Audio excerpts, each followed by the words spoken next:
Welcome you back on board today with a small lecture about a topic that you need to know before you learn one of the most important things in this whole chapter, before you learn how to use the if clauses in German.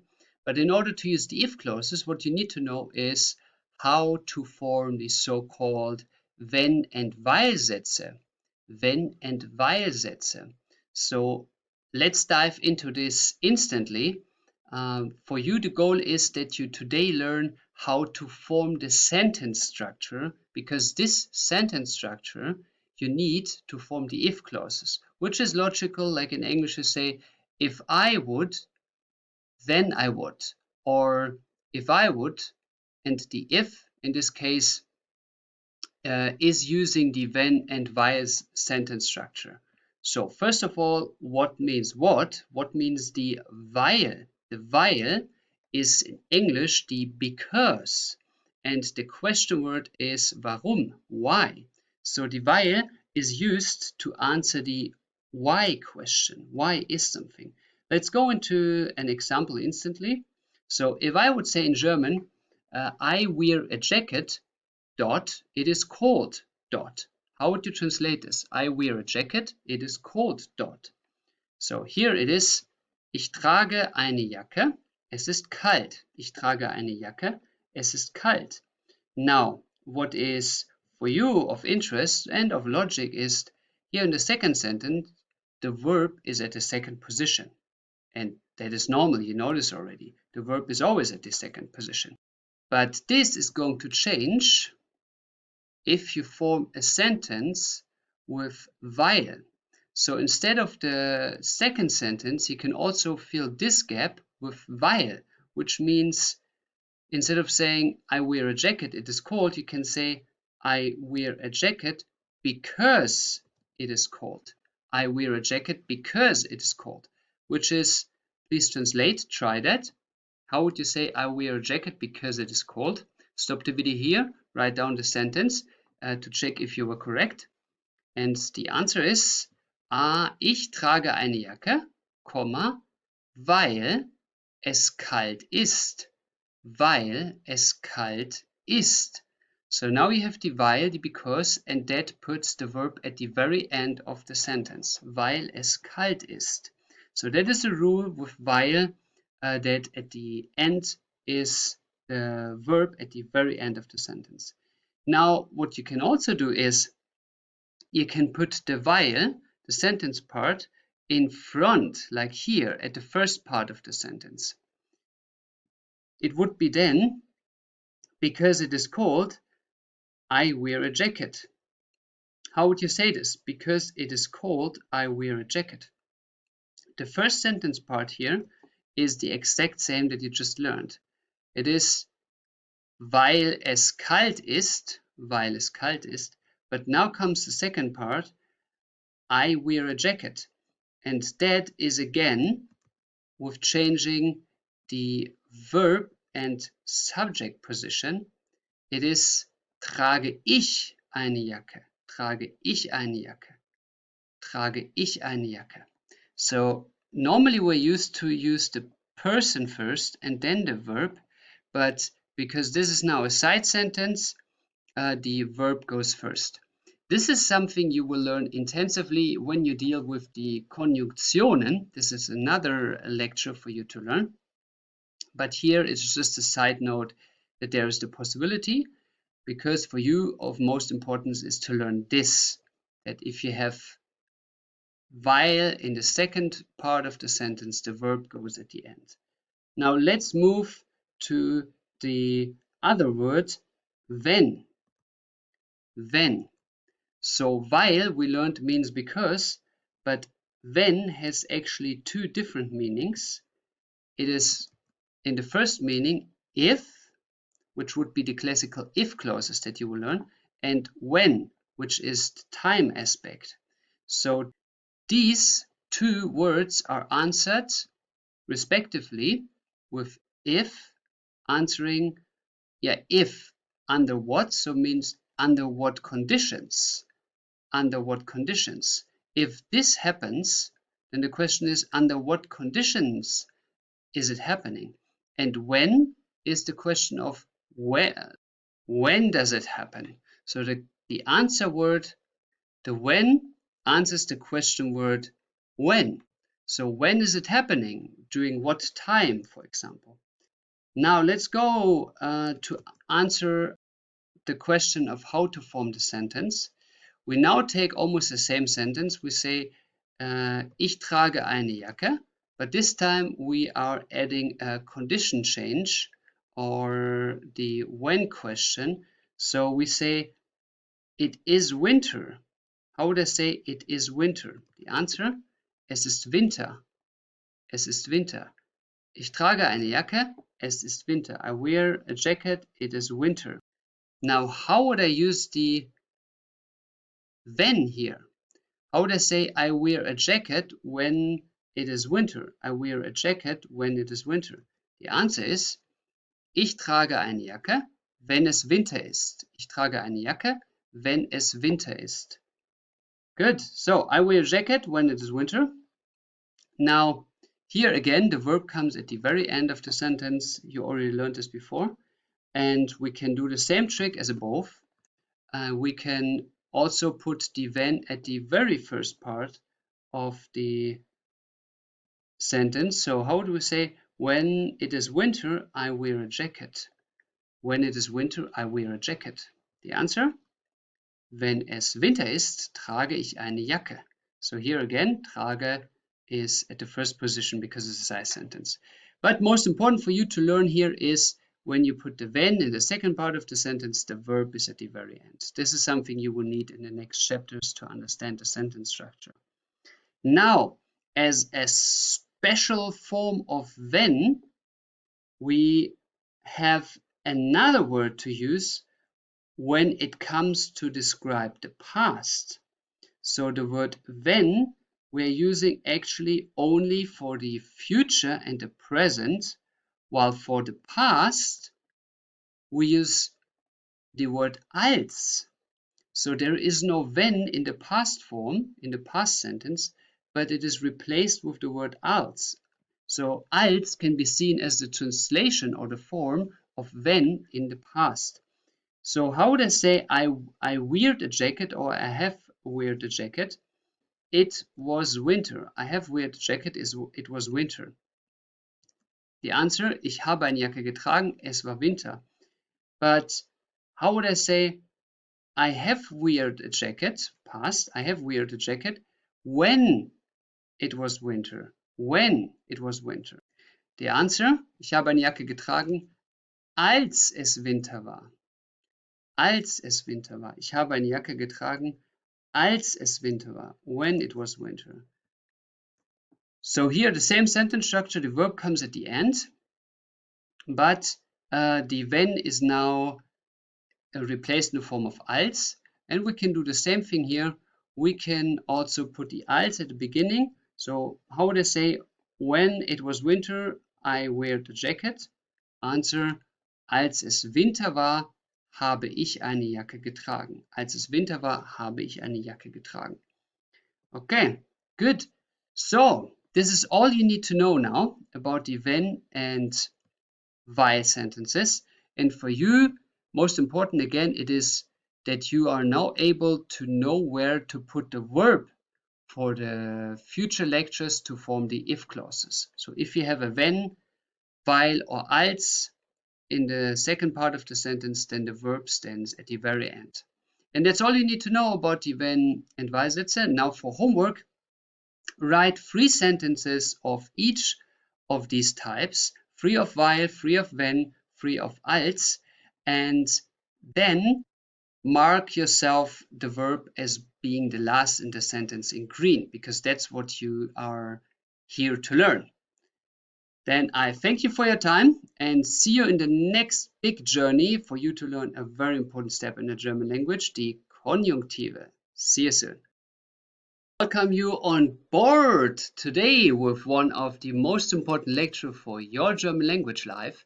We are going to discover how to use the German words of the conjunctive.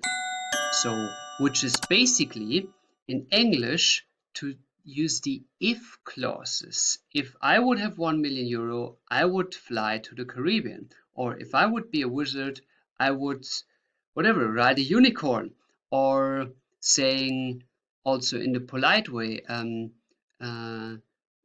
could I have a tea, please? So this is the conjunctive, and this topic is extremely important for you because we Germans are very, very formal. We're not always polite, we're very direct, but we are formal. And for the formality, we're using the conjunctive.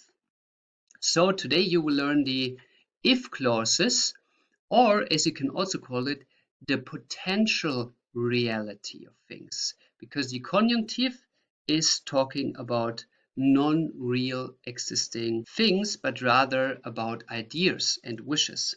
Now, first thing first, the conjunctive is actually separated in two forms. So there are two conjunctives. We are going to focus on the Konjunktiv II because this is the one that is important. That is the one that you will deal the most of the time with. The Konjunktiv I will be also talked about, but in another chapter. The Konjunktiv I has nothing to do with the Konjunktiv II and is about a complete different topic. So let's talk about the, for you, very important Konjunktiv II, which is the equivalent of the English if clauses. First things first, when are you using these Konjunktiv II? Konjunktiv II has several usages in German, which are listed here. It is about the following topics. The Konjunktiv II you use to express a fantasy, a dream, Traum, a hypothesis, Hypothese, and very important, to express a wish, like in a restaurant, I would like to have this and that. And to be polite, like could you do, sir? That is very important, especially as at work. So whenever you are with a person that you know only by professional ties, or a person that you don't know yet, that you never met, then make sure you always use the Konjunktiv II form. So again, if you meet a person that you don't know yet, or a person that you're working with, so in your office, with your team, or so on, then always use the Konjunktiv II.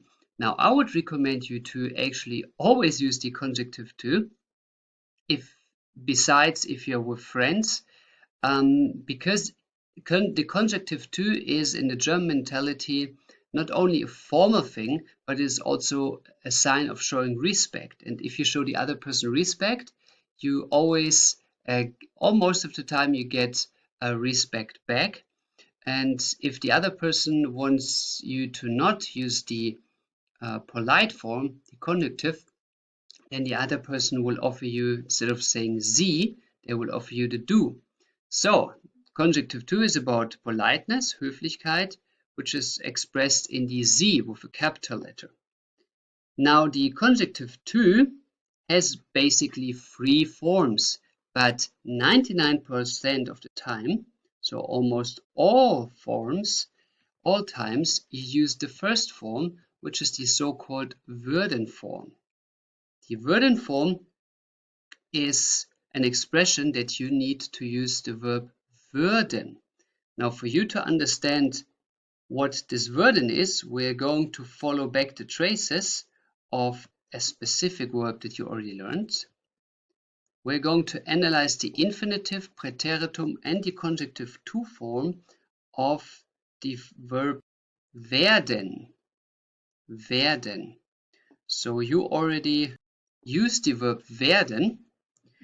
So for the recap, tell me, what is the translation of werden? What does werden means in English? To translate it, werden is the will future, or it means to become. So it has two different meanings in English. In the German, it's just formed into one verb.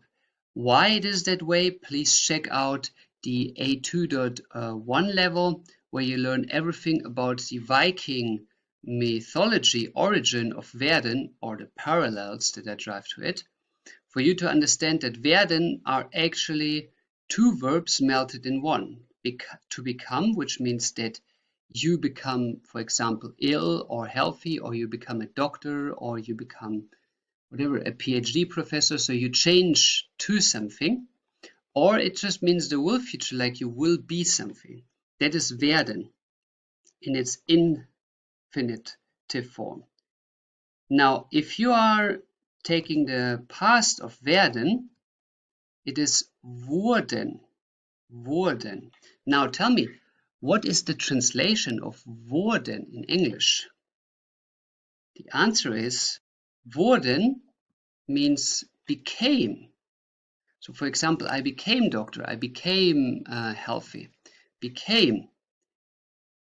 Now, as you see here, became is the past of to become. But why is there no past form of will? Because it is the future form. So will has no past because will means the future. It cannot mean the past. Now the question is, what is the Konjunktiv II form, which would be translated as would be? Would be. The answer is würden. Würden, would be. Würden. So würden and wurden mean something complete different, became and would be, which shows you the tendency of became, wurden is more the past form of to become, and würden, would be, is more connected with the will future. That's why I say my theory, actually werden was once two verbs and they melted into one verb. But anyway, the difference between wurden and würden, between became and would be, is obviously only the umlaut, those two dots. So this is the crucial difference, those two dots on the consonant.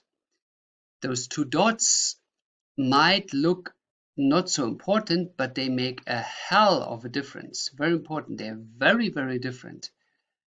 Therefore, it is very often problematic for non-German speakers to pronounce this difference correctly, but you have to pronounce it correctly for the Germans to understand you properly. So let's train.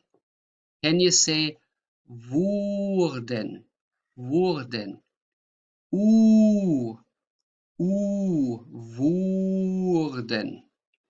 And can you say würden? Würden. So ü.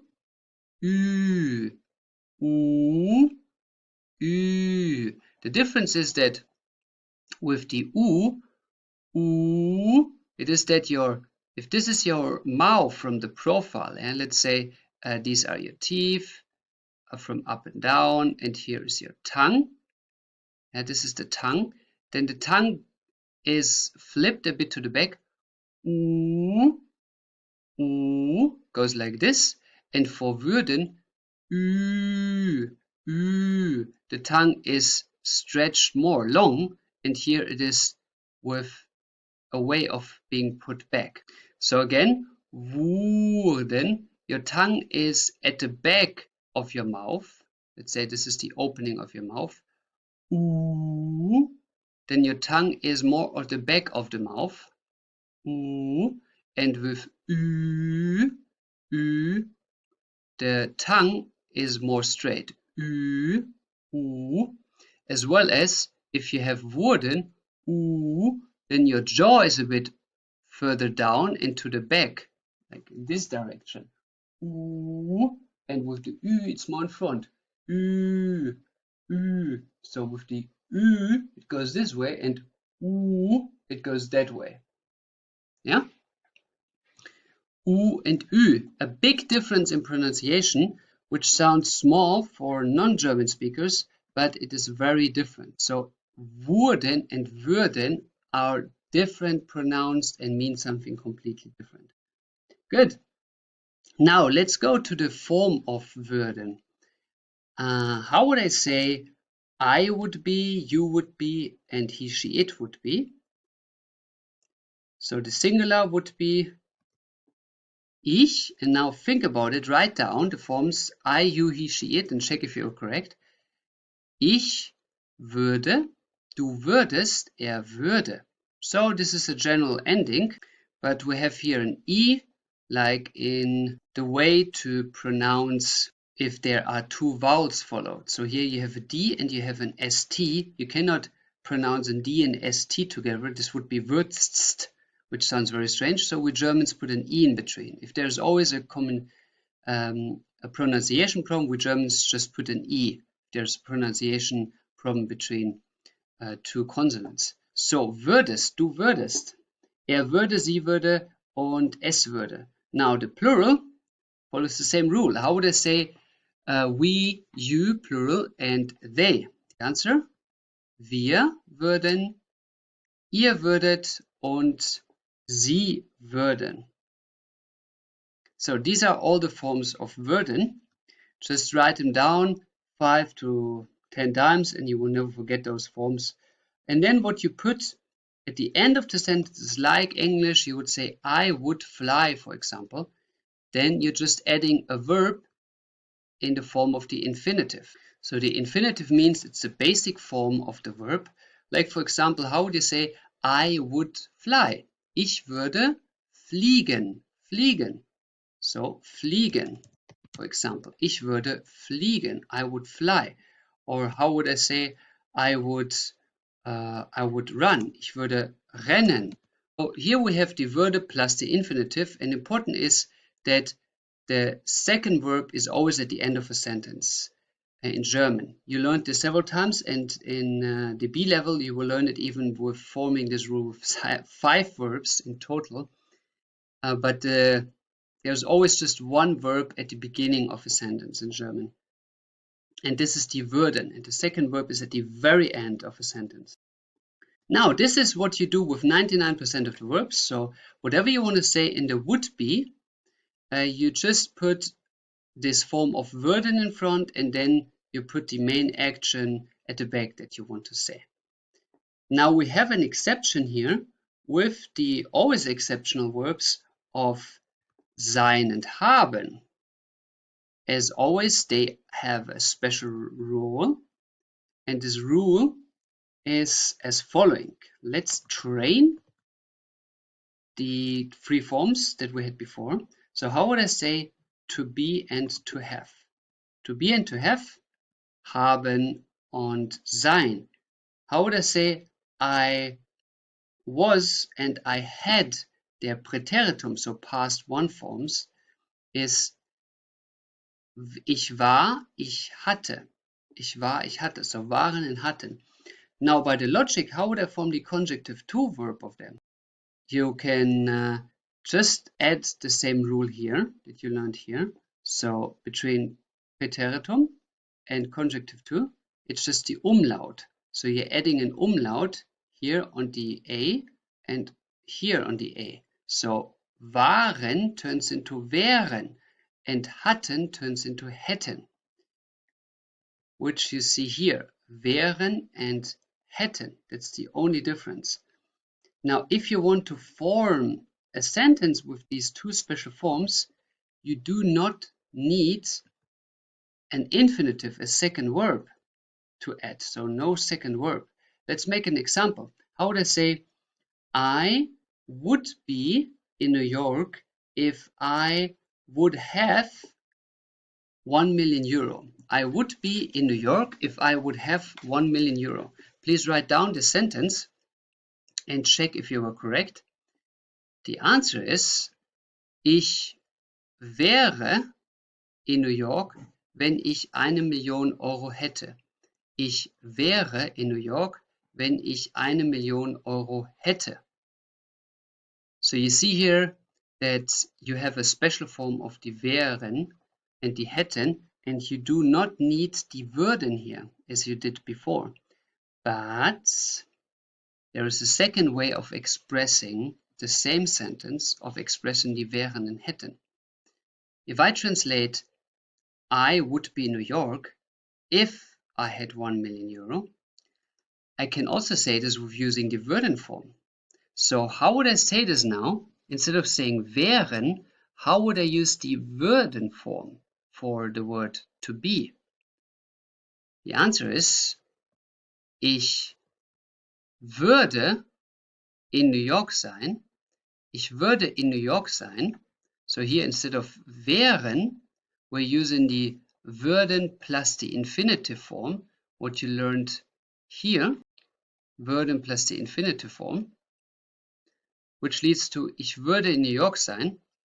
And the same goes for the hätten. So you can say, wenn ich eine Million Euro haben würde. Hätte wäre haben würde. Now, if you have the question why here the verb is at the end of the sentence, like hätte is at the end of the sentence and haben würde is at the end of the sentence, then please check the lection about the wenn and weil sentences, where you learn that the verb is at the very end of the sentence if it's after the wenn or in the sentence of wenn. And if you have the question why it is haben and würde and not würde haben, so why it is this way and not the other way around here with würde and haben, then please check out the lecture about the sentence structure in the German language, the sentence structure of the B level, where this is clearly explained. But for you to know now, it is that würden comes at the very end of the sentence if there is a wenn here used. So now you know the second form of free. So you understood now that we have würden plus an infinitive, and we can use wären or hätten without an infinitive, or instead just the würden form plus sein, or haben plus würden. So you have the chance of saying wären and hätten, or you use the würden form also for sein and haben. That can be used either way, however you wish. It's both official correct. Now the third one is with the modal verbs, as the modal verbs are always unique verbs in their usage. They also have a unique form of the conjunctive, but they work the same way as you learned it before. So let's go step by step. How would I say the first modal verb to must? Must is müssen. Müssen. Now, how would I say I must go? Ich muss gehen. And what about the past form? I must go in the past. Ich musste gehen. Ich musste gehen. If you have questions about this now, there should be nothing new to you, then please check out the recap of the all times in German. So the lecture about all times in German that is part of this course. Now, what would you do in the Konjunktiv II form? Like I must in the if clause form. If I would be late, I must go home. That follows the same logic as you learned before. The difference between the Präteritum and Konjunktiv is just the umlaut, just those two dots. So you're just saying müssten, and that's it, müssten. Müssen, mussten, müssten. So you're just adding here two dots on the U, and then you have the conjunctive form. Now, philosophical wise, for you may be interesting, why is the Präteritum and the Konjunktiv so obviously close to each other, as you learned it in all the other forms before, like in the second and here also in the first form? I think that's just a hypothesis. I think the logic is, I mean, if you talk about the past form, Präteritum, you talk about something that is in the past, so it is not real anymore. It was real in the past, but it's not real anymore. And the Konjunktiv II is talking about something non-real that is not existing. But what they have in common is they talk about that is something that is not real now. The past form is talking about something that is not real now, and the Konjunktiv II is talking about something that is not real now. And that might be why they have the same form, because they follow the same thinking logic. Good, now let's go to the next verb. Können. Could. I could do something. So the past form, please write it down, check if you're correct. It's konnten. And therefore, logically, the Konjunktiv II form is könnten. Könnten. Ich könnte fliegen. Ich könnte fliegen. I could fly, for example. In English, there is no difference between the conjunctive and the past form. You say I could fly, like past form, or I could fly, if clause. And now the verb of to be allowed to, dürfen. How would I say I was allowed to? Ich durfte. And how would I say if I had 1 million euro, I would be allowed to whatever, open special bank account or something, ja? Wenn ich 1 Million Euro haben würde, dürfte ich ein spezielles Bankkonto eröffnen. So dürften. Now we go to like. How would I say I like something? For example, I like to eat. Ich mag essen, which comes from mögen. And what is the past form of mögen? So that is the exceptional mochten. Mochten. That is very different. Mochten. So here the G turns into a CH.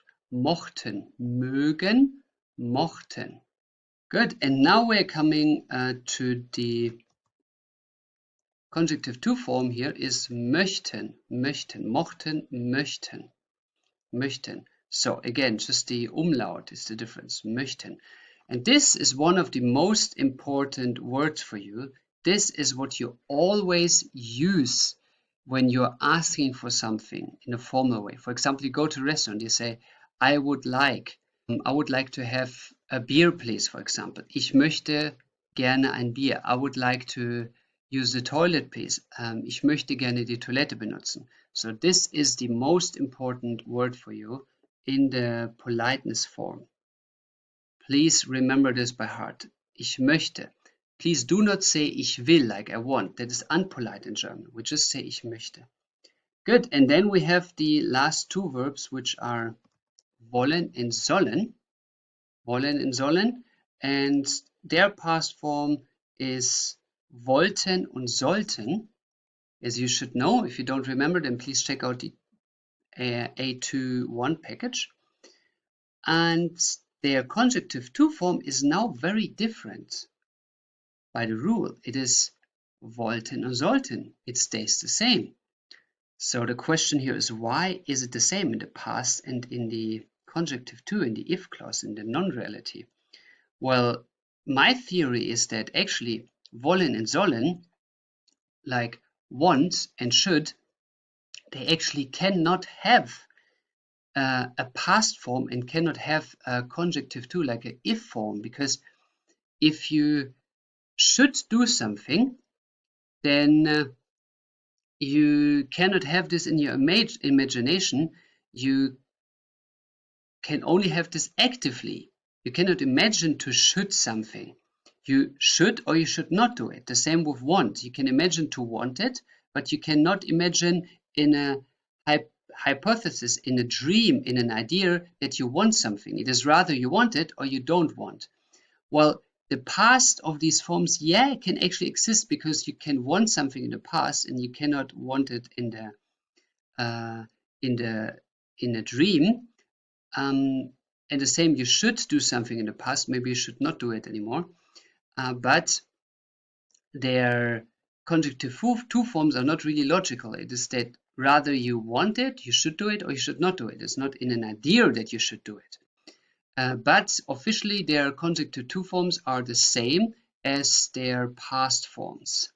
So these are heavy, irregular, with having not an umlaut here. There's not those two dots on their O's.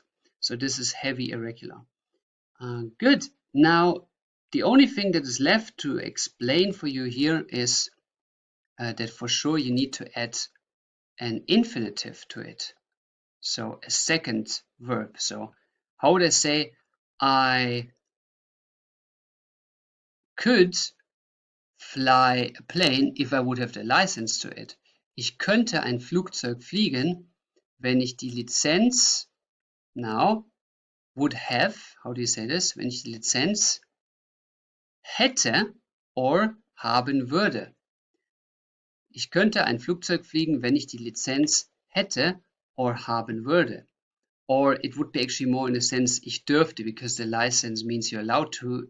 Könnte means you have the skills to. I don't know if you have the skills, if you have the license. Maybe you buy it without taking any training. Yeah, so it is the same as you use in English. So to round this up, the Konjunktiv II is very important for you to use, especially in the polite form, and to express wishes, like going to a restaurant or working with your colleagues. Always use the Konjunktiv II form, the if clauses. And to form them is very easy. You just take the Würden and then the actual verb that you want to say. And with haben and sein, you have also the possibility to use other forms if you want. You actually don't need to. So theoretically, the Würden could replace this if you don't want to learn that. And with the modal verbs, you have these special forms. And that's all you need to know. It's not that difficult, but it is very, very important. And keep an eye on the pronunciation difference between wurde and würden. That's the most important thing here. Wurden, würden. Please train that. And that's all there is to say about the konjunktiv. Now, I wish you a big joy with being very formal with the German mother tongues, and always use the Konjunktiv II as it earns you respect, because if you give respect, you get respect. And thanks a lot for your time. See you in the next lecture soon. I welcome you. Give me 1 minute of your time and you will change 100 lives. Just 60 seconds of your time to change 100 lives.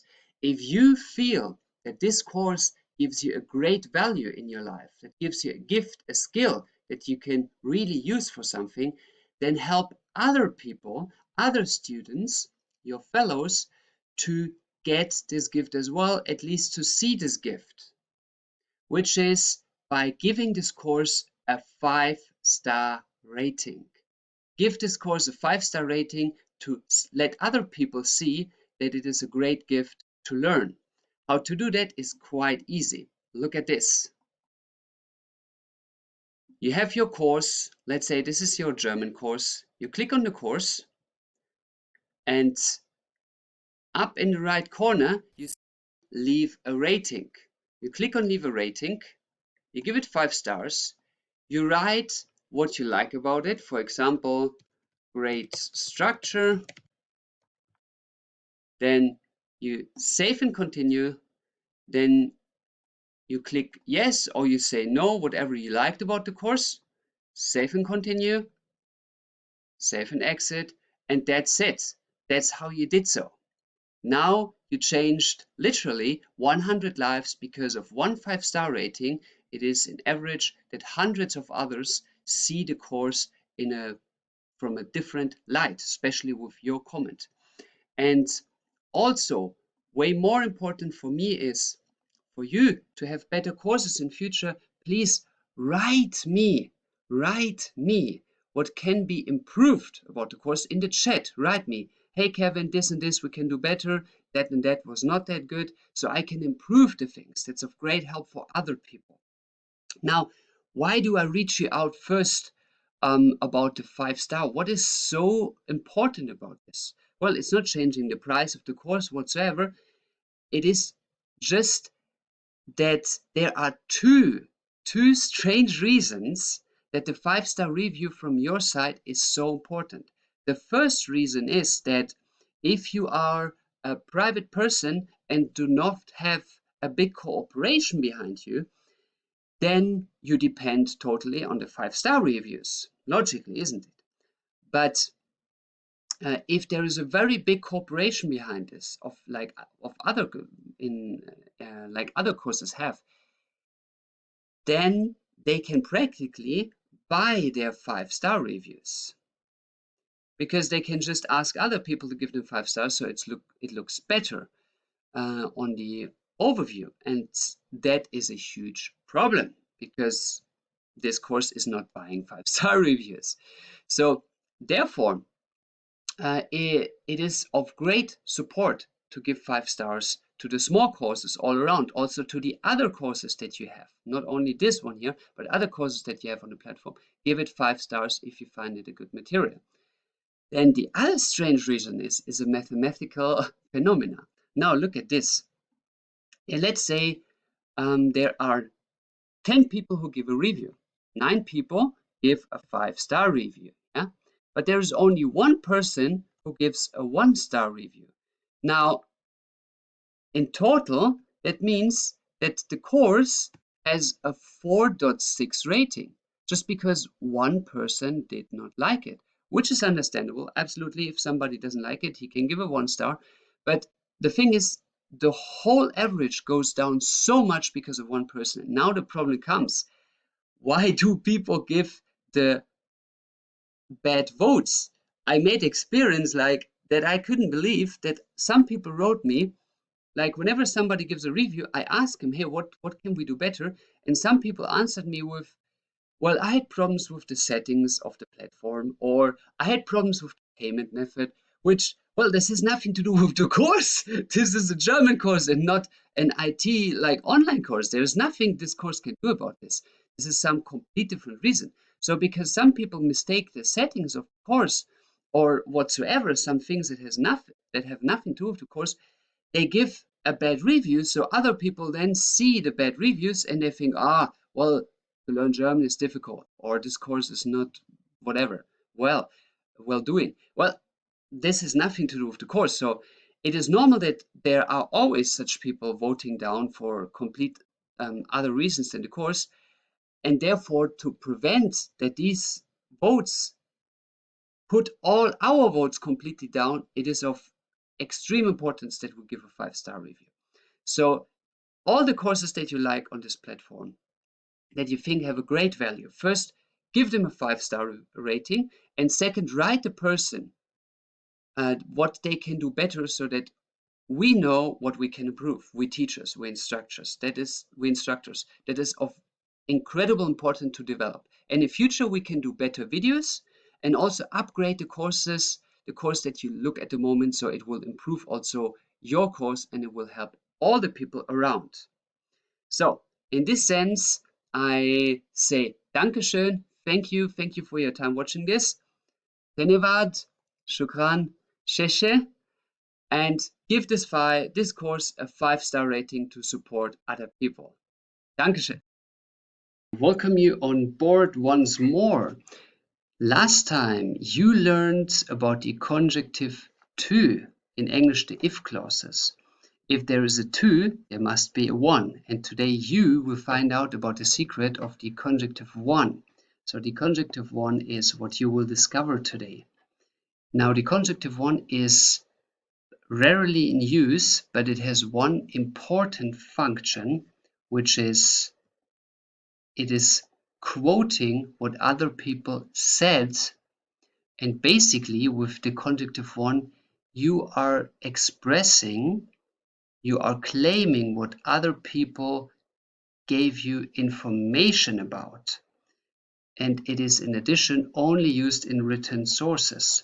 Now, most time the Konjunktiv I is only used by authors or journalists. So in written sources in form of news magazines or books, which says this politician claimed he will do that, or this whatever medical staff claims that they found a solution of this medical problem.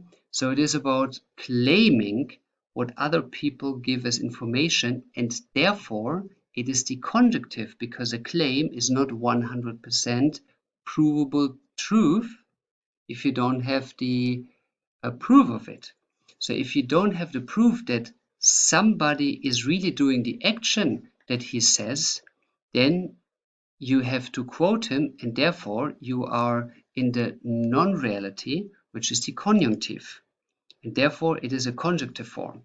Now it is not really applicable in English, it's not really existing in English, the conjunctive one in that form. English would just use a quote, but we Germans have the conjunctive one for this.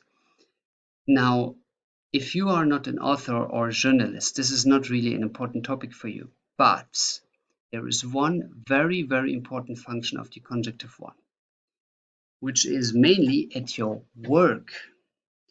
Imagine following example. Let's say you work in a job where it is about life and death, something very extreme. Let's say in a hospital, for example. And you are just going to your job and changing the shift. So your colleague is going out of the room where the patients are, and the colleague just says, yeah, I gave the medicine to the patient. And you're coming into the room and the patient is dead. He did not receive the medicine. So now the doctor comes, your boss, and he says, like, why is the patient dead? Didn't you give the medicine? Now you have to say in the Konjunktiv I form, in this case you can also say it even though it's mostly just in written sources, but you have to express to the doctor that your colleague said the patient would have received the medicine.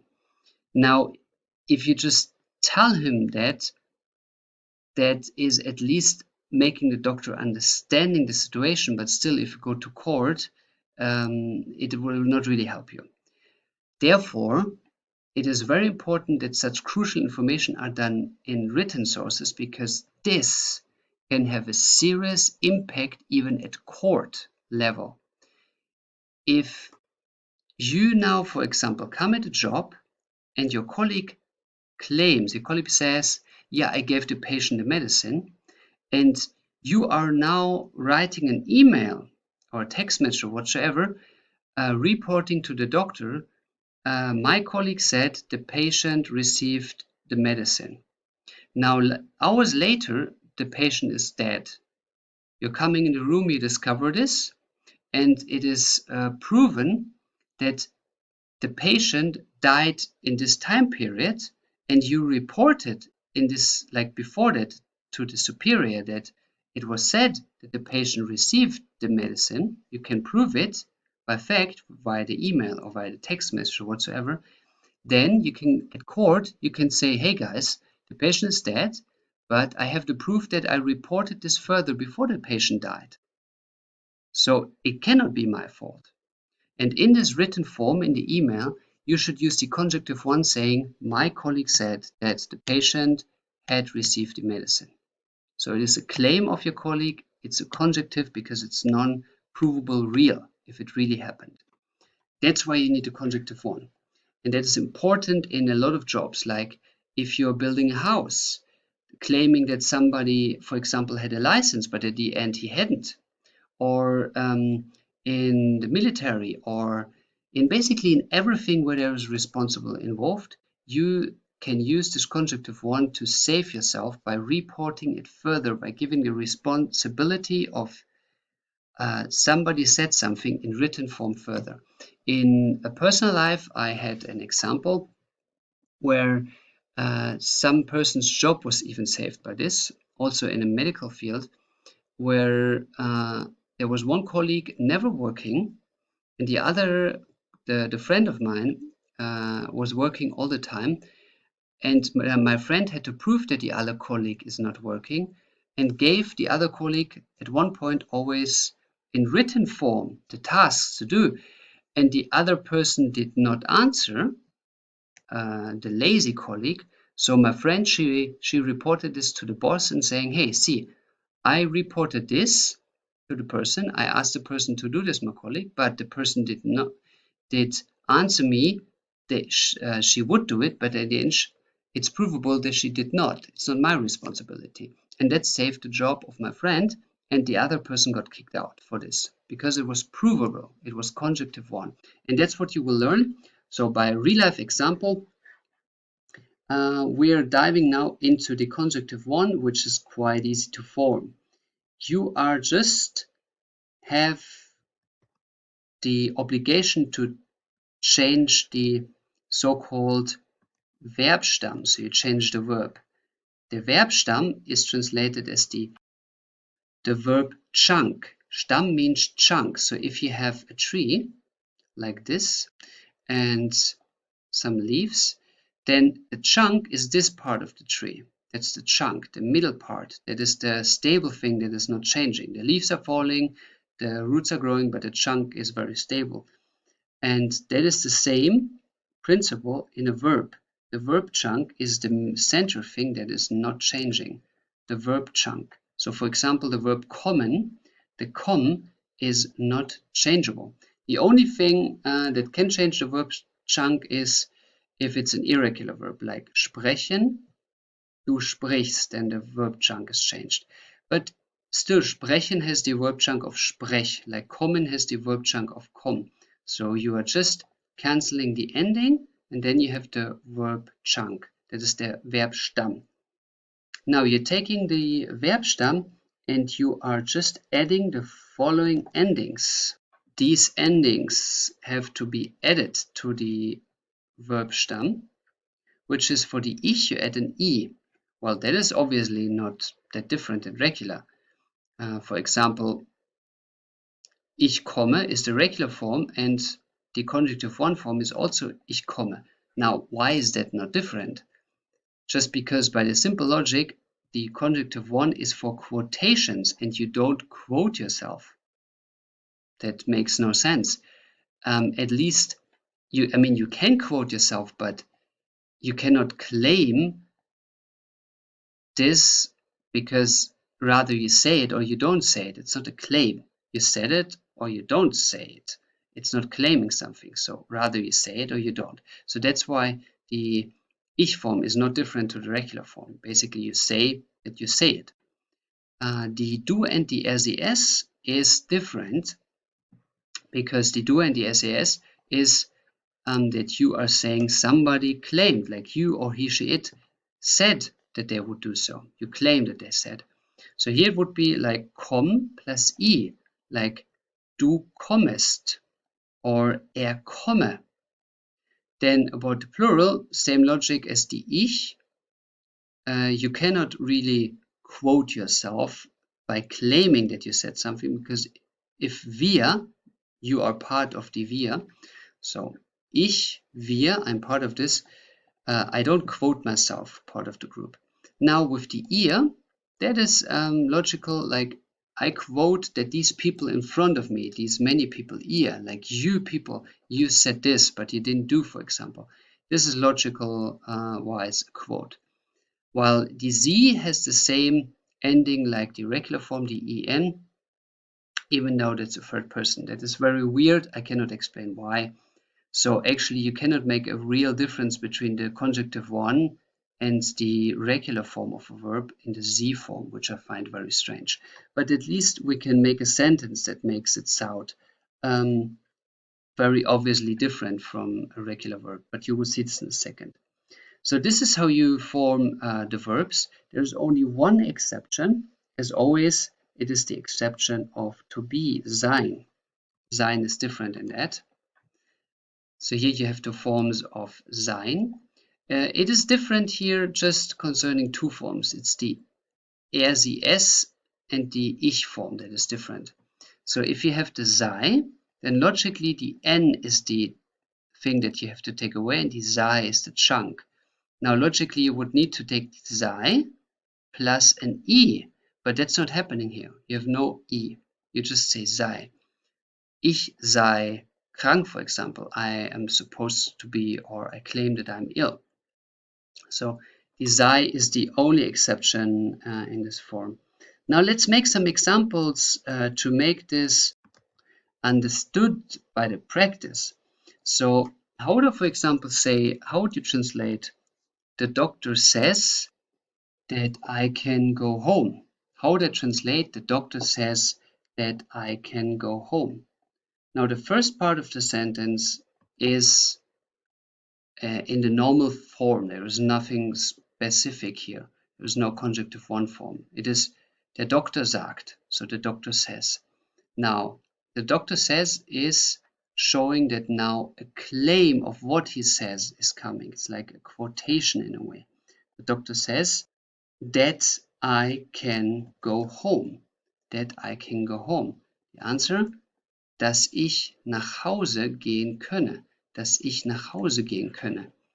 So first of all, we have the könne here, which has the special form of I at the end. So you take können, which is the verb Stamm. Können, you're cancelling the ending, the en, können. And then you replace this with the I for ich, dass ich nach Hause gehen könne. If you're wondering why these verbs are standing at the end, that has nothing to do with the conjunctive one, that is because of the das. You learn this in the Konjugationen, in the Konjugationen lecture. So here we focus only on the verb form, not on the sentence structure. Good. Second example, how would I say, you say that you sent the money until Wednesday. You say that you sent the money until Wednesday.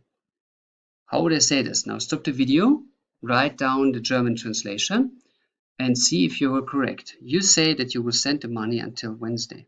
Answer: Du sagst, dass du das Geld bis Mittwoch schickest. Du sagst, dass du das Geld bis Mittwoch schickest. So it is schicken is the basic form, and then you put the est at the end. Schickest. Now, a very popular thing, to use the conjunctive one, if somebody asks you, hey, where's the colleague? And the colleague just told you before, hey, I'm ill, I'm staying at home, then you have to say this. But important is that you say it in the conjunctive one form, because if, let's say, the colleague is just acting like he's ill and that he actually he's doing a party and somebody sees him at the party, then the colleague has a problem, but also you might have a problem because they say, hey, you said he's ill. Why did you say so? He was not ill, he was on the party. So then you say, my colleague says that he is ill. My colleague says that he is ill. So to be ill, sei, to be ill, the answer is, mein Kollege sagt, dass krank sei, that he is ill, dass krank sei, so to be. Now, next example. You, plural, you claim that we will win the competition. You claim, plural, you, plural, claim that we will win the competition. Ihr behauptet, you claim, dass wir den Wettbewerb gewinnen, that we will win the competition. How would I say, you, plural, come to the party? You say you come to the party, you, plural. Ihr sagt, dass ihr zur Party kommet. Ihr sagt, dass ihr zur Party kommet. And one last example is, they say that they help us. They say that they help us. So, sie sagen, dass sie uns helfen. Sie sagen, dass sie uns helfen. Okay, this is the last example for here. So you see the conjunctive one is quite easy. You just take the trunk of the verb and you add these endings, and that's it. These endings are actually most not different to the regular endings, besides that you put an E here. And that's all that you need to know. Now, again, the conjunctive one is only important for you if you are giving information further where there is responsibility involved, so mostly at your job. So if some colleague is permanently doing bullshit and he's telling things that are not real, so he's lying in a way, then you can just start to send your superior, your boss, emails beforehand what the colleague claims. So if your boss calls you and says, hey, what's about the project? Is it finished? Then you just send email saying, yeah, my colleague said it will be finished until then. And when it's not finished until then you can go to the boss and say, hey, see, I told you at this email that my colleague said he will be finished, but he's not finished, so he's not doing the right job. And that will help you even at court level. If you can then even prove it, you are having no responsibility at all. Okay, good. That's so far about the Konjunktiv II. Now go and write your 5 sentences per day to train that. And thanks for your time. I'm looking forward to see you on board on the next journey. I welcome you back on board today for a training season. So the last times you learned the Konjunktiv II and the Konjunktiv I. So today we want to train those. For us to repeat, what are actually conjunctives about? So the conjunctive one is about quotes. So you're quoting somebody. So you're giving another person information that a third person said. So it is about claims of other people's information. And because it is claims, it means it's not reality. If it's not reality, then it's logically the conjunctive. So therefore, all the following examples will be just by he says that, blah, blah, blah, blah. And the Konjunktiv II, which is more important, it's about fantasy, dream, wish, politeness. That's very important in the German language. Good. So in the next step, we are going to list all the verbs that we will talk about today.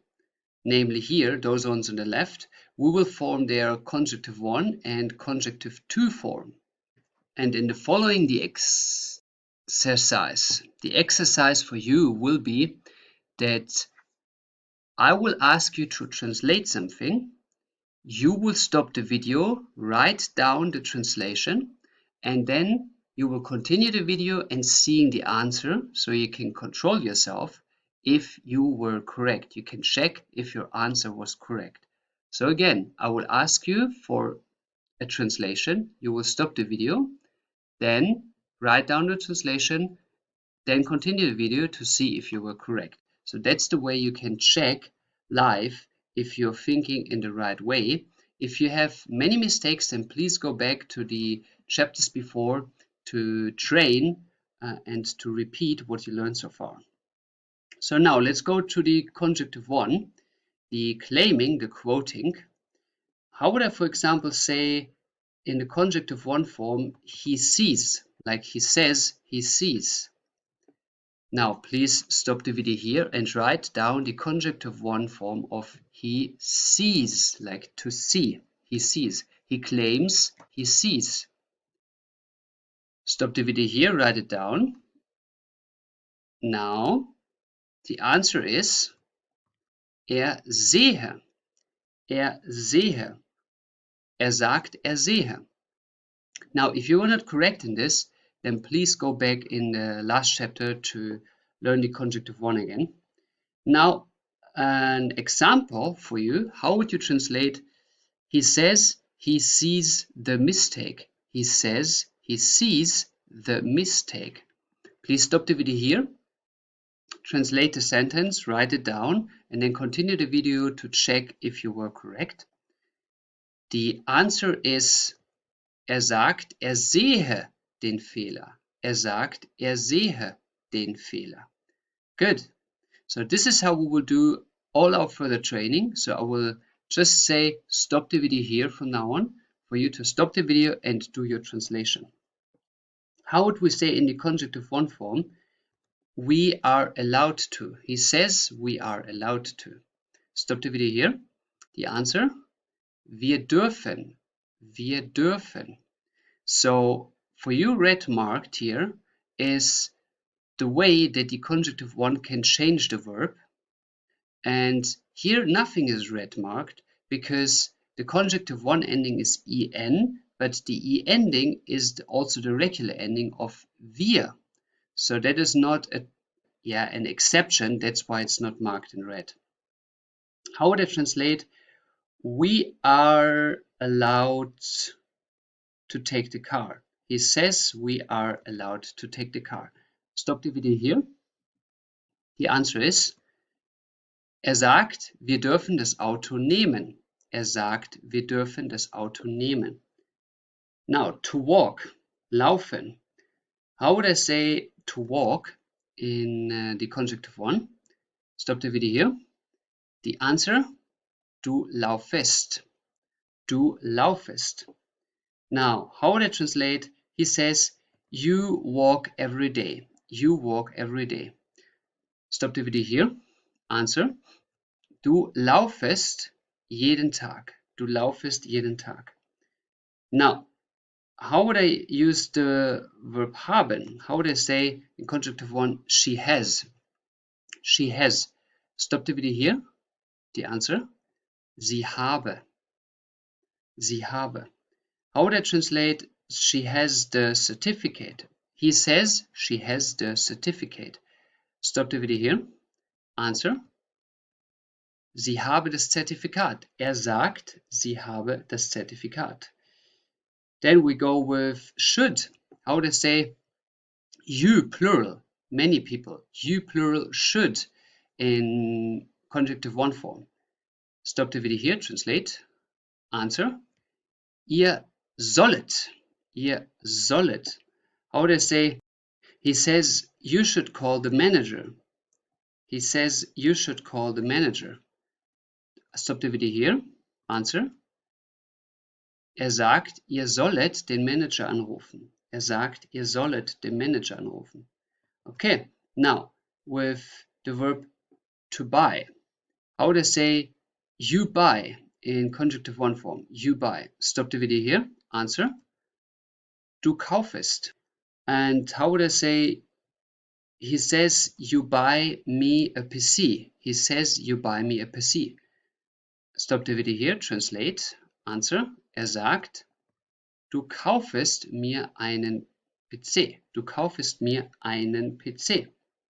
Now, if you wonder why it's einen and not ein, der PC, that's accusative. If you don't remember this, then please check out the A1.2 level for understanding the accusative. Now, how would I say he goes in the Konjunktiv I form? He goes. Please stop the video here. The answer is gehe. Gehe. How would I say he goes home? He goes home. Stop the video here and translate. The answer. Gehe nach Hause. Gehe nach Hause. How would I say you, plural, you want. You want. Stop the video here and translate. Ihr wollet. Konjunktiv I, ihr wollet. How would I say you want to go tomorrow? You want to go tomorrow. Stop the video here and translate the answer. Ihr wollet morgen gehen. Ihr wollet morgen gehen. Now, how would I say he takes, nehmen, to take. He takes, Konjunktiv I. Stop the video here, translate, answer. Nehme. Nehme. How would I say he takes the phone with? Like he takes the phone with him. In German, nehme das Handy mit. So he takes the phone with. Nehme das Handy mit. Let's go to be. How would I say it is in the Konjunktiv I? It is. Stop the video here and translate. The answer es sei. Es sei. Now, how would I say it is no problem? He says it is no problem. Stop the video here, translate the answer. Sagt, es sei kein Problem. Sagt, es sei kein Problem. And let's go to lesen, to read. How would I say in the Konjunktiv I? You read. You read. Please stop the video here and translate the answer. Du lesest. Du lesest. How would I say you read the homework? You read the homework. He says you read the homework. Stop the video here and translate. Sagt, du lesest die Hausaufgaben. Sagt, du lesest die Hausaufgaben. Now for the next, mögen, to like. How would I say she likes in the Konjunktiv I? She likes. Stop the video here, translate the answer. Sie möge. Sie möge. For example, how would I say he says she likes a piece of cake. He says she likes a piece of cake. The answer. Sagt, sie möge ein Stück Kuchen. Sagt, sie möge ein Stück Kuchen. Good. How to say I eat in Konjunktiv I? I eat. Stop the video here. Answer. Ich esse. So that is regular. Yeah. Like ich esse, Konjunktiv I and the regular forms are the same. How would I say I eat too much? He says I eat too much. Please stop the video here. Translates. Answer. Ich esse zu viel. Sagt, ich esse zu viel. Then how would I say you can in the Konjunktiv I? You can. The answer.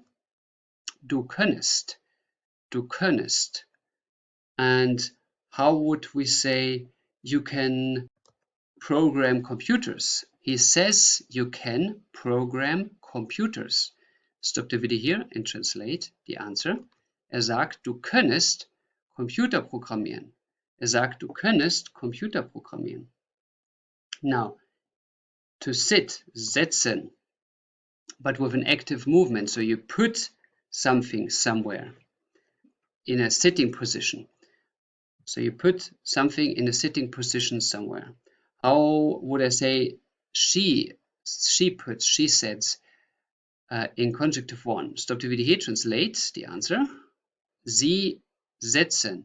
Oh, excuse me, that was my mistake. It's not she, but they.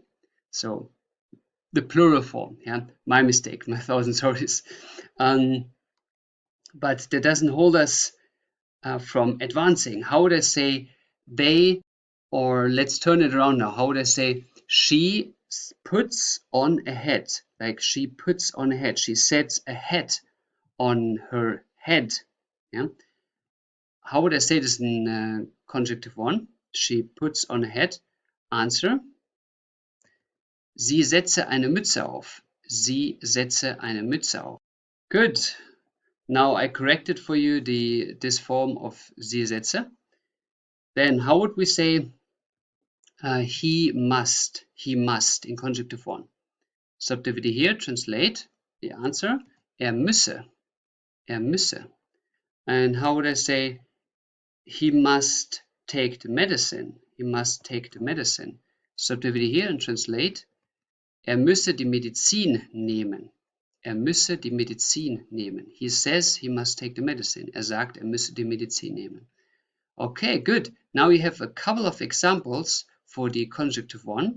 Now let's use the same verbs also for the Konjunktiv II, for you to have examples of the fantasy, the politeness, and the wishes and dream world.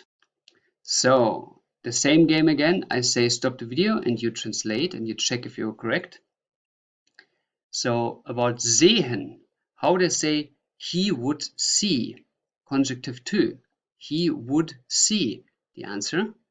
Würde sehen. Würde sehen. Now here in this color are marked the Konjunktiv II forms, and then comes the infinitive with the actual verb that you want to say. So he would see, würde sehen. How would I, for example, say he would see a unicorn? He would see a unicorn. Stop the video here and translate. The answer is, würde Einhörner sehen. Excuse me, I should have said unicorns, plural. Würde Einhörner sehen. Einhörner means one, and Hörner is like horns, so one-horned, a unicorn. Würde Einhörner sehen. Now, how would I say dürfen? I would be allowed to. How would I say I would be allowed to? Stop the video here and translate the answer. Ich dürfte, and then you're putting on a verb. For example, how would you translate? I would be allowed to meet the president. How would you translate? I would be allowed to meet the president. The answer. Ich dürfte den Präsidenten treffen. Ich dürfte den Präsidenten treffen. So that's clearly Konjunktiv II. Like I would be allowed to. Okay, then let's go with to walk, laufen. How would I say you would walk? You would walk. The answer, stop the video here, translate the answer. Du würdest laufen. Du würdest laufen. Now, how would I say you would walk the marathon? You would walk the marathon. Stop the video here and translate. The answer is du würdest den Marathon laufen. Du würdest den Marathon laufen. Now, the next one is to have. And I hope you remember that this is a special verb in the Konjunktiv II. How would I say she would have? She would have. Now, there are two ways of saying this in German. She would have. So stop the video here and translate that. If you don't remember the two forms, then please check it in the chapter of the Konjunktiv II. The answer is sie hätte oder sie würde haben. Sie hätte oder sie würde haben. That's the same. You can say sie hätte or you can say sie würde haben. So here it's the würde form and here plus infinitive and here it's just one word, hätte. Both is possible. Okay, how would I translate now? She would have the money. How would I say she would have the money? There are two ways of saying this, as you saw before. She would have the money. The answer, sie hätte das Geld oder sie würde das Geld haben. Sie hätte das Geld. Or you can also say sie würde das Geld haben. So both options are applicable. So hätte or würde haben, both is possible. Now let's turn our eyes to should. How would I say you plural, you should? The answer, ihr solltet, you should. How would I say you should take the medicine if you are ill? Plural, you should take the medicine if you are ill. The answer, ihr solltet Medizin nehmen, wenn ihr krank seid. Ihr solltet Medizin nehmen, wenn ihr krank seid. Ihr solltet Medizin nehmen, wenn ihr krank seid. How would I say you would buy? You would buy. So kaufen, to buy. Answer. Ihr. Oh, excuse me. Made a mistake. It's you singular. You singular. Like du würdest kaufen. Excuse me 1,000 times. Du würdest kaufen. How would I say you singular? You would buy a house. You would buy a house. Stop the video here, translate the answer. Du würdest ein Haus kaufen. Du würdest ein Haus kaufen. Now, how would I say he would go? He would go. Stop the video here, translate the answer. Würde gehen. Würde gehen. How would I say he would go with me to vacation? He would go with me to vacation. The answer, stop the video here and translate. So answer is, würde mit mir in den Urlaub gehen. Würde mit mir in den Urlaub gehen. And how about you want? Like a modal verb, you want. Stop the video here and translate the answer. Ihr wollt. How would I say, would you like to come with us? Like, would you like to join us? Stop the video here, translate. Would you like to come with us? Would you like to join us? And the answer, wollt ihr mitkommen? Wollt ihr mitkommen? Now, how would I say, he would take? Answer, würde nehmen. Würde nehmen. Now, how would I say, he would take the passport with him? He would take the password with him. Or he would take the password in general. Please stop the video here, translate, answer. Würde den Pass mitnehmen. Würde den Pass mitnehmen. Now, how would I say, he would be? To be. Now, that should ring the alarm bells in your mind. That's a very special one. How would I say he would be? The answer, würde sein. Würde sein. Now, how would I say it would be a better option? It would be a better option. Now, keep in mind there are two options to say that in German. Both is legitimate, or both are legitimate. How would I say it would be a better option? The answer is, now stop the video, translate, and it is, es wäre eine bessere Option oder, or, es würde eine bessere Option sein. Es wäre eine bessere Option oder es würde eine bessere Option sein. That's the same. Wäre or würde sein. Absolutely the same. How would I say to read in the Konjunktiv II? She would read. Translate here, and the option is sie würde lesen. Sie würde lesen. How would I say She would read more if there would be a library. She would read more if there would be a library. She would read more if there would be a library. Please translate this. The answer. Sie würde mehr lesen, wenn es eine Bibliothek geben würde. So, if there would be, like there is, there are, is geben, es gibt, geben, and es geben würde, here comes the word at the end. Why, if you ask yourself why word comes in the end, then check the chapter of the sentence structure, which will explain that in details. Now let's go to like, mögen, to like. How would I say you plural, you like? The answer, ihr möget, ihr möget. How would you say, would you like tea? Would you like tea? Translated, stop here. The answer, möchtet ihr Tee? Möchtet ihr Tee? Then I would like to eat. How would I say this? I would like to eat. The answer, ich würde essen. Ich würde essen. How would I say, I would like to eat the cake alone? Or excuse me, not, I would like to eat the cake alone. I think my own stomach is speaking now, yeah, because I would like to eat a cake. But how would I say, I would eat the cake alone? I would eat the cake alone. The answer is, ich würde den Kuchen alleine essen. Ich würde den Kuchen alleine essen. I would eat the cake alone. Okay, good. Then we go to you can. How would I say you can? The answer is du könntest. Du könntest. How would I say you can fly if you would be a bird? You can fly if you would be a bird. Please translate this. You could fly if you would be a bird. The answer.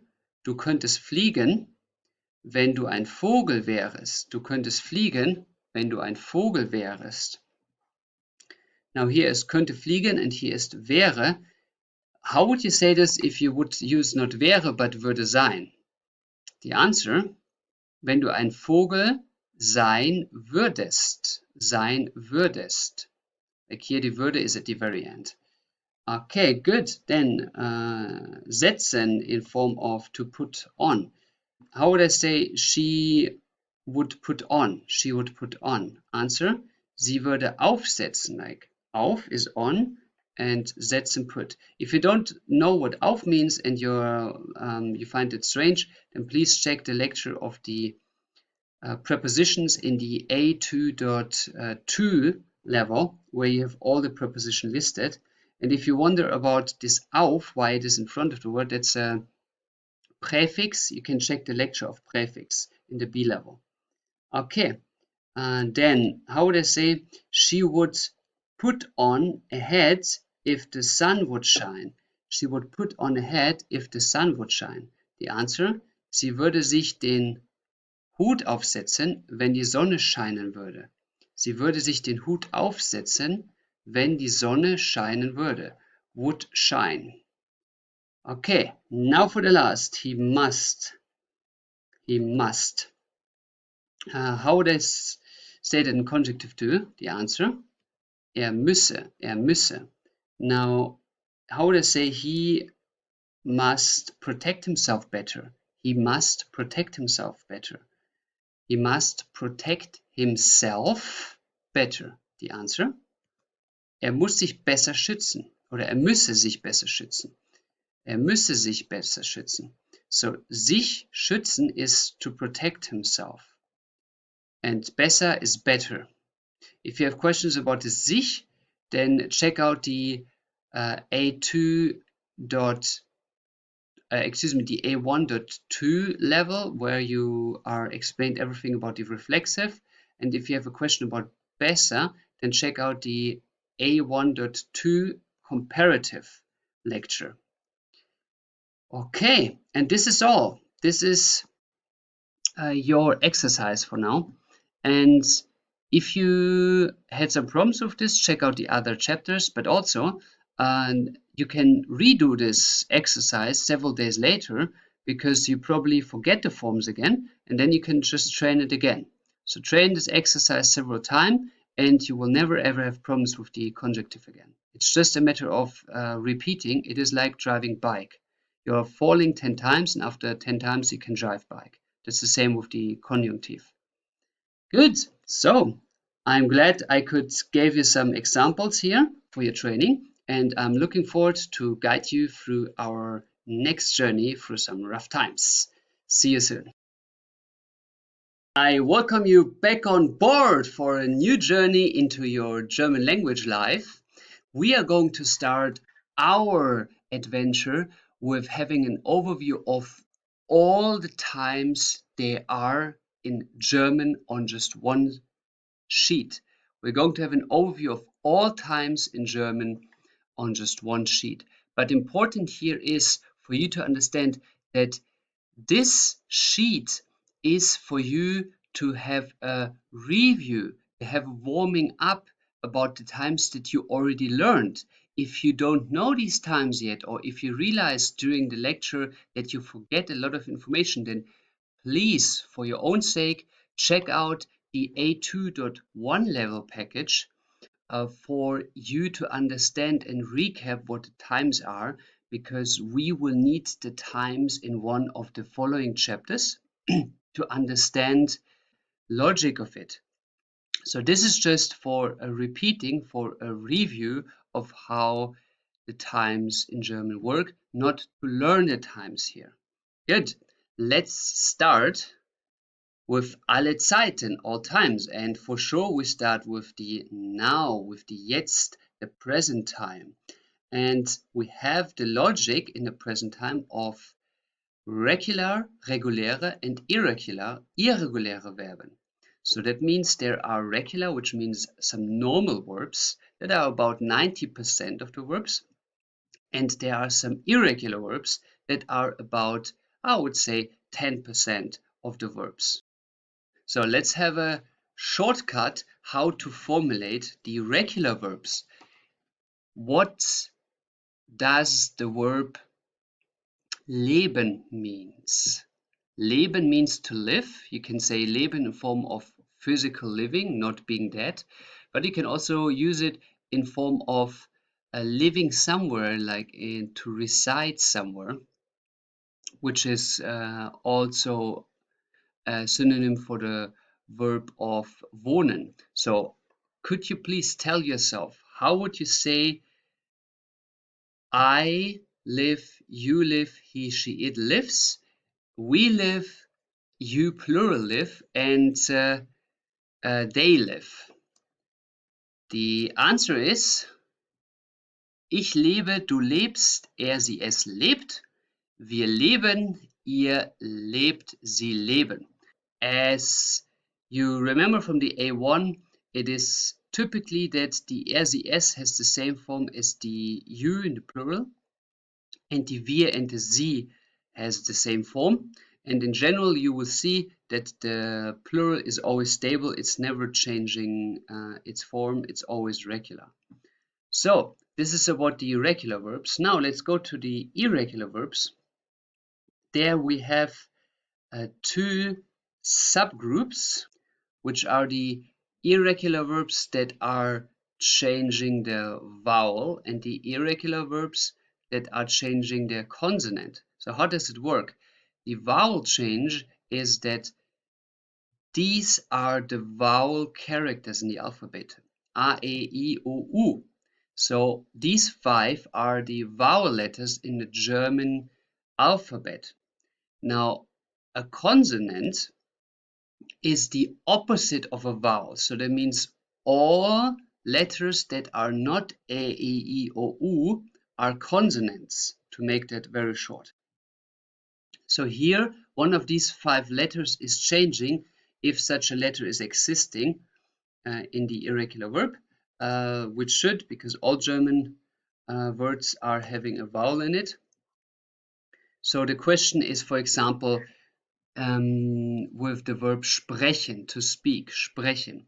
How would I say I speak? And how would I say you speak? Please think about it, write it down, check if you are correct. The answer is ich spreche, and du sprichst. So ich spreche and du sprichst shows clearly that a vowel changed from E to E. So there is a vowel change. And as you hopefully remember, it is only that the du and the er, sie, es form is changing in the irregular verbs. So the irregularity in the verbs is only to be found in the du and the er, sie, es, you and he, she, it.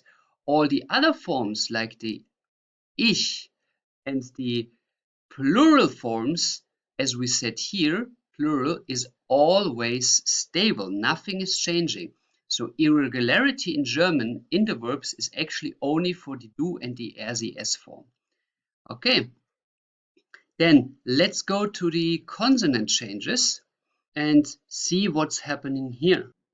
In the consonant changes, it is that one of the consonants is cancelled. So let's work with the example of haben. To have. How would I say I have?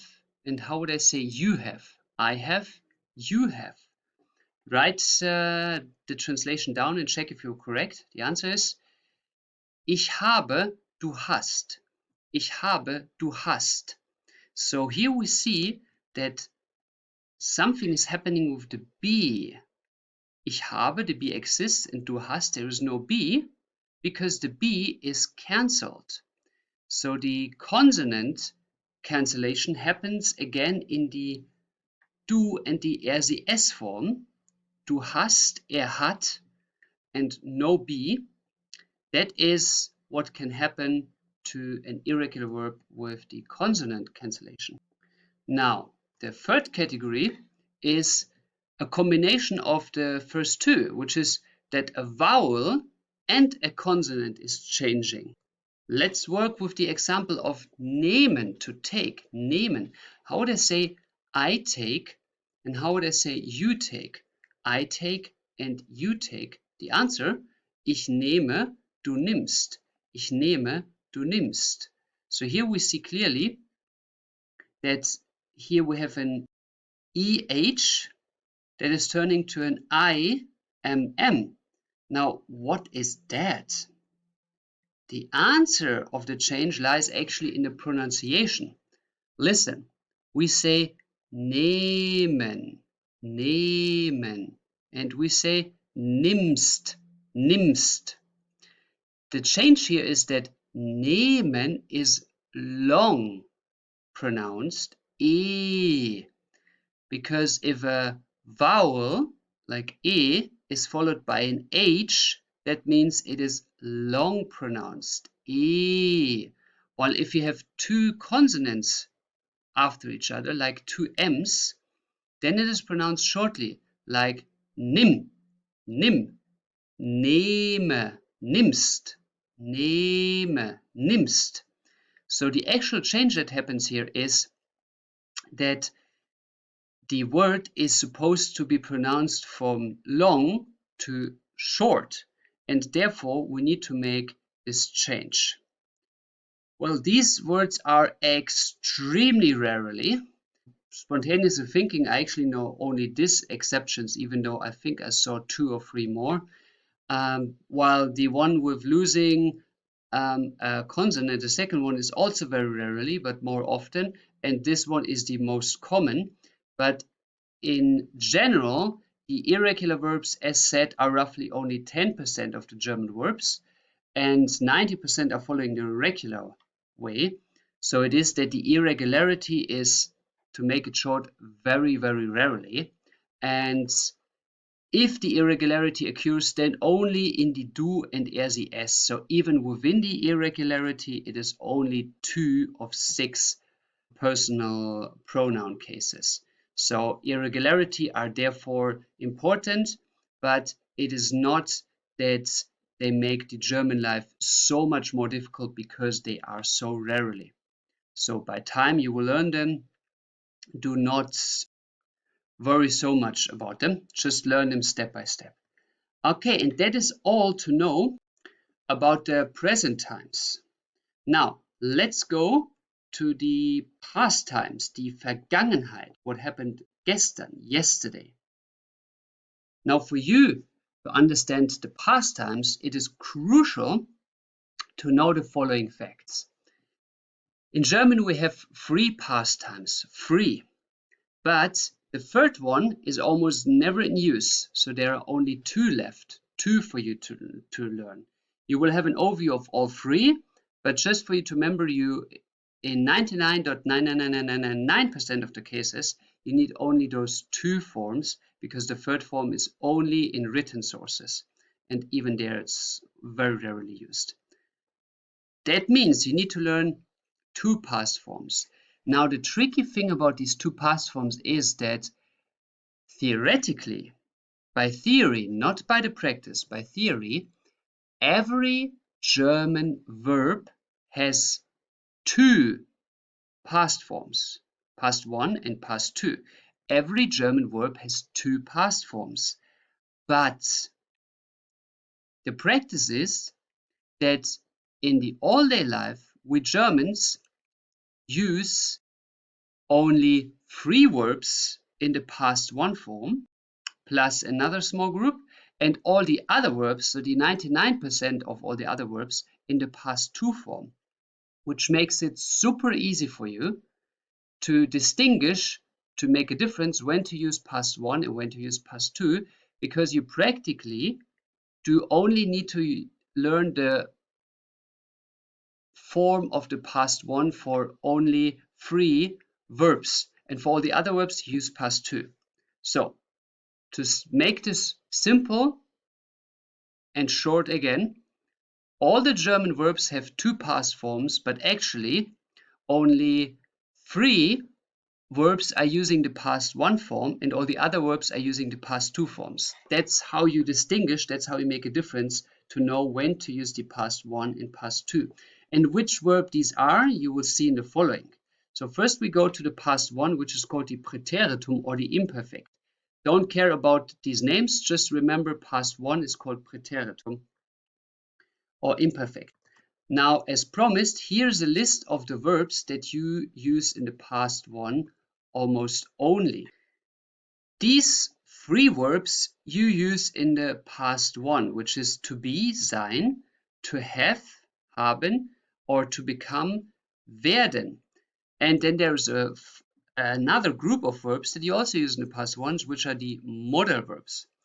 So for you to remember is that the past one has these verbs in use. So these verbs need the past one, which is waren, to was. Now, ich war, du warst, er war. Hatten, had, ich hatte, du hattest, er hatte. Wurden, became, ich wurde, du wurdest, er wurde. Now, if you don't remember these forms, then please go back to the A2.1 package, the A2.1 package, to understand all the background of it, as this is obligatory for you to understand the next chapters. So in the past one, as you see, the verb forms are quite different. First of all, here it is that the first person, ich, and the third person, er, sie, es, has the same form, which is already kind of weird.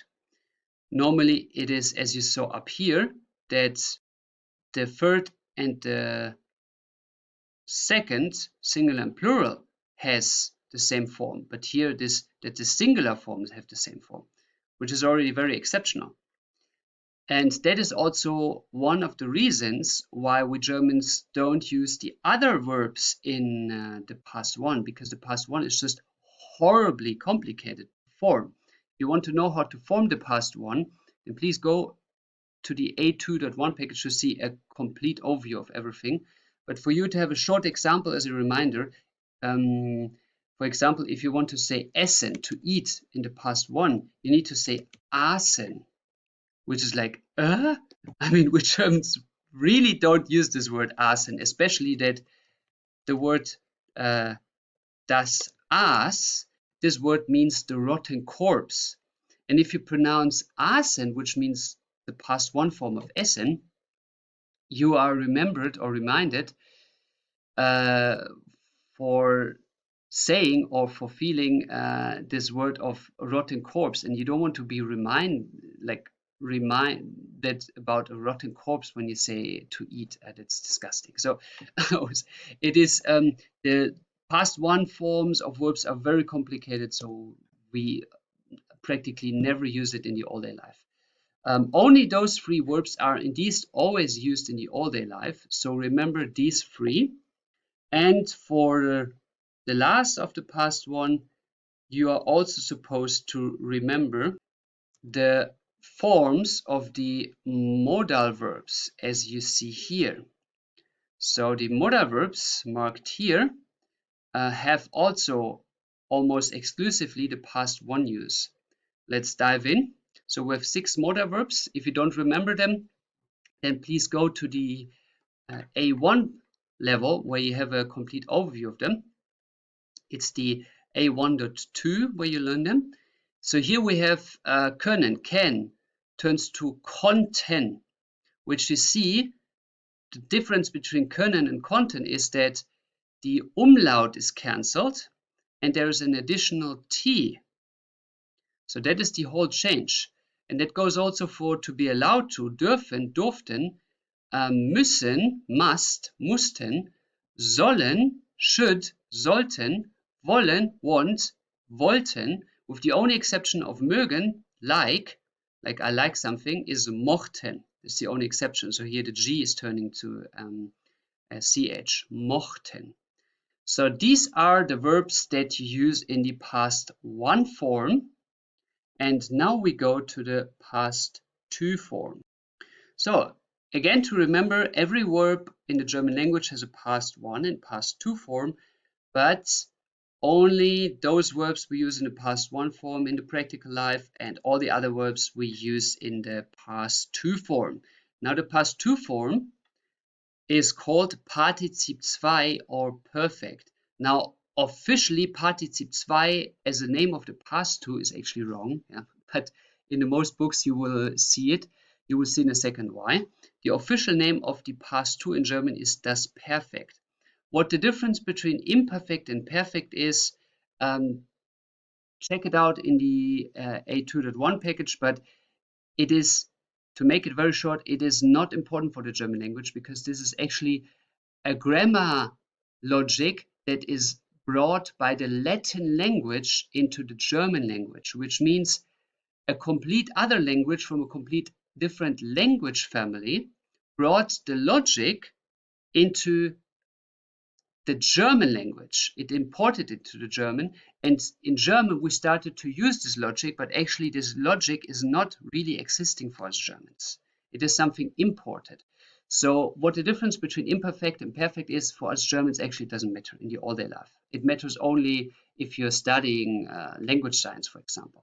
So don't care about it, just know that the past two is called perfect, and that's it. That's what you need to know, and the rest doesn't matter. If you want to pass the Goethe test, nobody's going to ask you for grammar.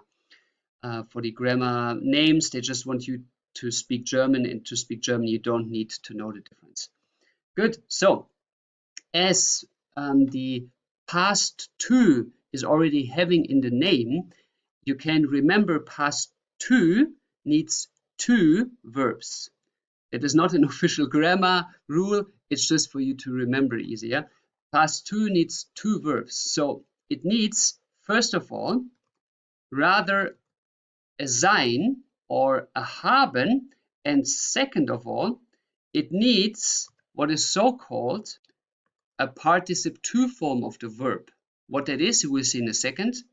So again, the past two needs two verbs. That's why we have two arrows here. It needs haben or sein and the participle two.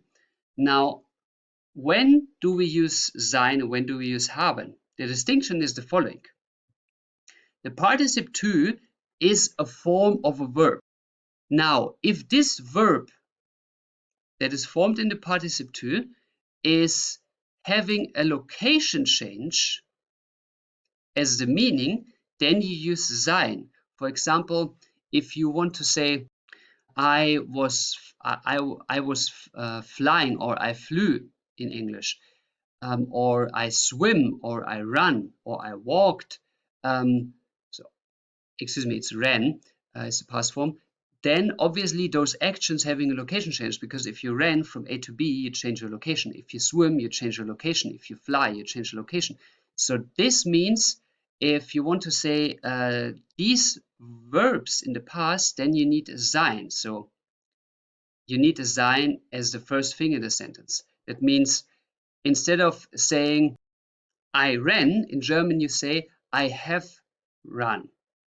Ich bin gerannt. So ich bin, to be. Ich bin gerannt. So that means for you that you use the to be and die haben as in the present form. So you say ich bin and then use the participle form. Ich bin. The same as with haben. You say ich habe. Now, very important here is that sometimes people accidentally think that they have to use the past form of sein and haben, but that's not correct. You don't say ich war plus participle, you say ich bin. Yeah, so don't mix the past one with the past two. That is not correct. You use the past two here in the present times for to be. Good. So to be you also use for strong situation changes, condition changes, which we will have examples here on the right side later, but strong situation change verb is, for example, everything that has to do with death. I mean, what is more changing than the passing of a life? So this is clearly a strong situation change and needs the sein form to be. If you say he died, in German you would say he is died. Ist gestorben. He is died, if you would translate it one-to-one to English. So he died in German would be he is died. That is a strong situation change. And haben are for all the other verbs. So haben is for roughly 90% of the verbs. Then location change is for roughly, I would say, 8%, and strong situation change 2% of the verbs. So they are more exceptional. Now let's go to the participle II. The participle II, as mentioned, is a verb form. And the verb form of participle II is never changing. It always stays the same because the sein or haben is changing its form. So ich bin, du bist, er ist, wir sind, sie sind, and so on, plus the participle form. So the participle doesn't need to change because the to be or the to have is changing, which makes it so much easier than learning all the forms of the past one, and therefore we Germans prefer the past two because the past one has several forms. As you see here, it changes with ich, du, er, sie, es, ich war, du warst, er war, which makes it very complicated. While in the past two, it doesn't change. It's always the participle two form. It's always the same. Now, I made you a tree how these participle two forms can form. You see here. And I made this tree according to what you see here on the left with to be or haben. So everything here in light green are the to be forms, and everything in dark green are examples of the to have form. So here again, sein und haben. You have here location changes in verbs. For example, ran ist gelaufen. Now what you see here in gelaufen is the change from infinitive, from the basic form of the verb, to participle two. It is laufen means to walk or to run, depends how you translate. But now let's focus on laufen, walk. That's the infinitive form, laufen, to walk. And now to form this participle two form of the verb, which is a special form of every verb has one participle two form. You are just adding the GE in front.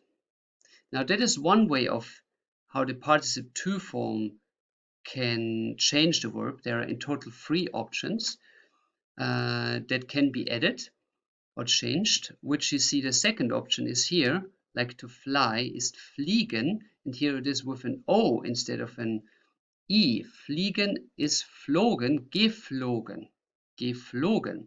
So now we have two changes here in the verb. And the third form I prepared for you here when there is a T at the end. So it is, instead of rennen, to run, it is gerannt, ran. G and front, then a vowel change and a T at the end. So now these are three forms of how the verb can change with three elements maximum, but it is that you can intermix those elements. So in total there are 5 options to mix these three elements. And this sounds very complicated, but the good thing about this is that the practice is easier than the theory here. If you ask yourself how these changes are done, when are they done, and how you should do it, if you want to know the theory behind it, then this is going to be quite complicated, and that's why I will not recommend you to learn this, but I will explain you shortly.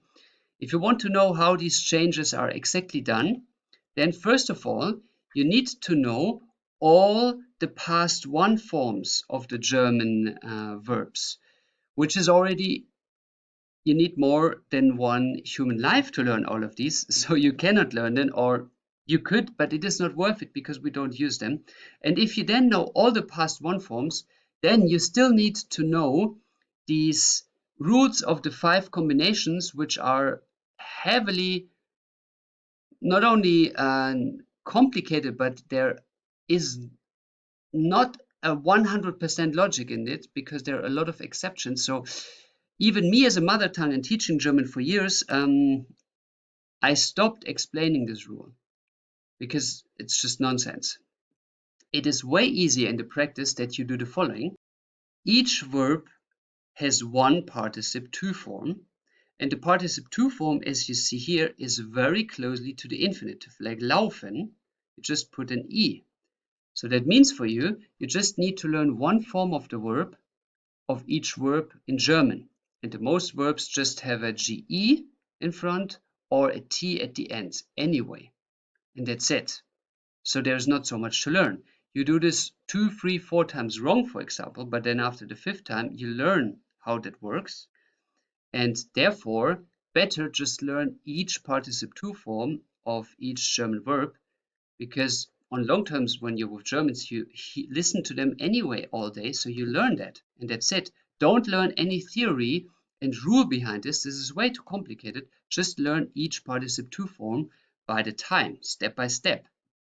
And if you want to speed it up, you can also just check on Google, type in participle to forms of German verbs, and you have hundreds and hundreds of lists that show you these forms if you want to learn it systematically. So that's not, let's say, on long term difficult. It will happen to you anyway, and therefore I would not recommend you to learn the rule behind this. Just learn it the way it is. Just learn every participle to form of each verb. It's way easier than learning the rule behind this. Good. So these are the 3 forms with the participle to change the verb. Now here I wrote you 2 exceptions that are extremely rarely. So gehen, to go, turns to gegangen. So gehen has clearly, as you see here, a difference. It is e, and here it is an. Gegangen, gehen. So that's the same logic of the change that you learned up here with nehmen and nimmst. It follows a similar logic, but that is extremely rarely. And then the same is with riding. Geritten. Riding, geritten. So it's like in English, ridden, like to ride a horse, and ridden. Out of nowhere, we have 2D, the same as with 2T in German. So these are extremely rare exceptions. I just wrote them down for you to have it on the overview. So these are categories of location changes. There can be also strong situation changes that need to be in front, like sein. And here are the 3 categories of these situation changes. It is rather death, all the verbs that have to do with death, like gestorben, died, ertrunken, drowned, erstickt, suffocated, and many other depressive words are need to be then in and out of sleep. So you are going into the sleep or going out of the sleep. That also needs to be like eingeschlafen or aufgewacht, fall asleep or woke up. That needs a to be. And as you see here, die G is in front of the word schlafen. So schlafen means to sleep, and G is in front of schlafen, but in front of that is an ein. That is because that is a prefix. How prefixes are working, you will learn in another lecture. That's not the main topic here. But if you have a prefix, then the prefix, that's already the name, pre means before, comes before everything. So it comes as the first part of the verb. Pre means before. So that is before the verb. If you want to understand that more, then please check out the prefix lecture. So everything within and out of sleep is coming with a to be. Now let's go to the third category, which are others. These are just several verbs which are roughly once counted around 10 important verbs, but only 4 of these verbs are very important in the all-day life, which are listed here. These are verbs that are not really in the category 1 or 2, so therefore I listed them here. It's arrived, angekommen, or stayed, geblieben, somebody stayed at home, for example, or grew, gewachsen, or encountered, begegnet.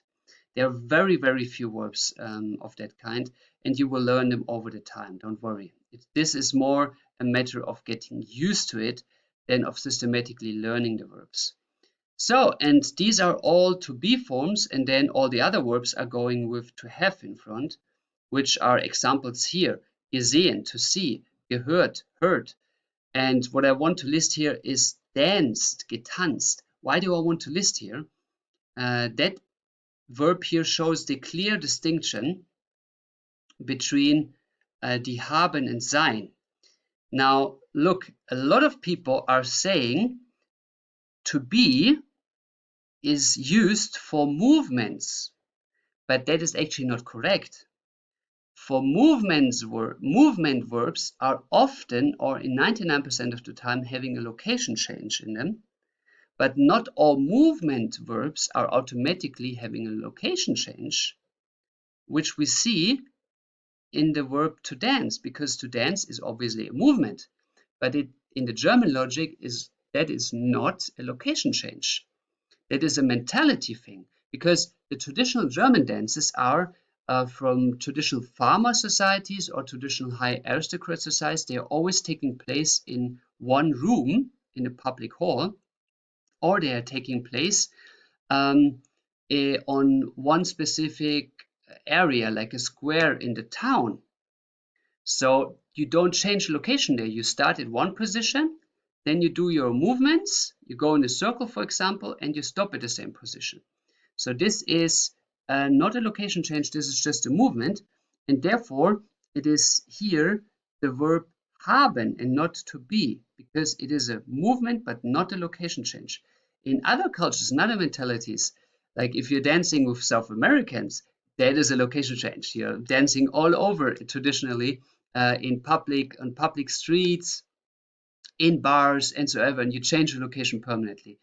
While in our German tradition, that's not the case. So therefore, tanzen is a movement, but it's not a location change. So therefore, you need the verb to have in front of it. Now, another verb I want to show you here is to eat, essen, which needs an additional G. Now, the question to you, why does it need an additional G? It is gegessen instead of just a GE, like with tanzen, for example. But if you have just a GE, it would be geessen. That is hard to pronounce. You cannot say geessen. You can't say this, so we just put an additional G. Gegessen is eaten, like I ate something. And for the last, as an example, is geschlafen. Now, why do I list this here? Look here, it has a blue star, like here. As we see here in the second category of be verbs, it is in and out of sleep, which is the logic of to sleep in a bit different form. The point is that in and out of sleep, we have to emphasize the in and out, which means you're going into the sleep or you're going out of the sleep. So you're going into your subconsciousness, like falling asleep, you're going into the theta waves of your brain, so in the subconsciousness, or you're going out of the subconsciousness. While if you just say, I slept, you were permanently sleeping. It's not that you're going in or out of the sleep, you just sleep. And therefore, schlafen itself needs haben and not the sein. It's haben category, not sein, because you are just in the same level and you don't change. You're not going in or out of the sleep. Therefore, I marked it here with a blue star. This is like an non-sein, but a to be, to have verb. That is all. You are now having the full overview of the participle two with all their forms. And this maybe at the beginning looks overwhelming, but again, if this is new for you, then please check out the A2.1 level, because this should be nothing new for you to understand the next chapters. This is just to repeat everything that you learned so far, to warm up your knowledge. Okay, and now let's go to the past three to briefly mention this, which is called the Plusquamperfekt. The name already looks as complicated as it is, and I mentioned here it is 100% nur schriftlich, which means only written, 100% only in written sources, nur schriftlich. Schrift means the writing. So you barely need it, and in addition, it is practically only used by newspapers and news agencies or books. So we Germans in the all-day life, we have zero users of it. So, but for you to know this forms, to repeat that shortly, we go over it, and it goes like following. Let's say you have a situation of you say, I woke up and I worked.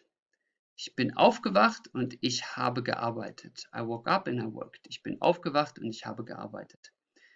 Now, these are both past two forms, yeah? Aufgewacht, ich bin aufgewacht, as you saw here. It is out of the sleep. So this is out of the sleep up here, is to be. And I have worked is not a location change, not a fundamental situation change, so it is haben. So these are both participle two formed past, so the past two. Easy until here. Now you can do the complicated step in the writing life, but you never use it verbally. I repeat, you don't use this only in written sources, that you are combining both sentences, that you say first this happened and second this happened, and now you want to combine both happenings into one sentence. Both happenings into one sentence, which makes the explanation way more complicated. That's why we Germans don't use it in the all-day life. So again, to put this in a picture, I want to draw you a picture how that works. So you have the now, the jetzt, now. That's the point of now. Then you want to describe a first happening and first event in the past. So you go back in time. You go back in time here to this point. That is what we now know, the past two. That is a singular past form. And then you are at this point. But now in the same sentence, you want to describe even another point in the past that happened before this action, which is to practically say, I did this before I did that. And you want to put this in one sentence, which American English, for example, is using quite a lot. We Germans don't use this at all. Then what you need to do in German is that you use the perfect time, and then you come with a linking word like davor, which means before. And then you're using the so-called Plusquamperfekt time, which is a mixture of the Präteritum and of the perfect, which is ultra complicated. So you can also say a version of combining these two sentences by forming them into this. Before I have worked, which is the first event, bevor ich gearbeitet habe. And here note that habe is at the end. That is because of the word before. This is so-called conjunction. About conjunctions you learn in another chapter. Bevor ich gearbeitet habe. And then in the second comes the plusquamperfekt, which is a combination of the past one Präteritum and the past two perfect. War ich aufgewacht? War ich aufgewacht? Now this war should be very alarming for you because war is past one and this is past two. So you cannot put the past one into the past two, but in the plusquamperfekt you do. So that would be before I worked, I woke up. Before I worked, I woke up. In American English you use it often. In German you don't use this at all. That's so odd to say. So I would never recommend you to speak that way in German. Never ever. It's very, very confusing for the people. We only use it in written form. Okay, or you can also just, instead of saying before, you can turn the event the other way around and say after. So there would be, now for you as an exercise, how would you say the complicated form of after I woke up, I worked, or I have been working. After I woke up, I worked. How would you say this in German? Now write the sentence down for you to test if you follow this logic. It's not that easy. The answer is nachdem, which is after or after that, nachdem ich aufgewacht war, after I woke up, habe ich gearbeitet. I worked. After I woke up, I worked. Puh, that is, for me as a German, not really applicable. We don't use that at all. So that is for you to have an explanation about the past three, but please never ever use it. Just understand how it works and that's it. So you understand if you read it what it is, but do not use it. It's just too complicated and we Germans don't use it because it confuses us. Now you know all the forms of the past on one sheet, and we're now approaching the future. The last time for you to learn until now is the future, morgen, so tomorrow, the future. And the future is quite easy. The future one forms exactly like in English, which is in English, I will do something. In German, will is werden. And the werden has the following form. So ich werde, and then comes the exception. And as you know, the exception is always in the du and ers. Du wirst and wird. Wird. Now here's a huge exception in German language that the third form here from werden does not only have a vowel change, but also at the end does not end with T, but with a D. Why it is that way, please check out the A2.1 explanation where you see the connection of this word to the Viking mythology. But just functional understanding, you take the werden and then plus the infinitive of a verb like in English, I will do it, ich werde es machen. So you just take the actual word that you want to put in the future here in the infinitive form, like you will go, du wirst gehen, he will write, wird schreiben. So just the infinitive, which is the basic form of a verb. And then we go to the future two. The future two is basically the future one, but with a time limit. So that is, if you want to say, I will do something until then, which is Zeit limit, time limit, then you use the future two. I will do my homework until tonight or until tomorrow 1500, for example, like 3 o'clock. Then you need the following. You just use the werden as you learned before. For example, I will do the project. Ich werde das Projekt machen. But if you now say bis Montag, until Monday, so you put a time limit, then until Monday, this future happening will be in the past because you will have done it. It's like in English. I will have done it until Monday. So it will be until Monday. When it is Monday, when the time limit is reached, then from that moment on, further on, it will be the past. So in Monday, it will be done. You hear this in English. It also needs done, which is not do. So it needs also in English the perfect, so the past form. And the past form of, for example, to end, like the project to end, will be beendet haben. Ich werde das Projekt bis Montag beendet haben. So the future to needs at the end a perfect, which is the past to, as you learned in the past, because in the future this thing will be finished, so it is in the past when you reach the time limit.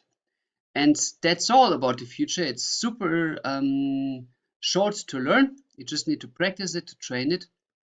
And that's all about the German times on one sheet. So you have now a complete overview of everything there is about the German times, of everything you need to learn. And in some future lectures, you will learn another dimension of the time forms, but more about this later. Good. So that's all you need to learn. Now I would suggest you that you write down sentences of each of these time forms to train it, to repeat it, to warm up, and to check if you understand it. If you don't understand it, please check out the A2.1 level or check out this lecture again. I thank you for your time and I look forward to share the waves of the German journey in the next lecture with you. See you soon. I welcome you on board for a new chapter, a new round into the German language grammar. Today, we are going to cover an explanation about what we actually will do in the next two lectures. So first of all, the topic is about the so-called Konjunktivzeiten, which means the times of the conjunctives of the if clauses. Now the question is, how can have an if clause actually a time, which is the question about how can a potential reality, as the conjunctive is a potential reality, can have actually a time. To understand this, let's go with the following model. First of all, let's explain what actually the reality is looking like in the model. Let's say the reality that you describe, like I go, for example, it's not I would go, potentially it's like I go, can have the following metaphor, the following picture. Let's say you go, the German sentence, you go, is clearly having a verb, the verb of the accusative, to go, which is the movement. So the reality can have therefore several aspects which we define by their cases. So let's say this is the reality. All there is on this x and epsilon is reality, and the reality has four cases.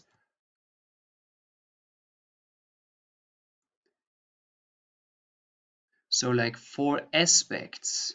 And these four aspects are the cases that you already learned. So in the first aspect, the reality sentence consists of a nominative aspect. In the second part, it exists or consists of an accusative. In the third part, of a dative. And in the fifth part, of a genitive.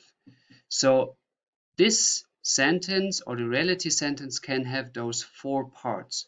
For example, I go would be an accusative aspect of the reality, or this is a car is nominative, or I helped the man is dative, or the man's car is genitive. So the reality has these four aspects. Now, it does not only have these 4 aspects, because you can say I go to work, for example, but you can also say this in the past. I went to work, or you can say in the future, I will go to work. So within those 4 dimensions, there are also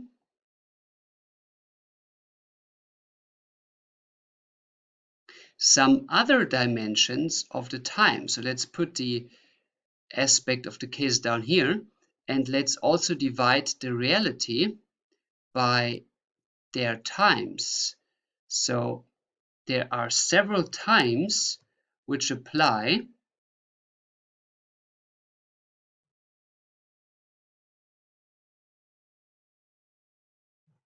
that are dividing the reality. For example, you can express yourself rather in the present times. Let's say this is the present time. So you can say the sentence in the form of I go now.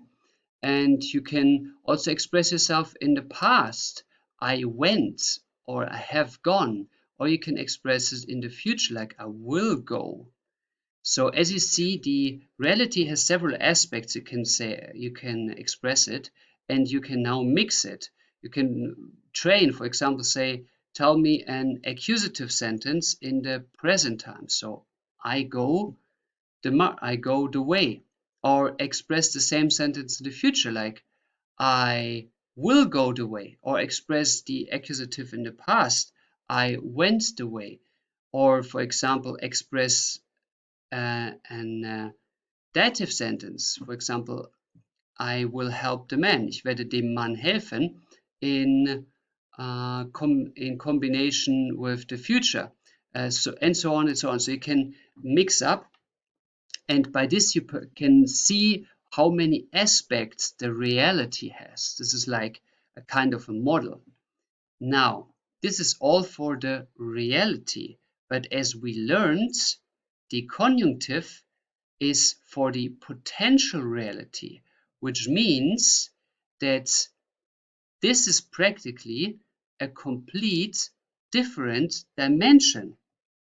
Like if the reality has its dimension, then the potential reality is like in another dimension. It is like you are flying through a black hole in the space, in the dark space outside of Earth. You're flying into a black hole, and you're coming with your spaceship into another dimension. And this other dimension is this potential reality. So you are traveling from one reality to another reality. So therefore, these things here are completely divided. The reality and the potential reality are 2 different spheres. They are 2 different worlds, 2 different dimensions. And as they are 2 different dimensions, it is that the potential reality has also its own times, its own time aspects, also in combination with the cases. So practically, this 2D model now turns into a 3D model. Imagine you can overlap this here so that you have one level with all these aspects and a second level with all these aspects. So it is now a 3D model. Unfortunately, I can't draw a 3D model here, yeah? But imagine you're putting these 2 layers that you have now in front of each other so that you have a 3D model. And that is what the conjunctive times are about. They are expressing the times in the potential reality. And for you to understand these times, we are going to find out about them in the next lecture. Now, if you are curious, this is just one additional bonus info. The official grammar in German knows not only 2 dimensions, like it does not know only reality but potential reality. It even knows a third way of expressing, a third dimension, which is officially what you learned in the chapter of the imperative, how to say orders, how to order somebody to do something, the imperative, which you will find in the A1.2 level, the imperative.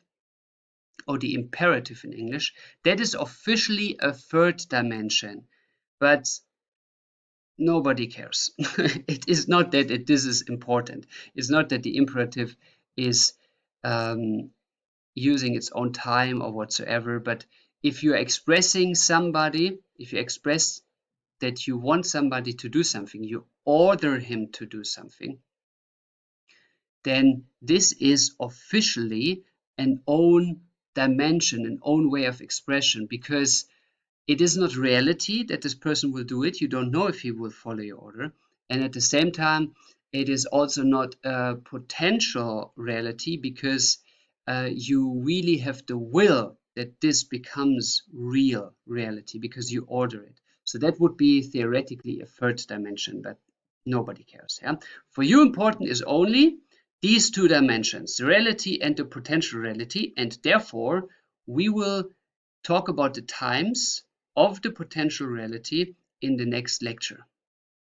Thanks for your time, and I hope this helps you to understand what the dimensions in the German language are about. So let's have our space journey into the next lecture. Thank you. Welcome, welcome, welcome, welcome on board. Today we're going to dive into a deep grammar topic that is, first of all, going to repeat the times in the German language in another way of training them, and then to teach you the times of the conjunctive. So today we are going to talk about the Konjunktiv Zeiten, so the times of the potential reality. And as the Konjunktiv II is the more important of both conjunctives, we will talk about the Konjunktiv II first. So we will talk about the times expressing wishes, dreams, fantasy, or politeness. And in order to do that, we are going to make a comparison between the reality, that is so-called the indicative, and the non-reality, the Konjunktiv II. So we divide here in reality and non-reality, and within those realities, we divide in their times. Here in the reality, we will repeat the present times by the present form of a verb, then going to the preteritum, to the past form, and then to the conjunctive II.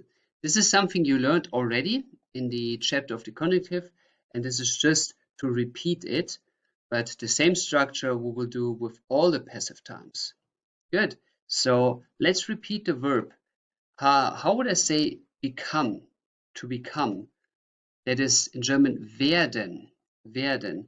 And how would I say the preteritum, the past one form of it? That is respectively wurden, wurden. And how would I say would, would?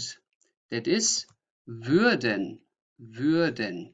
So we learned before by this method that the infinitive is very distinct, different to the past one, but the past one and the non-reality, the conjunctive II, is not that different. See, the only difference is the umlaut. Now, why is that? To repeat, my theory is the logic of the past is that it is something that passed. It is not real anymore. It is over.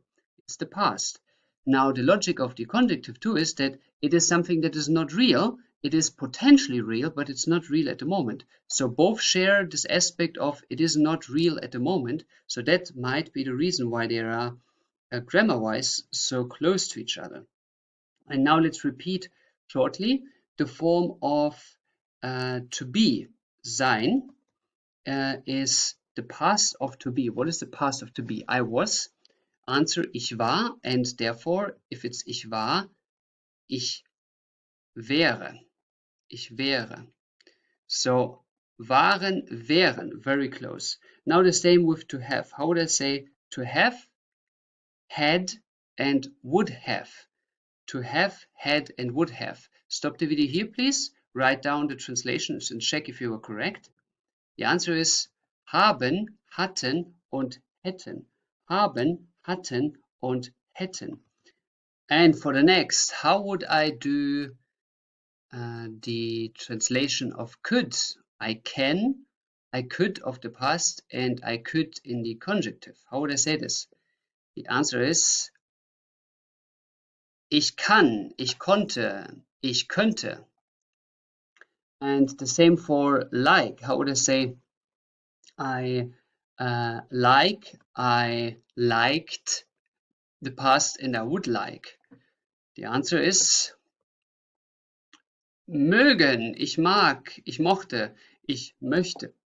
And then we also have all the other modal verbs here that would follow. But this is just a recap and a warming up what you did previously with the conjunctive. Now, let's go into the conjunctive times. And the conjunctive times are pretty limited for the Konjunktiv II. So if you want to change the time in the Konjunktiv II, you actually have only one option only. It is, you have the option of talking in the present, but the other times that are available are the Vergangenheit, the past. And that is all. You do not have a future of the Konjunktiv II because there cannot be a future of a dream or a fantasy because you have this fantasy or you don't have it. So you cannot have a future about dreaming about something. It is you dream about it or you don't. You cannot predict what you will fantasize or in future wish by the German logic. That is not possible. Therefore, we only talk about the past in the Konjunktiv II. So you have two times in the Konjunktiv II, which is the present, it is now, or the past, that you once had an idea about something, that you once wished something. Good. Now, to understand the time of the past for the Konjunktiv II, we are dividing here by the example of normal verbs. We will have other special verbs coming in the present and in the past. We divide a column in the present and in the past times for us to see the comparison between past and the now time, the present time. And we divide the column also into reality and non-reality. So we will talk about an example of the reality in present, the reality in past, the non-reality in present, the non-reality in past. Now, to give you an example in form of a normal verb, we are using the verb to travel, to travel. So how would I say, I traveled to Germany. I traveled to Germany. Now, please stop the video here, write down this example and translate it in written form and then check if you are correct. Translate, please. I travel to Germany. Stop the video here and translate now. The answer is, ich reise nach Deutschland. Ich reise nach Deutschland. I travel to Germany. Ich reise nach Deutschland. Good. Now, let's form the non-reality, the Konjunktiv II of the sentence. How would I say, I would travel to Germany? I would travel to Germany. The answer is, ich würde nach Deutschland reisen. Ich würde nach Deutschland reisen. So, reisen turns into würde reisen. And we mark here the non-reality in this color and the green in the color of the infinitive of the reality. Now, how would I say I traveled to Germany, like the reality in the past? I traveled to Germany. Now translate the sentence in written way, and then check if you're correct. So please stop the video here and translate the sentence, I traveled to Germany. The answer, ich bin nach Deutschland gereist. Ich bin nach Deutschland gereist. Now this is the past form. And now comes the new thing for you. Everything what we had until now was repeating. But now the new aspect comes. You now need to form the would form of this sentence, which would be, I would have traveled. in English. I would have traveled to Germany. What you do to achieve this is you need to add a would. So a would needs to be added in this sentence here. Now the question where to add it is quite to copy this logic. The would is always at the second position, is always at the position after the person, after the personal pronoun. So if I say, ich würde nach Deutschland, ich würde nach Deutschland, and then you need to put the sein at the end. Ich würde nach Deutschland gereist sein. Ich würde nach Deutschland gereist sein. Ich würde nach Deutschland gereist sein. That is the past form of the Konjunktiv II. Ich würde nach Deutschland gereist sein. If you ask yourself why the verb of to be is at the very end and why the verb würden is here, then please check out the lecture of the sentence structure, which explains you everything. If you did not see the lecture about the sentence structure yet, then I will give you a small view on it for free here for you to understand the sentence structure better. But please check out the whole lecture to understand the complete concept. But number 4 of the German sentence structure is as following. You see here a monster of a sentence. The most complicated form of forming a German sentence concerning the verbs with 1, 2, 3, 4, and 5 verbs. 5 verbs in one German sentence. This is something you will learn only in the passive form in the A2.1 level. So that's not about to body. You don't need to translate this here now. It's just about the sentence structure. So recognize here only that this sentence has 5 verbs. And the question is, which verb goes in what position? The system behind it, that's my theory, is as following. This position after the subject is the most important position. So that's position number 1. It has the highest priority. The position at the very end is the second most position, then the third most position, and the fourth most position. So this in total is like a revolver, you know, like a pistol, a traditional pistol where the bullet is going in a circle. The same is here, that this is the bullet that is to be shot, that's the highest priority. And if this is not existing, this kind of verb, then automatically this verb takes its place. So it goes like a revolver to this position. So you need to know which verb has the higher priority, know which verb goes here, and if this kind of verb is not existing, then the second most important verb comes there. And if the second most important is not existing, then the first most important verb, and so on and so forth. So this here is a list I made. This is not, I don't have this from any grammar book. I was just thinking about hundreds of examples to finally come to the conclusion that this is the list of priority of verbs in the German language. So the higher priority of place number 1 has the verb werden in all its form. So if there is a form of werden, which can be werden or würden, like in our case it's würden, then this verb has always the highest priority. This is the highest priority verb in the German language. This always comes at place number 1. But if werden is not existing in the sentence, then a modal verb takes its place. That's the second highest priority. So if there would be no werden in this sentence, then there would be können, which is here at the end, at the position of the werden, and the können would be then die Reise kann. Die Reise kann. So this is can. And that is the second most important position. Then the third most important verb are the verbs of sein and haben in the form of the passive perfect, or in the form of just the perfect. so the past two.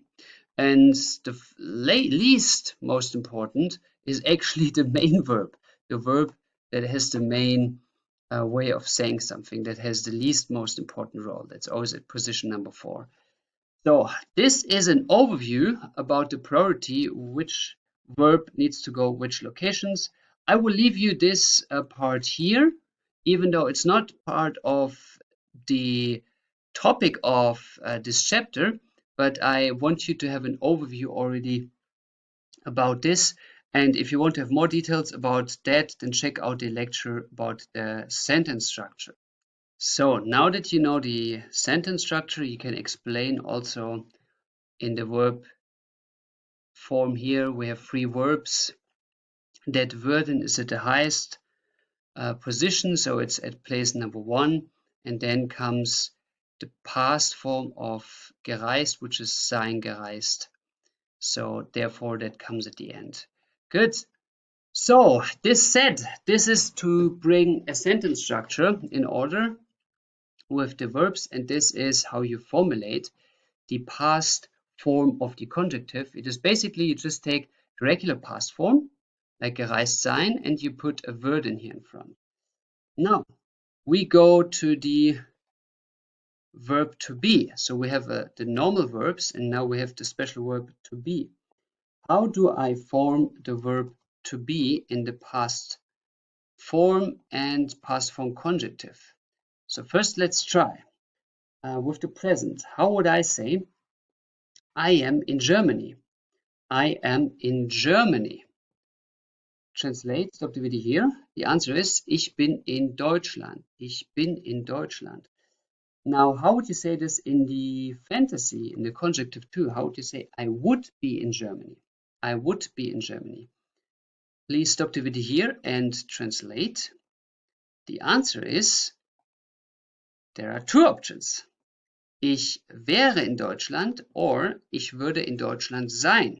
Ich wäre in Deutschland oder ich würde in Deutschland sein. Wäre can be also formulated in würde sein. That's the same. You can use both. Now, let's go to the past form. How would I form the past of ich bin in Deutschland? How would you say this? The answer is, ich war in Deutschland. Ich war in Deutschland. Now, there is a second way of saying the same sentence, or the same content at least. Ich war in Deutschland is past 1, so Präteritum. But every verb has past 1 and a past 2 form, as you learned. With my course, you're taught that for the verbs to be, have, and became, and the modal verbs, you should only use the Präteritum. But also those verbs have a past 2 form, but you almost never ever use it, only in very special forms. But here for this exercise, I want you to list both possibilities. So you can say, I was in Germany, but you can also say, I have been in Germany. I have been in Germany. So you need the past 2 form of to be. Now the past 2 form needs the have or be, like sein oder haben, plus the perfect form of a verb, which is, the participle 2 form of a verb, so the P2 form of a verb. Now, the question is, when do you use haben and when do you use sein? Remember, if you can't answer this question now, when to use haben and when to use sein, then please check out the A2.1 level where you have all the past forms. But to make it short, haben is used for almost all verbs, but for the verbs that are formed with sein, and sein is formed with verbs that have a location change as their effect, or that have a crucial situation or condition change, like everything that has to do with death or going in and out of sleep, so subconsciousness to consciousness. These are formed with to be, and then you need to know the perfect form, the past 2 form of sein, which is gewesen. Gewesen is the past 2 of of sein. Now, the question is for gewesen, for to be. Is that a haben or is that a sein verb? Is that a condition change or location change? Location change, probably not. But by the logic, it is a condition change, because to be, I was, is obviously a change because you were one way and now you're the other. So it is that you need sein as the verb that supports the gewesen. So sein needs sein in the past. Yeah. So sein gewesen, that is the perfect form of to be. So now we put this into a sentence. How would I say, I have been in Germany? I have been in Germany. The answer, ich bin in Deutschland gewesen. Ich bin in Deutschland gewesen. I have been in Germany. Ich bin in Deutschland gewesen. Yeah, that is the answer. Now, you have two variations. They practically mean the same in German, even though they're different in English. I was in Germany or I have been in Germany. For us Germans, we don't make a difference in that. It's just a way to formulate, but it has the same content meaning. Good. Now, the question is, how do you formulate the conjunctive II form of that? So let's start with this one. I was in Germany. Now, the answer is lying in the war, because war, as you learned, is like here, very close to wären. And that's what you need to do. You need to transform this war into wären. So there would be, how would I say, I would be, ich wäre in Deutschland, ich wäre in Deutschland. And now you need to formulate the past form of to be in form of the participle. So which is gewesen. Ich wäre in Deutschland gewesen. That is the conjunctive past. Now, why is it that way? Look here. That you need the past form of to be, that's logical because you want to say the to be in the past. Well, you don't use the past one for this, you use the past two. Why it is that way?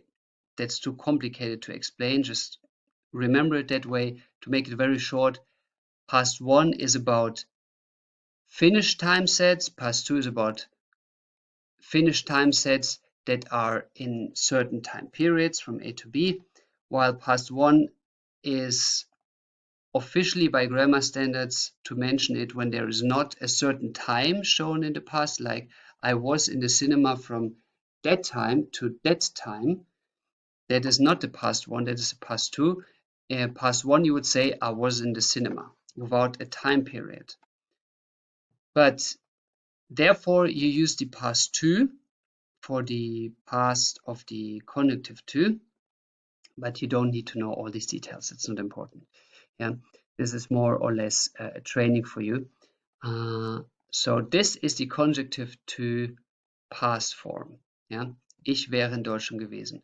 So you need the past of to be, and then you need the conjunctive form of to be, which is I would be. Ich wäre in Deutschland gewesen. That's the past two form. Now let's do the same trick with the Ich bin in Deutschland gewesen. Ich bin in Deutschland gewesen. Now here comes the same that you learned already up here. To formulate the past of this sentence, you just need to add a würde. So let's add the würde here. Ich würde, and then comes the rest in Deutschland, and then gewesen, and then you need the to be in the infinitive form. So sein. Ich würde in Deutschland gewesen sein. Ich würde in Deutschland gewesen sein. Here, ich würde in Deutschland gewesen sein. So that is the past two of the conjunctive. You can use both. There's no difference for us Germans to use, but to make it easier for you, I think you should use this one. Past one is easier to use compared to past two for the sein verb, as well as the past one form of the conjunctive. It's easier. Ich wäre in Deutschland gewesen. Okay, so this was already pretty tough. I can understand that this is very confusing at the start, but just write down 5 times such sentences over 5 days and you will have it in your mind. Just write down these versions here, these versions. That is just way easier to remember.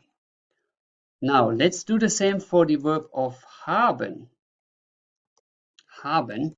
Let's go with the present time example of the reality. How would I translate I have a boat? I have a boat. Now the answer is Ich habe ein Boot. Ich habe ein Boot. How would you translate I would have a boat? I would have a boat. Now, what is the answer? The answer is, there are two options. Yeah? I would have a boat is ich hätte ein Boot oder ich würde ein Boot haben. As you learned, hätte equals würde haben. That's the same. You can use both. Now, how would you say the past of I had a boat? How would you say this? The past of the reality. The answer is ich hatte ein Boot. Ich hatte ein Boot. That's the answer. Now, hatten has the same as the waren. It has also a past two form. And how would I therefore say I have had a boat? I have had a boat. In German it would be Ich habe ein Boot gehabt. Habe gehabt. So gehabt is the participle to form and haben is the supportive element here. Ich habe gehabt. Now let's go to the past of the conjunctive here. Now, as you learned up here, from the war to wäre gewesen, you take the war into gewesen. So you take the past one form into the past two form of the verb, and the past two form of hatten ist gehabt.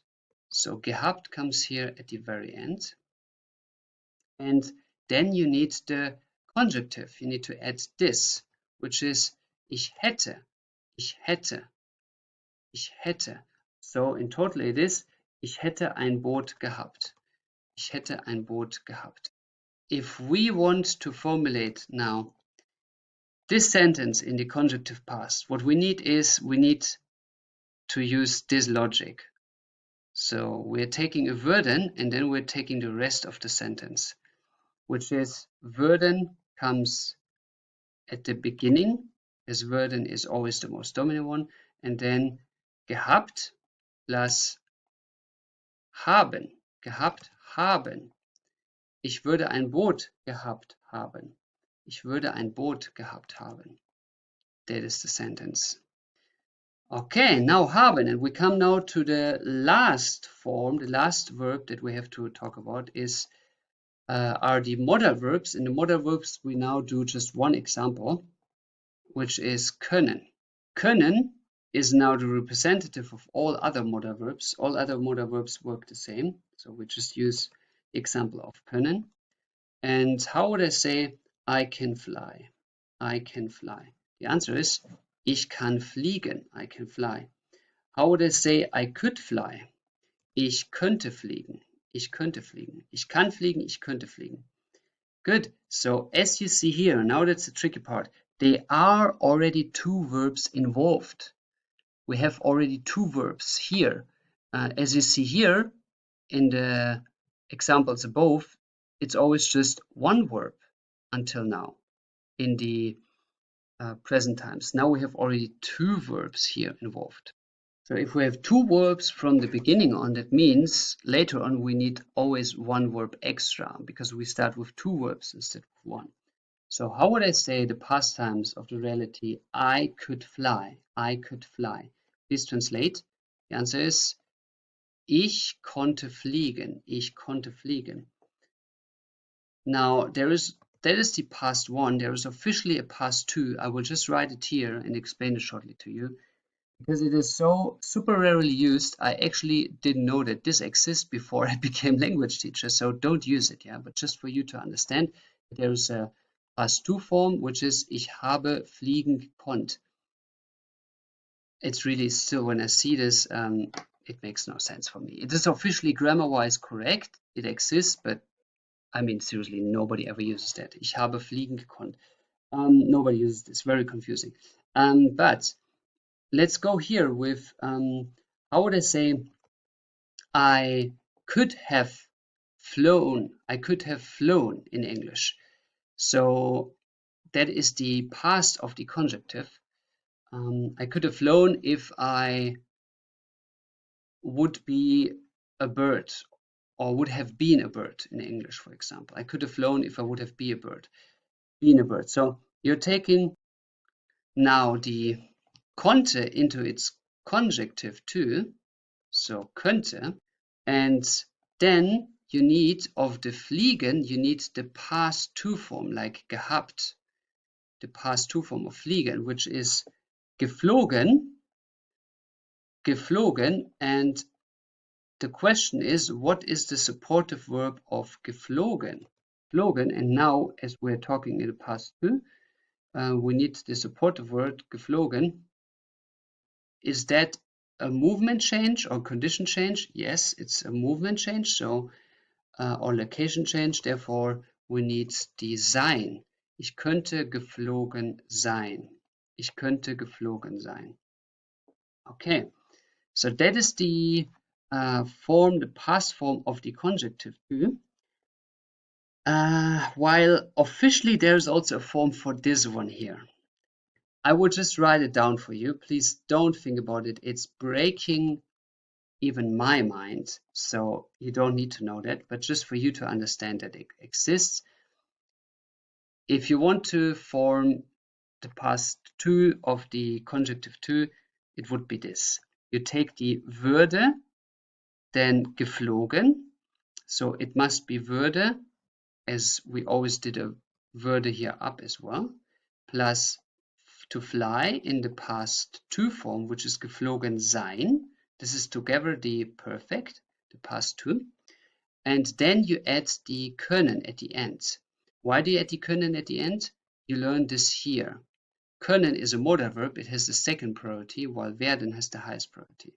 So in total, it is that we have here the conjunctive two plus the verb that is tense in the past plus the modal verb that expresses how the main verb could, would, or be allowed to be, and so on.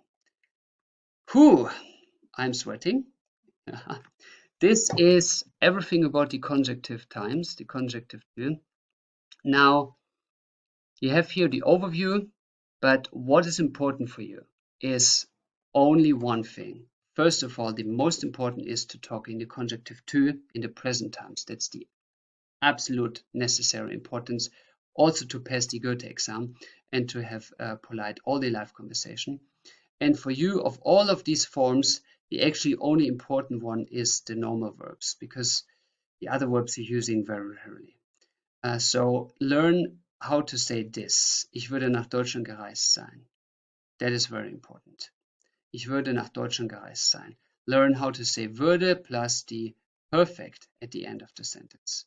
The perfect form. I will write for you this as well here, for you as an extra reminder. This at the end of the sentence is the perfect form, so the past two form. That's the perfect past two. And that's all that you really need to know for your all-day life. The rest is just nice to know. You will hear it sometimes, but you will not use it in your life often. And that's it. Now you have a complete overview. And now I recommend you write sentences in these forms. Write sentences to just get used to these forms, even though you will not use them very often, but to understand them whenever you hear them. That's all from my side. I thank you for your time, and I look forward to guide you through the next stormy waves of German grammar. Welcome on board! Today you're going to explore the times of the conjunctive one. Last time you explored the way more important conjunctive two, which I would recommend you learn by heart. That's more important. But today you also learn the conjunctive one times. So again, the question is, what is conjunctive one? Conjunctive one is about quotations, about giving responsibility by giving information, about claiming what other people said. So basically you are giving another person the information of what you were told by a third party person. You're just giving information further by quoting somebody. So this is the Konjunktiv I about. Now, about the times of the Konjunktiv I indeed has almost all the times there are. So it has a past and a future. But we start with a small recap about the present times, the present, so the now time, to repeat how to form actually Konjunktiv I. Now, if you don't remember what is now being said, then please check the chapter of the Konjunktiv I. This is just to repeat it. Now, how do you form the Konjunktiv I? Think about it. Stop the video here, think about it, and write an example by the verb haben. Haben. How would I say in the Konjunktiv I form, like I have? He says, he claims, I have. How would I say you have, he has, we have, you plural have, and they have? How would you say all these forms? Now, first of all, write down the translations and then continue with the video.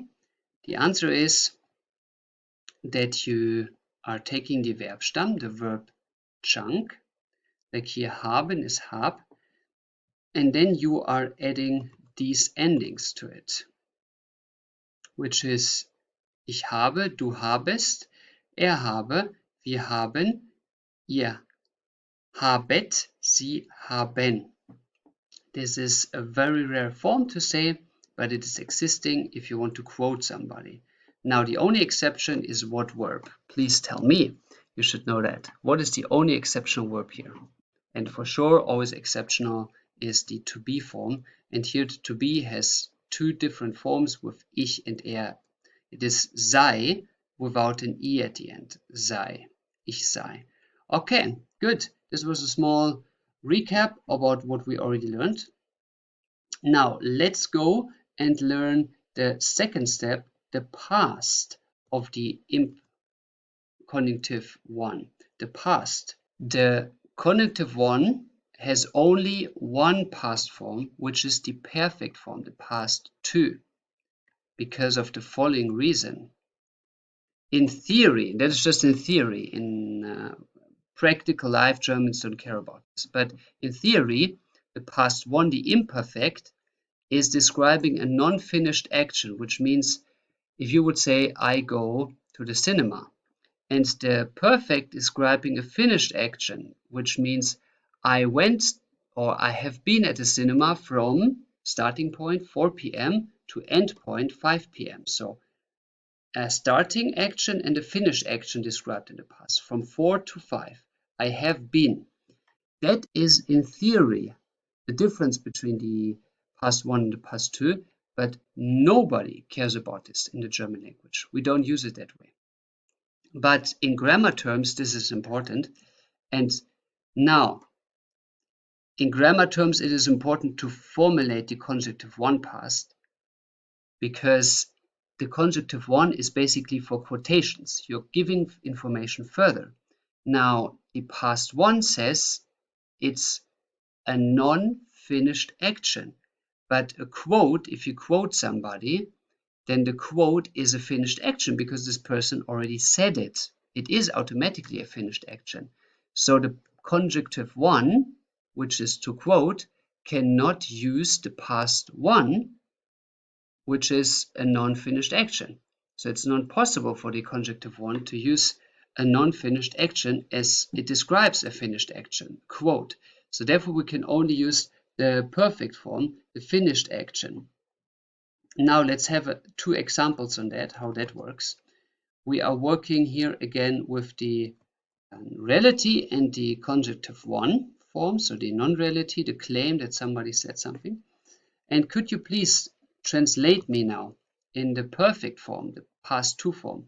How would you say, you have done the homework? You have done the homework. Please stop the video here, write it down and check if your translation was correct. The answer is, du hast deine Hausaufgaben gemacht. Hast gemacht. Have done. Du hast deine Hausaufgaben gemacht. So that is the reality version of it. Now we're going to the Konjunktiv II.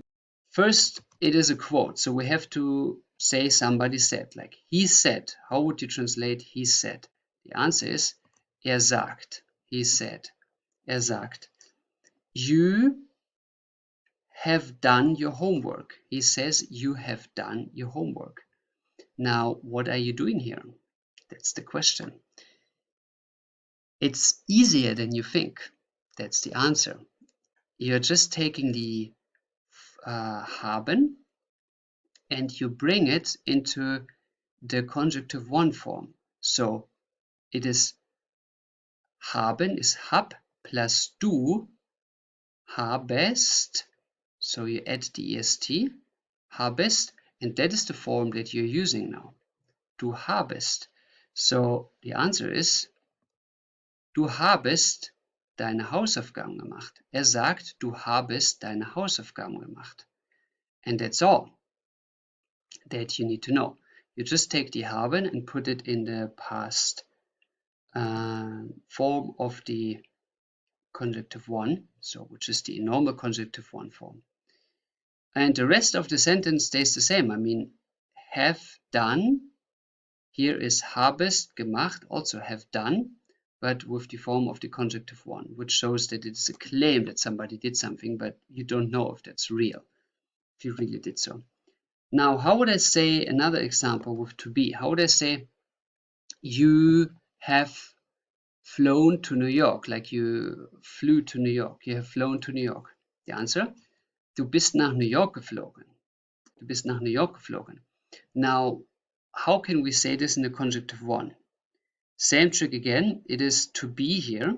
To be needs to be in the Konjunktiv I form, so to be ist sein, sein, und du seiest, du seiest. So it's not a special form here. Du seiest. Now we take the du seiest, integrate it in the sentence, and that leads us to the result, sagt, du seiest nach New York geflogen. Sagt, du seiest nach New York geflogen. And that's it. That's how you formulate the past of the Konjunktiv I. It's not that difficult. You take just a regular past and you give the supportive verb the Konjunktiv I form. And that's all you need to know. Now we go to the future I first. And here we find the same logic as you had before. If you want to, for example, say, you will do your homework. You will do your homework. How do you translate this? Please stop the video here and translate, you will do your homework. The answer, du wirst deine Hausaufgaben machen. Du wirst deine Hausaufgaben machen. Then, how would you say, he says, you will do your homework? Like a quote, Konjunktiv I. He says you will do the homework. Now you do the same again. You take the wirst in the infinitive form, haben, and then you take the est of the du. So du werdest deine Hausaufgaben machen. Sagt, du werdest deine Hausaufgaben machen. And it's as easy as that. So now another example with you will fly to New York. How would you say you will fly to New York? Stop the video here, translate, answer. Du wirst nach New York fliegen. Or du wirst, yeah, I forgot the New York here. Du wirst nach New York fliegen. Du wirst fliegen.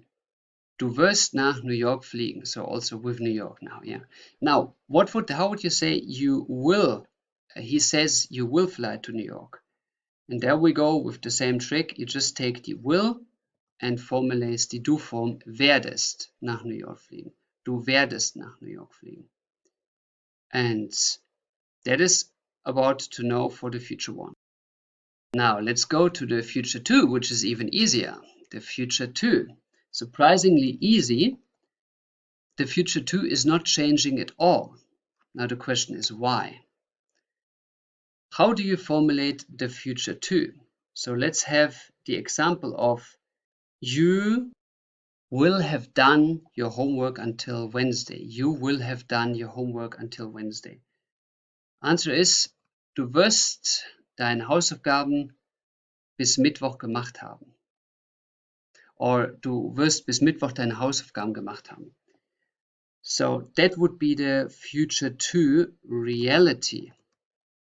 Now, how do we put this in the conjunctive 1? Like, somebody claims you will do your homework until Wednesday. Somebody says that. That is as easy as up there. You're just taking this, sagt, du werdest, and the rest of the sentence stays the same. Sag, du werdest bis Mittwoch deine Hausaufgaben gemacht haben. There's no difference. It's just that you need to put the werden into the conjunctive 1 form, and all the other things stay the same. Now, how would we say this with the example of you will you will have flown to New York until Wednesday. You will have flown to New York until Wednesday. Please stop the video here, translate the answer. Du wirst bis Mittwoch nach New York geflogen sein. Du wirst bis Mittwoch nach New York geflogen sein. And now, if you want to say this in the conjunctive 1, saying somebody said that, then you just repeat the same logic here. Sagt, du werdest. And that's it. So, if you want to say the past or the future of the conjunctive 1, the only thing you have to change is the supportive verb. So in the future die werden, and in the past die haben or die sein. And that's all. There's nothing else to learn about this time. Good. So it looks complicated, but it's actually not that complicated. You just change one verb form and then you have the same result. Good. Then I thank you for your time, and I'm looking forward for our next topic that will be hopefully without time. I welcome you on board to your next step into your German language advance. We will start with learning a new case and therefore finishing all the cases in this package of the A2 level. But before we are going to perfectionize your understanding of the cases, here a repeat why we actually need the cases. So this is the video that you already saw in the A1 package, and let's have a quick overview about why there are actually cases in German and for what we need it. And after that, we're going to learn the dative and the genitive. So I welcome you on board, stay fresh, and enjoy the knowledge. Welcome you on board today of this great day for a great lecture. For you today, you will understand one of the most important aspects of the German language, which is the so-called cases or die Fälle. This topic might be something completely new for you, as for example, cases are absolutely not existing in English, for example, at all. So it might be the first time you are ever in contact with this topic. For you to understand this topic, we will work instantly with an example. If I would say, I see the man, or I would say, I follow the man. I follow the man. Then in both cases, we're having the article the, and the article the is not changing in both situations. While in German, that is very different. If I say, I see the man, it is ich sehe den Mann. Ich sehe den Mann. I see the man. Here again you see how close German and English is. I sehe, see, the Mann, man. I see the man. Now if I say I follow the man, then this is translated as ich folge dem Mann. Ich folge dem Mann. Now you see here in both situations that the article is changing completely, the ending. So it is den with an N, or it is dem with an M. And this is what we call the cases. The cases are changing certain things in the sentence, including the articles. What it changes exactly, you will learn in the following chapters. But the question here is, first of all, what is activating the cases? What is defining that I use an N here and an M here? And second of all, what is the use of these cases, why we actually use them? To answer the first question, what actually defines what case needs to be used, what defines that we need to use an N here, is the verb, the action. And the action here is the verb to see. The verb to see is in the category of verbs we call the accusative verbs. What the accusative is, you learn in another chapter, but roughly about it is everything that has to do with senses, like to see, to hear, to taste. These are all part of the accusative. So this action to see, this verb, is defining that we need here an N, that we need the case of the accusative, which needs an N.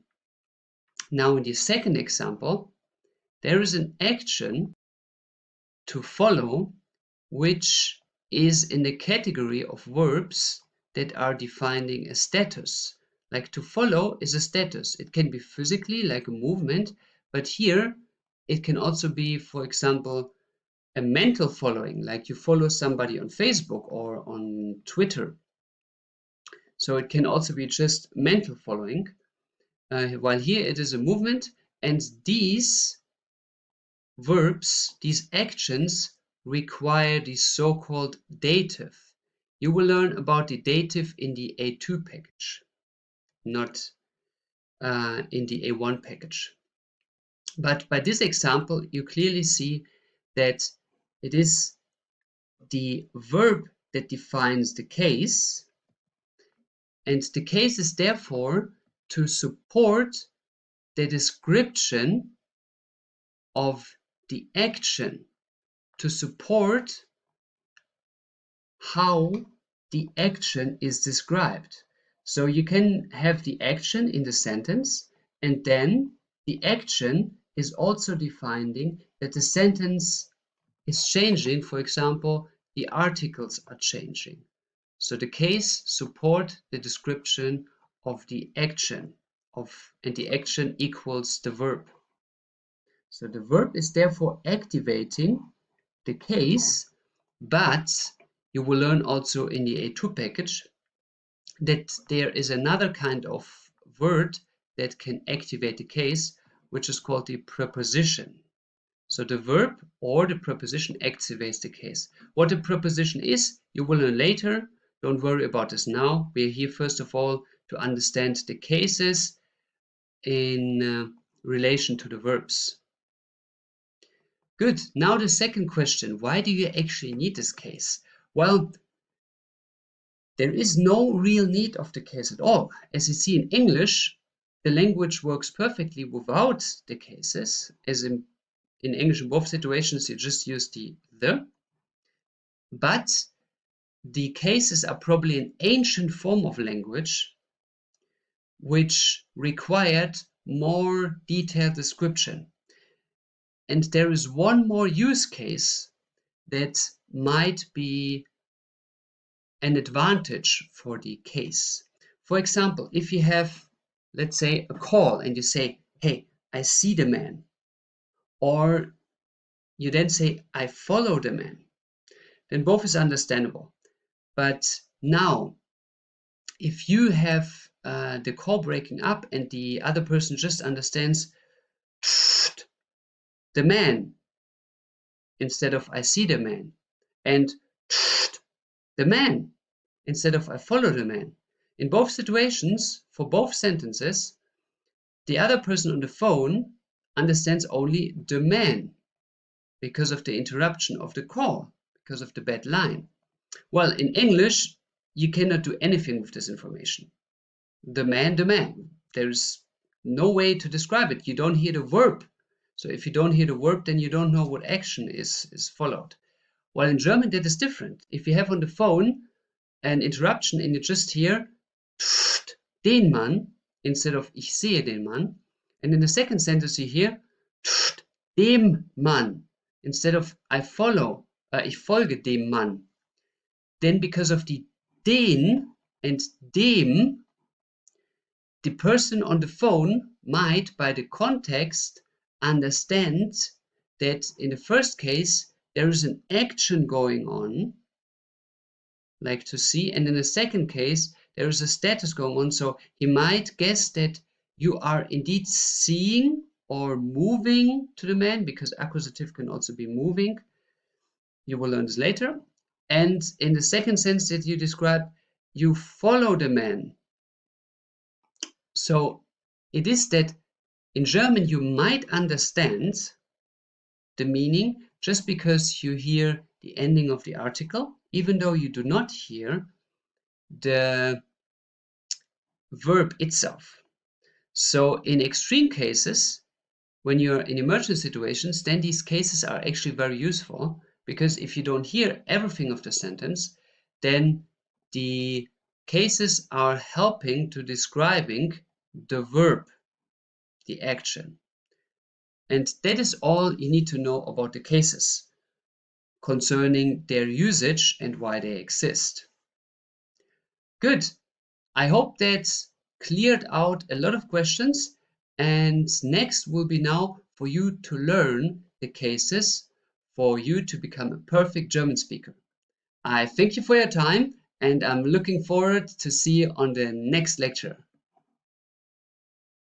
I welcome you on board today for a monster lecture. What we are going to do is to put all the cases of the German language on one sheet. This is something you will probably not find anywhere else, at least I never found it, but you will see on one sheet everything there is about the German cases, about all 4 of them. And in addition, by this sheet, marked with easy to understand colors, you will understand their interrelation. You will understand why the things are as they are. So for you today, the super overview, which I'm going to explain for you step by step. Now, the first question is, which cases exist in German and how are they actually activated? Why they actually exist? Now, the first case that exists in the German language is the so-called nominative. The nominative in German, that is of a Latin origin, which you can remember in Spanish, for example, you say nombre, which means the name. So the nominative is to name something. And now the question to you is, what verb do you need to call something out, to name something? It is that you say, this is the car, or this is Kevin. So you are taking the word to be, which means for you, whenever you see a sentence in German that has only the verb to be in the sentence, then it is in 99.9% of the cases a nominative sentence. In 99.9% of the cases, the nominative is activated if to be, the word sein, the verb sein, is the only verb in the sentence. And in total, the German sentences with to be only are round about 15%. 15% of all the German sentences are sentences with to be as the only verb. These are all the typical sentences, like you say, this is a man, or I am Kevin, or these are human beings, or these are mountains. So everything that you call by the name that you want to identify with to be, that is the nominative.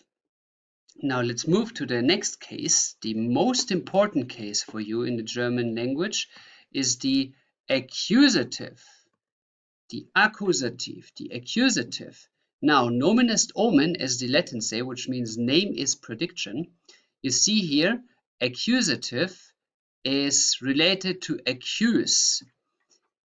Now you can remember it by the accusative is accusing somebody of an action. While for the background knowledge, actually the funny story behind the name accusative is that this name is actually a wrong translation from Greek to Latin. So they translated it wrongly. Actually, the accusative in the Greek origin, the name accusative comes actually from this word, which I don't dare to pronounce. I don't know how to pronounce this Greek word. Aitiaitike, I can only guess. But this is the actual word of the accusative, which means cause and effect, and it makes more sense. In a second, you will see why. So that is the original word of accusative, the original origin, but this word was wrongly translated from Greek to Latin, and therefore nowadays it is accused, which is connected with accusing somebody. But actually it is related to cause and effect. So remember, the accusative is accuse somebody of an action, to accuse somebody of an action, which makes sense if you check which verbs are activating the accusative. Look here.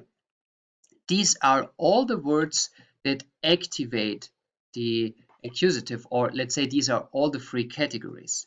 I made those three categories for you for easy understanding. So all the verbs that are including movements, so a location change, so I would call them the dynamic verbs, are accusative. So for example, to drive, fahren, or to fly, fliegen. Everything where any action in which you change the location is accusative. Also, all the verbs that are about senses, directly or indirectly, for example, to see, sehen, or to taste, schmecken, are clearly senses. But also to eat, which is not a sense, eating is not a sense, but it is very directly connected with the tasting, with the schmecken. So that is also an accusative. Everything that is directly and indirectly connected with the senses. Then you have also some special verbs that are that are accusative, even though they have no connection to the upper two categories. But the most important verbs that you need to know in the accusative are to have, haben, to take, nehmen, and all the modal verbs are accusative verbs, all the modal verbs. And now if you see these three categories, it makes sense that the Greek origin means cause and effect describing case, because these, especially the moving part, are actions that have a cause and that have an effect. So you move from A to B. The same is with the senses. They have a cause and they have an effect. Like I see something, this is the cause, and then I react to it, that is the effect. Therefore, also the accusative, as you later see, includes the reflexive verb. So, like for example, it's not only that I see something, but I see myself. So it goes back to me. It is reflected. This is the cause and the effect. The accusative is roughly activated by 80% of the German verbs, which means if you now take the accusative plus the nominative, 95% of all German sentences are roughly rather a sentence with just to be in it, nominative, or one of these actions here. So 95% of the German verbs are actually just decided by these two cases, which will be very important later to see that actually it's not that difficult in German to form a different case sentence. But let's go now to the third case, which is called the dative. And Nomen ist Omen again, name is prediction. In dative, you find the word date, or in German das Datum, which you will see in a second what that is referring to. But the question first is, what verbs are activating the dative? And here we have an overview of them. It is that I would say the dative is practically the opposite of the accusative. So when in the accusative we have dynamic movement verbs, in the dative we have non-movement static verbs. So everything about movement is accusative, everything about non-movement and the status possession relation is dative. For example, something belongs to somebody, gehören, or just a relation verb, somebody helps somebody, helfen. So you might think that helfen is actually a movement, but you can help somebody mentally, for example, or by sending him money, and that's not a movement of yourself. So there is no location change. So everything that has to do with possession or status relation, that is dative, and this is round about 5% of all the German sentences or verbs, however you take it. So this is a minority of verbs, but for you important is there are only 5% of the verbs in German, but some of them are very crucial and very important. So if you want to have a list of all of these verbs that are really important and are in the dative exclusively, then check out the A2.1 level, where I have for you a full lecture about all the verbs in dative that you need on an all-day basis. Now we are going further and discover the last of the cases and the most unnecessary case, I would say. That is the genitive, which is roughly less than 1% of all the German sentences are written in the genitive. Now, why is that? The answer is here. The genitive is about possessions and relations. Now, that should ring an alarm bell in you, because we just said that the dative is about possession and status relations, so practically about the same. That's exactly the case why genitive is almost never used anymore nowadays. It is like, imagine the dative is like a modern smartphone product with the function of calls, text messaging, and any internet-based service. Or the genitive is, let's say, just an old phone that can do calls and text messaging, but it has no internet. So if you have a product with internet and then you have a product without internet, you prefer the product with the internet. It's just a better product. In addition, the dative is way easier to formulate than the genitive. So which product would you buy? Exactly, you use the dative product because it's better. So therefore, the genitive is practically step-by-step dying out in the usage of the German language, and you will see here by an example why. First of all, there are very few, and I would even say no verbs in German that activate the dative. You will see an example down here in a second. And therefore, the dative is replacing the genitive. Now, here in an example, you see why. This sentence, der Dativ ist des Genitivs Tod. Der Dativ ist des Genitivs Tod is a genitive sentence, which shows you already how complicated it is formed. You have a des and then you have an extra s at the end of the noun. That is not normal in the other cases beside dative plural. You put an n, but here that is not to be found in other cases. So this means the dative is the genitive's death. It's the same in English, genitive's death. So therefore, this is not only an example of a genitive sentence, but this is also having the information that the dative is killing the genitive because it's replacing it. Now, the same sentence we can say one-to-one with the same content in the dative form. We can say, der Dativ ist der Tod vom Genitiv. Der Dativ ist der Tod vom Genitiv. which means the dative is the def of the genitive. So of the is replacing genitives. Therefore, this is a dative sentence that practically replaces the genitive sentence. So all in all, the genitive is very, very few times used. And as you see here, there is no real verb involved in the genitive because the genitive itself is just the article and this s at the end.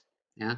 While for all the other cases, you have verbs like gehören automatically activates the dative, or helfen, or for the accusative, you have sehen und schmecken, for example, that automatically activates the accusative, while the genitive does not have any verb at all, that is automatically just genitive. If you wonder about this sentence, here we have the verb to be, and this part of the sentence is nominative, and the rest of the sentence here is dative because of the form. That's because of the preposition. The preposition can also change the case, not only the verbs. And how that goes, you also find out in the A1.2 level, where you have a list of all the prepositions which are explained to you by pictures.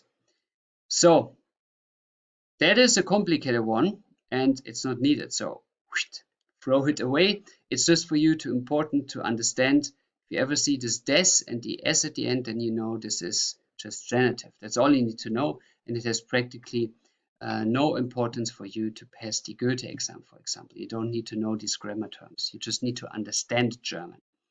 Okay, so you have now a complete overview about all the 4 cases and their respected verbs, and also a percentage of their usage. So most important is that you understand the accusative, because it is forming 80% of the German verbs.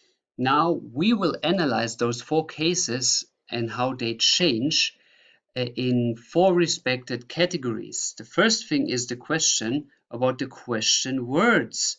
What are the question words of each of the case? So if you have a sentence where you see only to be, then it is very likely the question of who, like to be, for example, he is, whatever, he is the man, then you're asking who is he, and the question word who in German is wer, who, wer. We will later compare this with the articles, wer. So here in red marked is the nominative, wer. Now, how would I ask in German, what is it? What is it? The answer is, you should know that is was. Was. Let's go from these verbs from these question words to the accusative question words. So in accusative, you would in English also ask who is driving. So nominative, like who is it? In accusative, who is driving? So both times in English it is who. In German that is quite different. We are separating those question words. So if we are asking who is driving, we don't say or in a way like who is doing the action. For example, who do I see? We're not saying wer sehe ich, but we're saying wen sehe ich? Wen. So wen is the question word of the accusative. Wen sehe ich? Also, who do I drive? Wen fahre ich? For example. So this is the question word. The equivalent of wer is wen in the accusative. Now, how would I ask, what do I see? Also accusative, and here we have also the was, so that's the same. Now the question is, what is actually the difference of the usage of wer and was, or wen and was? When do I say wer? When do I say was? When do I say wen? When do I say was? Now, well, the wer should be obvious as well as wen. You're asking who is it, so you're asking for a person. So this is the usage if you're asking for a human or a humanized being, and the was is for a non-human or non-humanized being. So human is clear what that is. That's a human being, but humanized, I put here on purpose because some living beings, or maybe some even objects in some cultures, are given the status, emotional status of having, let's say, human aspects. So, for example, for us Germans, we love dogs. We love them. They're like our best friends.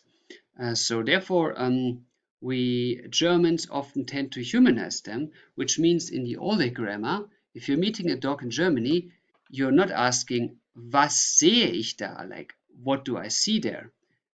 Or you don't point on the dog and say, was ist das? What is that? You're pointing on the dog and you're asking, wer ist das? You're asking for the name of the dog because we Germans give name to our dogs. And therefore we are asking for the wer. We treat it grammar-wise like a human being.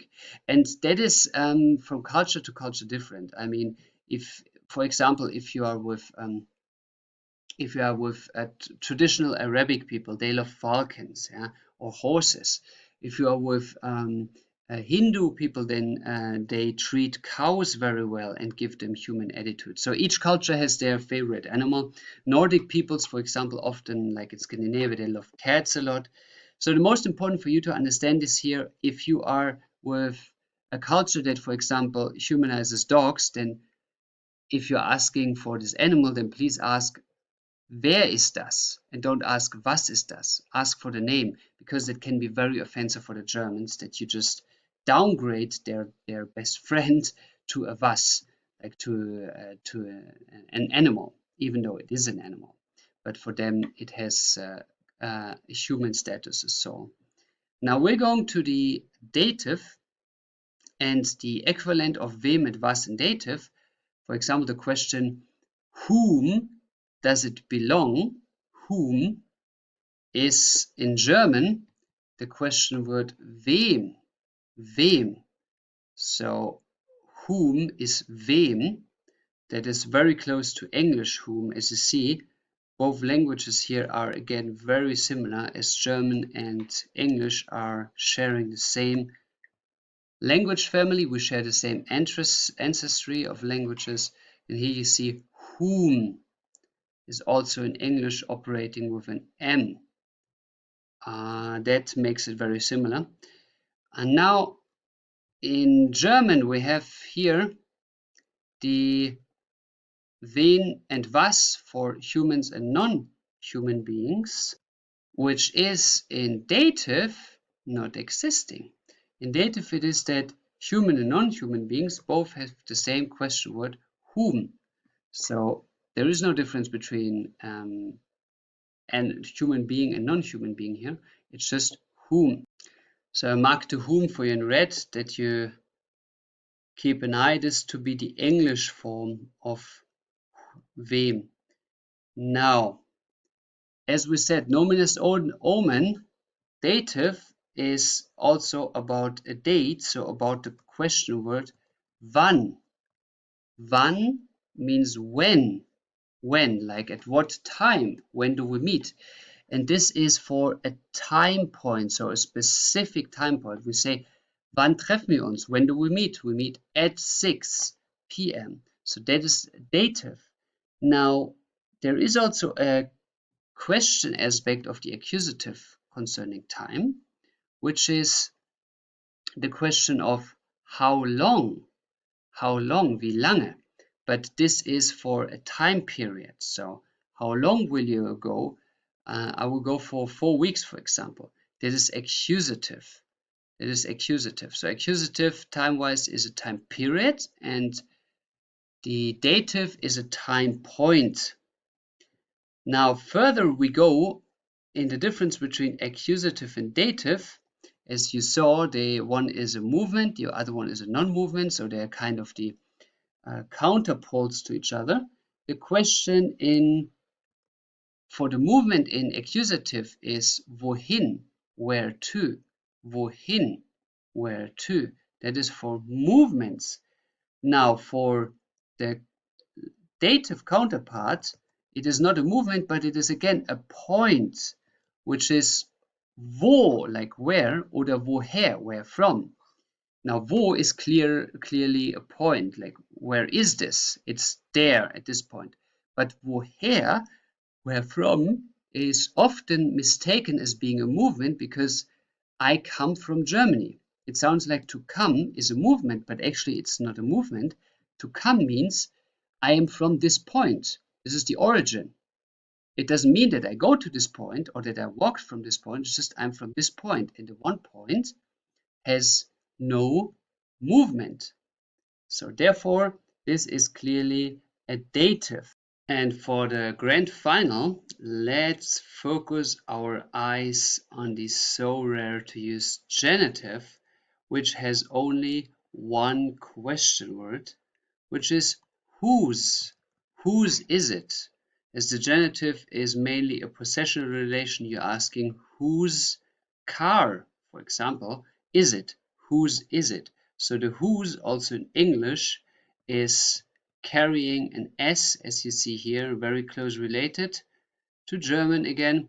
And this is about possessed objects most of the time, or in general, it is something about people who are in relation, like whose son is this, whose children are these. Now, but here again, it is, now I could ask whose car is it? Whose car is that? How would I ask whose car is that? Please translate. How do I ask whose car is that? The answer is wessen Auto ist das? Wessen Auto ist das, for example.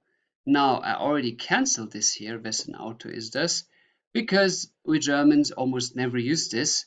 Instead, we're using a dative form. So what would you use instead of wessen Auto ist das in form of the dative? In dative, you would ask, whom belongs the car? Whom belongs the car? Which is in German, wem gehört das Auto? So here, the dative is again replacing the genitive, and that's why the dative is the death of the genitive. So that is a practical example why the genitive is indeed dying out. Now, this cleared, these are now all the important question words that are related to the cases. We go to the next analytical point, which is we will talk about the articles. The articles are changing in the cases. So the article in English, the, is the article for the particular thing. So you point on something like the man, the car, and the unparticular article is the a, like it is a man, one out of many, or a car, one out of many. So particular and unparticular, both of them, we will now divide into their male, neutral, female, and plural form. Now, you maybe wonder why I write the male and the neutral, der Mann, das Kind, next to each other. Normally, it is that the female comes after the male. But you will see in a second that in the Germanic logic, it is that the male and the neutral should come together because they follow most of the time the same logic. You will see this in a second, as well as the female and the plural follow the same logic. That's why I put them together. In general, if you're learning a language, most of the time, you actually learn the language by the logic of Latin, of the Latin language. Why?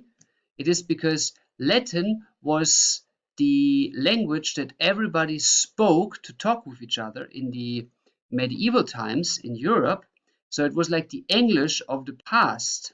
Like nowadays, English is the world language, so you need to speak English to talk to most people. That is the same for Latin 500 or 1000 years ago. So therefore, Latin was the language that was used to compare all the other languages, and therefore we compare languages with each other by the standard of Latin, which is logical, but leads to the huge problem that Latin logic, the logic of a Latin language, is not the logic of other languages. This, for example, is not a Latin language, But German is a Germanic language, like Norwegian, Dutch, Danish, English. They're all Germanic languages, so they follow their own logic. And we here analyze the things by the Germanic language logic, not by the Latin.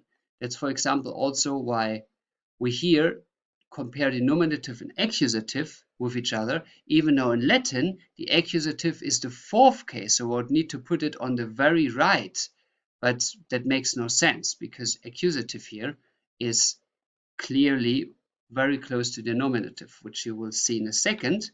And therefore, as nominative and accusative are so close to each other, we also compare them in this list with 15 and 80% going together to compare their articles, and then we analyze the dative and the genitive. So that's why this structure here may be looking strange to you because you're not used to it. It is different than regular structures, but that's the Germanic logic. And I want to emphasize before we start again that 95% of the German sentences are nominative or accusative. This will be very important now for you to understand the next step. So the next step is we're now going through the articles, so the translation of the in German. For example, let's take the nominative, and now in each of the respective genders, we, for example, put the nominative male here. So how would I say this is the man? So is, the verb is mainly nominative. So this is the man. How would I ask this? How would I say that in German? This is the man. Now the answer, das ist der Mann. But now look here. Der has an ER here, yeah? Now does it remind you to something? Wer has an ER here. So the logic behind the articles in German is that the male article is following the logic of the question word. So wer leads to der. Now if wer leads to der, what is about wen? Wen? Now please tell me, what should be the answer for the male article of the accusative? So for example, I see the man. I see, to see, accusative, a sense, to see. It should be logically, ich sehe den Mann. Den Mann. Now you see by this example, as wen leads to den and wer leads to der, that the German language is a male dominated language. The male forms are dominating certain rules in German. Now, if you see both cases here, der and den, and you know both cases are nominative and accusative respectively, then this means that if nominative and accusative are in total 95% of the German sentences, that 95% of the German sentences are actually just different in their male form by der or den.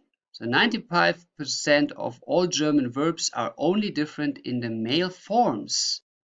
So 95% of all German sentences are only different in the male form. Now to prove this, we are going through the other articles. So how would I, for example, say that is the child? That is the child. In German, das ist das Kind. Das ist das Kind. Das Kind. Now, how would I say this in the accusative? I see the child. In German, ich sehe das Kind. So it's the same.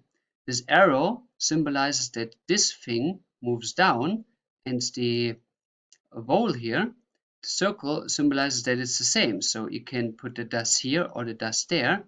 It's the same, which means das is the same, the neutral, for nominative as well as accusative. Nominative and accusative have the same article for the neutral.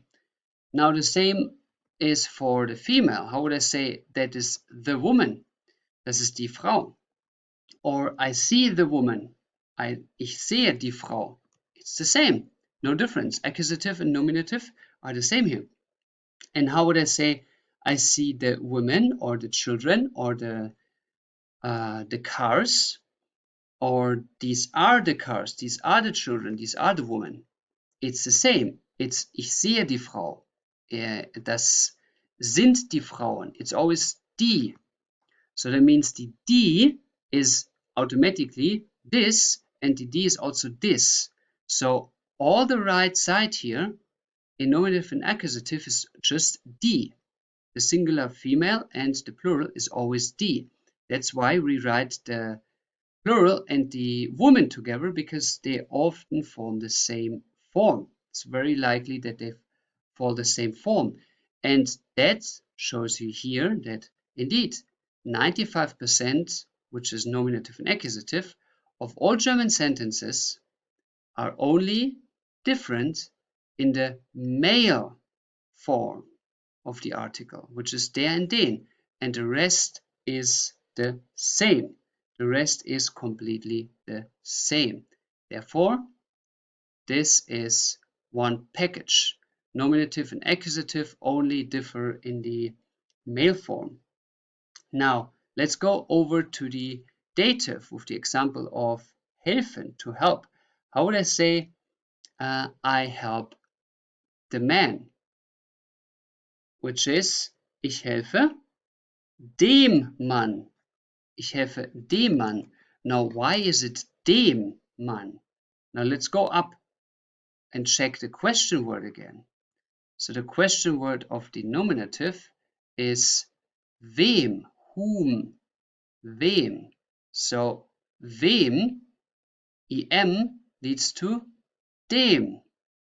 Same logic, follows the same logic. And in addition, you can actually do this also with the other genders. Look here, das. For the question word was, das was. That is also very similar. Good. So dem is the dative form. Ich helfe dem Mann. Now, how would I say this for the child? How would I say I help the child? The answer is ich helfe dem Kind. Ich helfe dem Kind. So the child here is the same form as the male. Ich helfe dem Kind. So that goes the same way. Ich helfe dem Kind. They are both, therefore, in one box. They belong together as a kind of package. So the dative is the same in the male as in the neutral form, which why we here put the male and the neutral together, because that's the Germanic logic. Now, how would I say that for I help the woman? I help the woman. So here, the article is der Frau. Der Frau. Ich helfe der Frau. Now you might wonder why der here is in dative while in nominative it is up here the male form.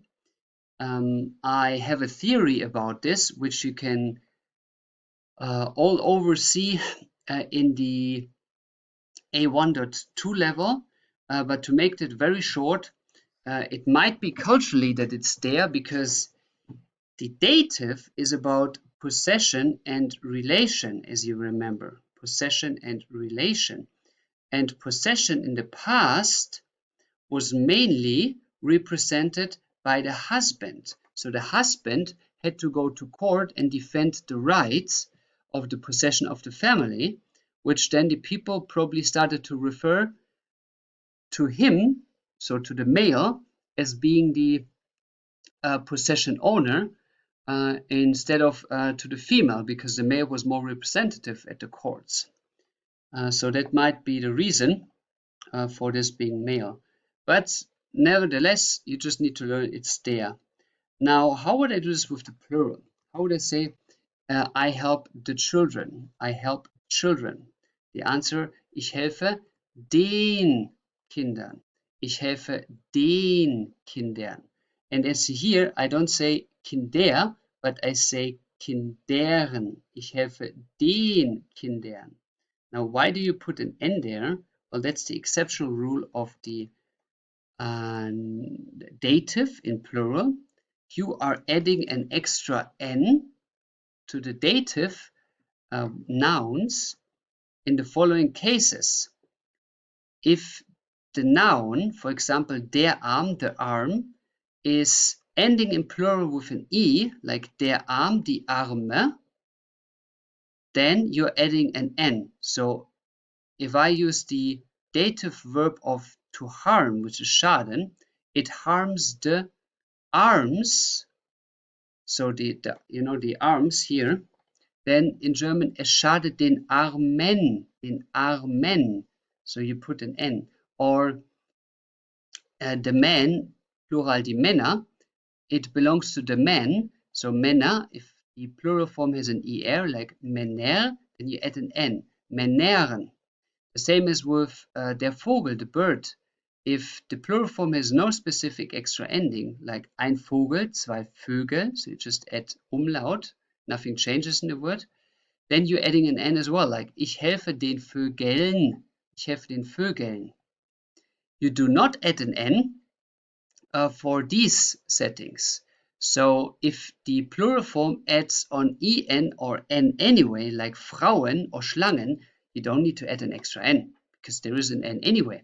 And if the word ends on an s, like the Autos, then you also don't add an n because Autosen, that makes no sense in German, to have two consonants after each other.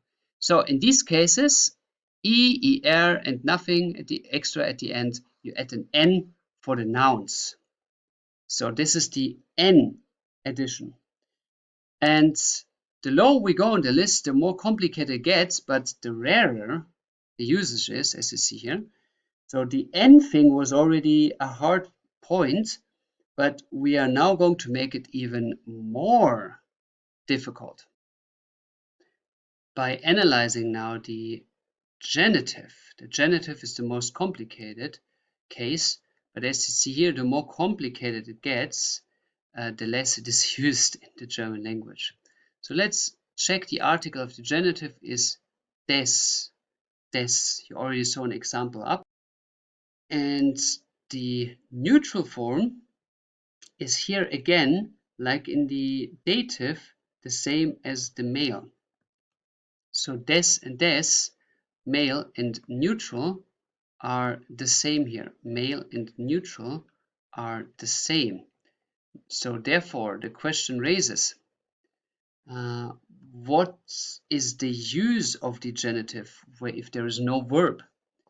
For example, how would I translate, it is the father of the child. It is the father of the child.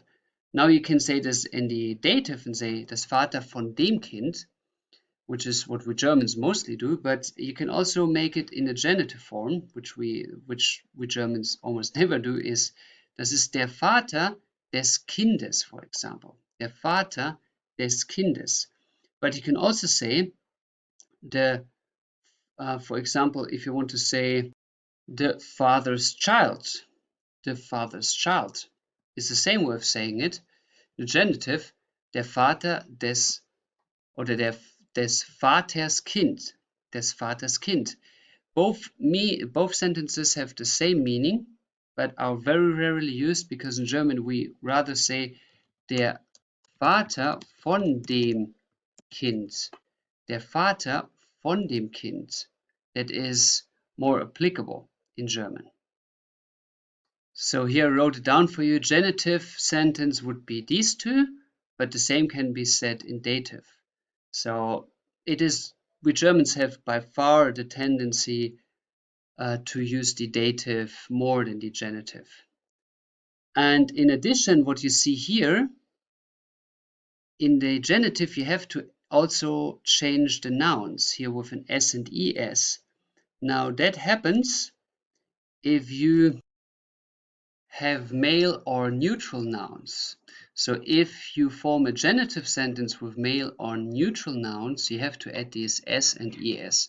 which makes it even more complicated. So again, genitive is not really practical. We Germans very, very rarely use it. But this overview is hopefully making things easier for you to understand it at least. And as you see here, this together is again a package, which is the male and neutral form are just exactly the same in the genitive as well like in the dative. That's why I write male and neutral form here together. Okay, then let's move to the female aspect of the genitive.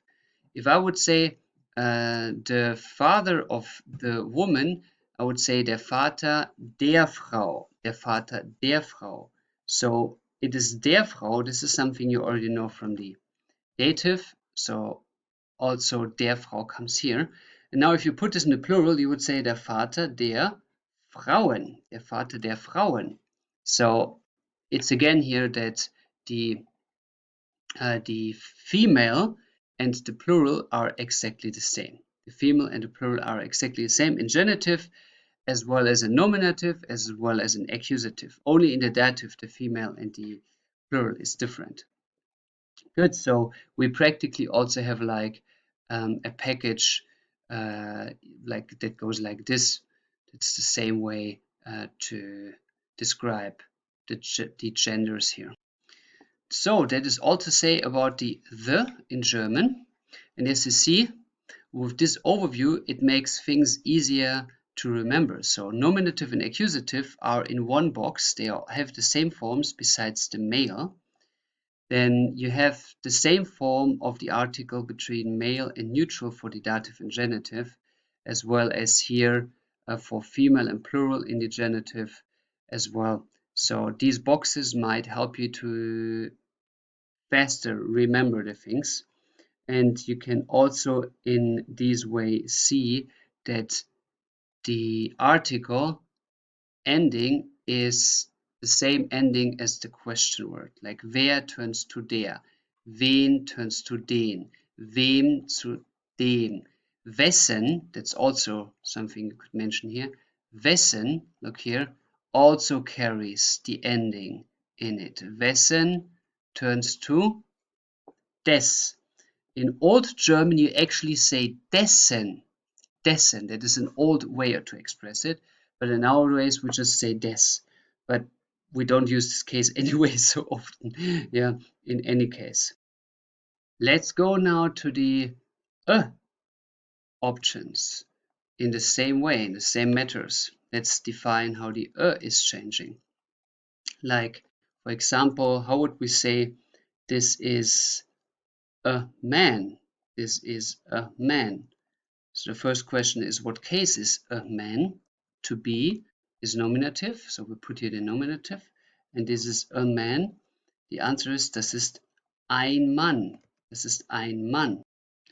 So here is the ein, the first one. And this ein is going to be the stem, the chunk of all the other forms, because we now just add the ending of ein. Now, if that is the ein, the male nominative, how do you say that in the accusative? How would you say, I see a man? I see a man. Now, think about the logic. Ein, and then you have to add something. What do you think you need to add? Now, what you add is the ending of the question word again. So en. En to be added on ein, which leads to einen. So einen. And this is then to be put down in that way. Einen. So that is the form of I see a man. Ich sehe einen Mann. That is here the logic that you already knew. So the ending stays the same. It is the ending of the question word. So let's mark it here green. Now, logically, what would I say? It belongs to a man or help a man. What that is dative. It belongs a man. I help a man. And that is, ich helfe einem Mann. Why is it einem? Because of what you learned up here, the question word, wem? Einem Mann. Ich helfe einem Mann. So let's mark this in blue for the dative. Ich helfe einem Mann. And then the same is, how would I say, the child of a man. The child of a man. Das ist der Mann eines, oder das Kind eines Vaters, das Kind eines Vaters. So here, see, it's Wesen again. The es ending is to be found here. So we can mark this as well in the color of the genitive here, black. Good. And now we will substitute this with the knowledge we collected before, that the male and the neutral is often the same. So how would I say this is a child? This is a child. So here, that is nominative, and that means das ist ein Kind. So it's the same as the male. How would you say this for the dative? Like you know here, the dative and the genitive are the same in male and plural. In male and neutral. So how would I say I help a child? I help a child. The answer is ich helfe einem Kind. Ich helfe einem Kind. So here it goes the same way. And that is the father of a child. This is der Vater eines Kindes. Eines Kindes. So it goes also the same way here. So neutral and male are the same in all these three forms. And you have therefore also the genitive, again, kindes, you have this es, and that's the rule. So you have packages again here and here, the same way. Now, what you learned also is that the nominative here is the same as the accusative in the neutral, female, and plural form, which is the same logic here. So how would you say I see a child? So this one here, I see a child. So the answer is ich sehe ein Kind. Ich sehe ein Kind. So that means this up is the same as the down. Ich sehe ein Kind. How do you say I see a woman? I see a woman. That is ich sehe eine Frau. And how would you say this is a woman? Das ist eine Frau. So the same logic here again. You follow the same patterns, which lead you at the end result to have one package of the nominative and accusative again. Now the last question is here, what do we do with the neutral? With the plural, excuse me. What do we do with the plural? So how would you say in English the plural of this is a child? The plural of this is a child would be these are children. This is a child. Or in plural, these are children. These are children. So this is a child, these are children. Here you see the yeah? But here is no Why? Now by the speaking logic, we all know we just say these are children. So there is no plural of But for you to understand why it is that way, that's the logic of the is representing something general. And the plural, unspecified of things, is in general the general. You cannot form something specific out of this. Or we can explain also the other way around. We can say the normal status quo, like the status to measure anything, is to measure it by the general mass of things, by the general plural. So if we want to know what a car is, we need many cars, general cars, to compare this one car, like the car, with the many. So the many are basically the point 0 to start with, to compare with. And if the point 0 is the many, then we don't need any article for it, because it is the point 0, it's what we compare. And everything else, like comparing from this many cars, comparing one specific car, saying the car, or these cars, or this is a car out of the many, then the many, the plural, is the generalistic point to start with, to compare. And the starting point does not need an article. because everything else is delivered from the starting point. But the center of the comparison is the plural, the general plural, and therefore the general plural does not need a specific article because all the other things have the articles as they compare it with the plural. So therefore it has no plural. And to make that short, we are just going to make an X to it, an X in both forms. So there is no plural for it. For you to visualize what we just explained, we can also visualize it that way. Look here, if you have like many things of something, like let's say these are trees, yeah? Just everything of these are single stripe is a tree. So these are trees. Now, if we say these are trees, we don't need a specific article to compare it with, because this is the general mass. This is the point zero to compare with. But if I want to pick out one tree saying, hey, the tree, or in general, like a tree like this one, or this one, or this one, then I need an article. But before that, when we just have many trees, I don't need an article because they are just the many trees, and everything else is coming from this logic. And the everything else needs a difference to the basic logic, which is to have the or to have the a. So that could be an explanation why there is no a in the Germanic languages. Now, this leads us to the result that we have a package of the nominative and accusative again, which you can visualize like this. That's the package, yeah? So all these forms are equaling each other, neutral and female, to the between the accusative and the nominative. Now let's go to the female aspect. How would I say I help a woman? I help a woman.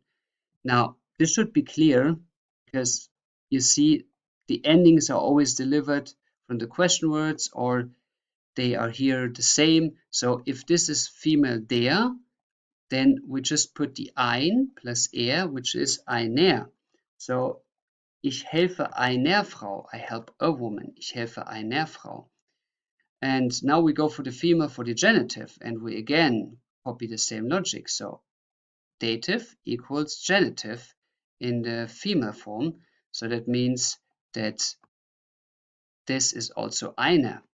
For example, how would I say the child of a woman? Das Kind einer Frau, for example. So this is like one package here. It goes the same way between dative and genitive. Female is the same. Now we come to the plural of both forms. Now here we have to keep in mind that both forms have no plural in the form. We just, for example, how would we say I help children? Ich helfe Kindern. So there is no or something. But we have to keep in mind that we still need the n in the nominative with the example of I help children. Ich helfe Kindern. Kindern. So it's the same rule of the n as you learned here. It's exactly the same. And now for the plural of the genitive, this is something I can tell you is so rare that it regularly, after teaching this now for 5 years, I still struggle sometimes to find examples because of this hard logic. So in general, we can say the plural form undefined of genitive by the example the one father, two fathers, so the father's child, or the children of fathers. Like there are many fathers and then there are children of them, so the children of fathers. In German, you could express, for example, the sentence the father's children, which is like the plural fathers, which would be in German der Väter Kinder, der Väter Kinder. But to bring it to the point, for you to have this example, I needed to correct it again 4 times. 4 times I had to think about this example, how to formulate it, because it is so rarely used. I mean, literally, it's never used at all. So please don't use this form. It's just confusing the people. It sounds like from an old book or something, because in German, practically, the plural of the genitive undefined already died out practically, because we just use the dative here. And we could also say the father of the children, which makes more sense, which is der Vater von Kindern, or the father of children, der Vater von Kindern. So that makes more sense to hear. So therefore, for you to remember, I will mark it this way, that practically this genitive form, plural, undefined, is practically already dead, and it is replaced by the dative with the expression of von, which means of, like der Vater von, of Kindern, children, the father of children. That makes more sense to say. All the other forms are too complicated. And if you take this together, then practically the dative already took over the genitive here completely in the practical life of our language, and this is one box. So you can use the dative in both cases. But I keep you here as a, let's say, rest in peace memory of the dative towards the genitive. I keep you here these 2 examples. Yeah, but please don't use this form. This is completely obsolete. Take this and replace it in your all-day life of it. Okay, good. Now this is all about the articles. So you have now an overview with all the articles. Now we go to the personal pronouns. The Personalpronomen. That is the 3rd out of 4th category to know everything about the cases. The Personalpronomen. So the personal pronouns, as the word says, it's about persons, and it will be again analyzed in the same patterns between the 4 cases. So nominative, accusative, dative, and genitive. While in the accusative we have 2 situations. We have the accusative and we have the reflexive forms, like I see myself, for example. And we also are going to divide this by the personal pronouns themselves. So how would I say I, you, and he? I, you, and he. So in English and in German, ich, du. And now what is about the he? It is the er. Now, for you, it probably feels like, yeah, sure, it's er. I mean, that's a simple thing you learn in the beginning, but take a look here. You realize something. The er in red marked is der and wer already included in the question word and in the male article. Now, this might wonder you, but actually it's the same in English. In English, we're saying he, isn't it? He. Now, German and English, we share the same ancestry. So we take this he and compare it with the. And in the, you see a he. The. There is a he in it. So obviously there is a same logic behind this, but you just pronounce it differently. But it follows the same logic as the has the he, der has the er in it. In German it's more obvious by the pronunciation. So also the er follows the same rule, that it includes the same content as the question word in the article. But my guess is that this was actually the first word, and the other words like der and wer came from the er. So now let's go with the neutral and the female form. How would I say it and she? Es und sie, es und sie. And here you see again the s is similar with das, it has an S, as well as was. So all end with an S. And the sie, like she, also in English ending with an E, has same with die. So die and she probably share the same development root. Now let's go to the we and the you, plural. Wir und sie, we and you, plural. Now, it often confuses people. This ihr is rarely used in many languages, like in Spanish or in English. It is just you, like singular and plural are the same. Now, for you to understand the ihr better, in distinction to the actually they, please tell me what means they. They, that is sie.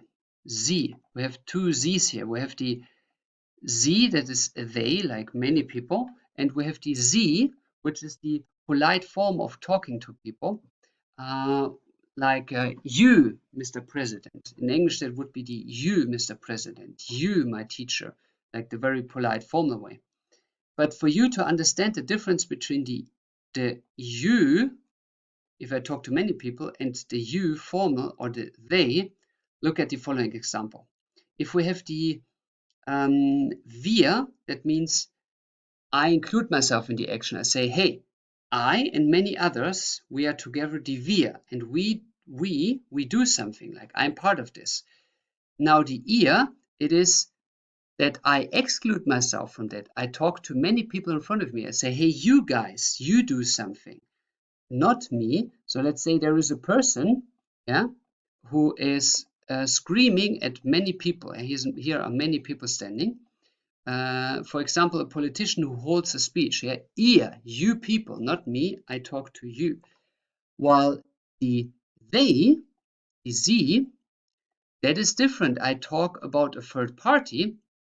So here I talk directly to the people. But if I have the sie, then it is that I, for example, I talk to another person about a third party of many people. So I say, like, I point with my finger on them, say, hey, you, do you see them? Again, I point with my finger on them, talk to this person, say, hey, you, my friend, do you see them? That is about the third party. It's not that I talk directly to them, like here, I talk directly to these people, but here I talk over this person indirectly about these people, but not to the people. And that is the crucial difference between the ihr and the sie. Good. I cleaned this away from the board. Now, one example of the nominative person pronouns, how would I say I am the teacher? I am the teacher. Ich bin der Lehrer. So here clearly ich is nominative to be, bin, the sein verb activates the nominative. Good, then let's go to nominative and accusative. Now, first of all, first things first, you know that nominative and accusative are the same form in the neutral, female, and plural. Neutral, female, and plural here are the same. So the same goes here with the person pronouns. Neutral, female, and plural must be the same in nominative and accusative. So we can already make here a box. That is the same because it is neutral, female, and then in addition, it's the same in the plural. So box is set. That's the same. Yeah. Now we just need to deal with the other ones left. If we want to say like to see, yeah, a sense, which is accusative to see, he sees me, he sees me. Then the logic in English is me, which is M plus E, M plus E. The same goes for the German. It's M plus ich, because that is ich up here. So you just add an M, mich. That is a Germanic logic that you find in all the other Germanic languages as well. It's like in English, me, in German, mich, in Norwegian, my, in Dutch, may, and so on. So all the Germanic language families are sharing the same logic here. So in German, it's mich, which carries the ich. Then the same logic appears to die dich, which is ich sehe dich, I see you. So you put the ich here plus a die, like here in du, und dich. It goes the same way. Now the first real difference is the him. I see him. And here is a learning bridge. Whenever something heavily changes in the personal pronouns, it's always starting, or almost always, with India Hotel, I and H. And I and H here is the start of something new in the personal pronoun. And then you have to add what the case is always adding. In this case, the accusative, as you know up here, is adding an en, like the article den and the question word wen here. Yeah? So we have to add an en here by the theory. Look, en. But does that look good? En? No. En it's not. So we just cut and we put an n. So ihn. Ich helfe, ich sehe ihn. I see him. Good, so ich sehe ihn. Now let's go to the we. How would I say in English? I see us. Us. Now I see us in English is almost like in German. You just have to add in English the German n because of accusative. Like ihn, you add an n here.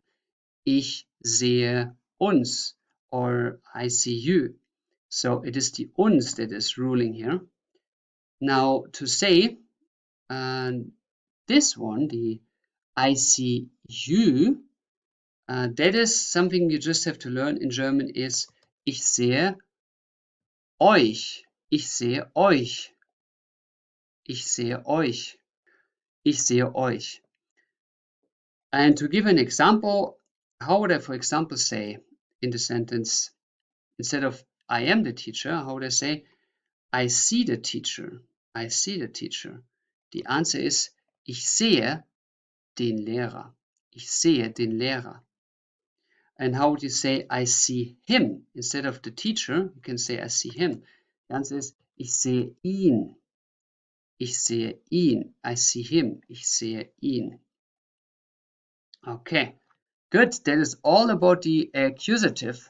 Then let's go to the reflexive forms, which means instead of I say he sees me, now it is reflexive. It means reflex means it comes back, like a reflex of the arm, for example. You make like, let's say you make like this and the arm goes back. Yeah?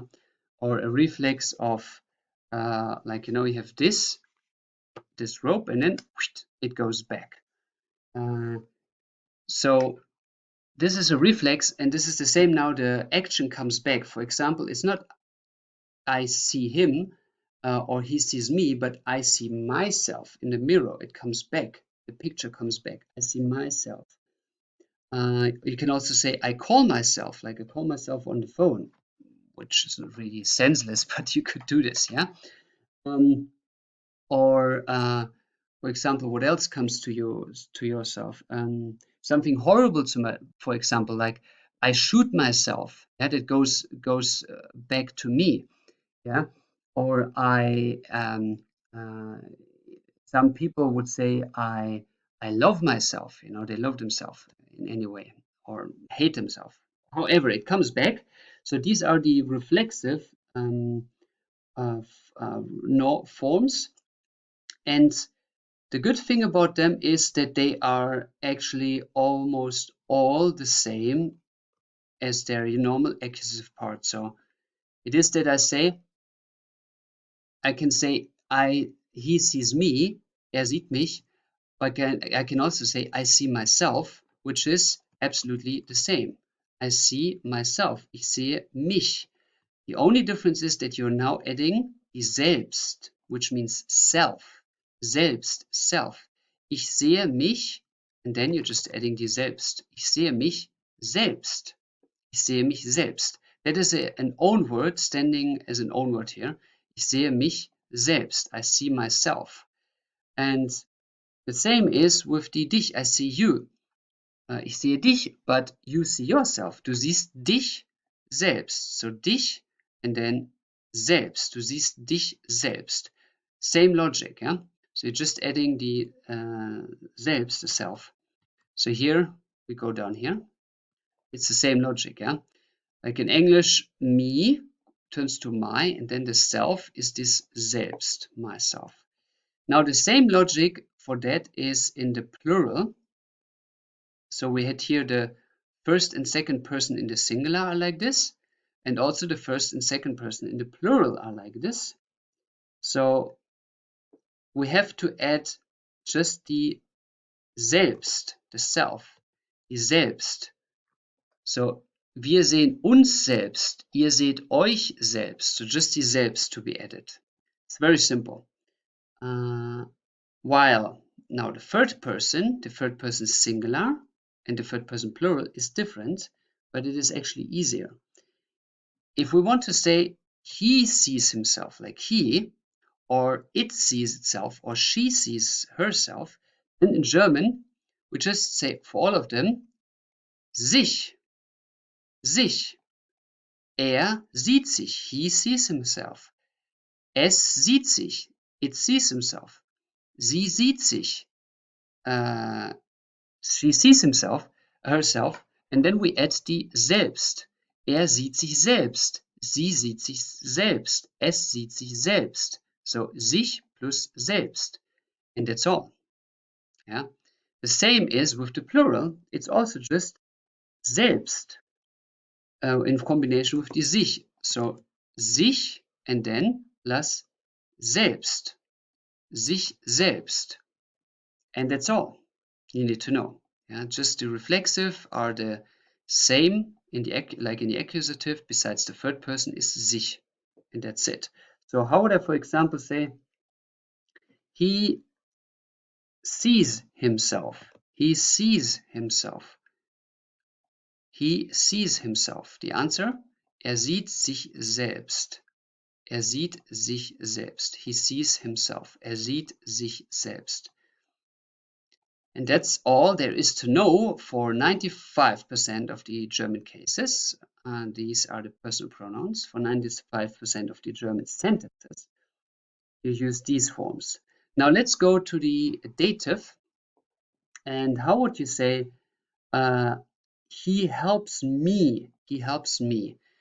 Now to say this, you refer to this M here, dem. You put this M like down here and starting the word with it, or you can refer to this M, it's myself, and you start the word with that. However you want to keep it in memory. And it is mir. Hilft mir. Now here, the R is in some way very popular in the dative. As you see, it's also der. That's why I marked it in green.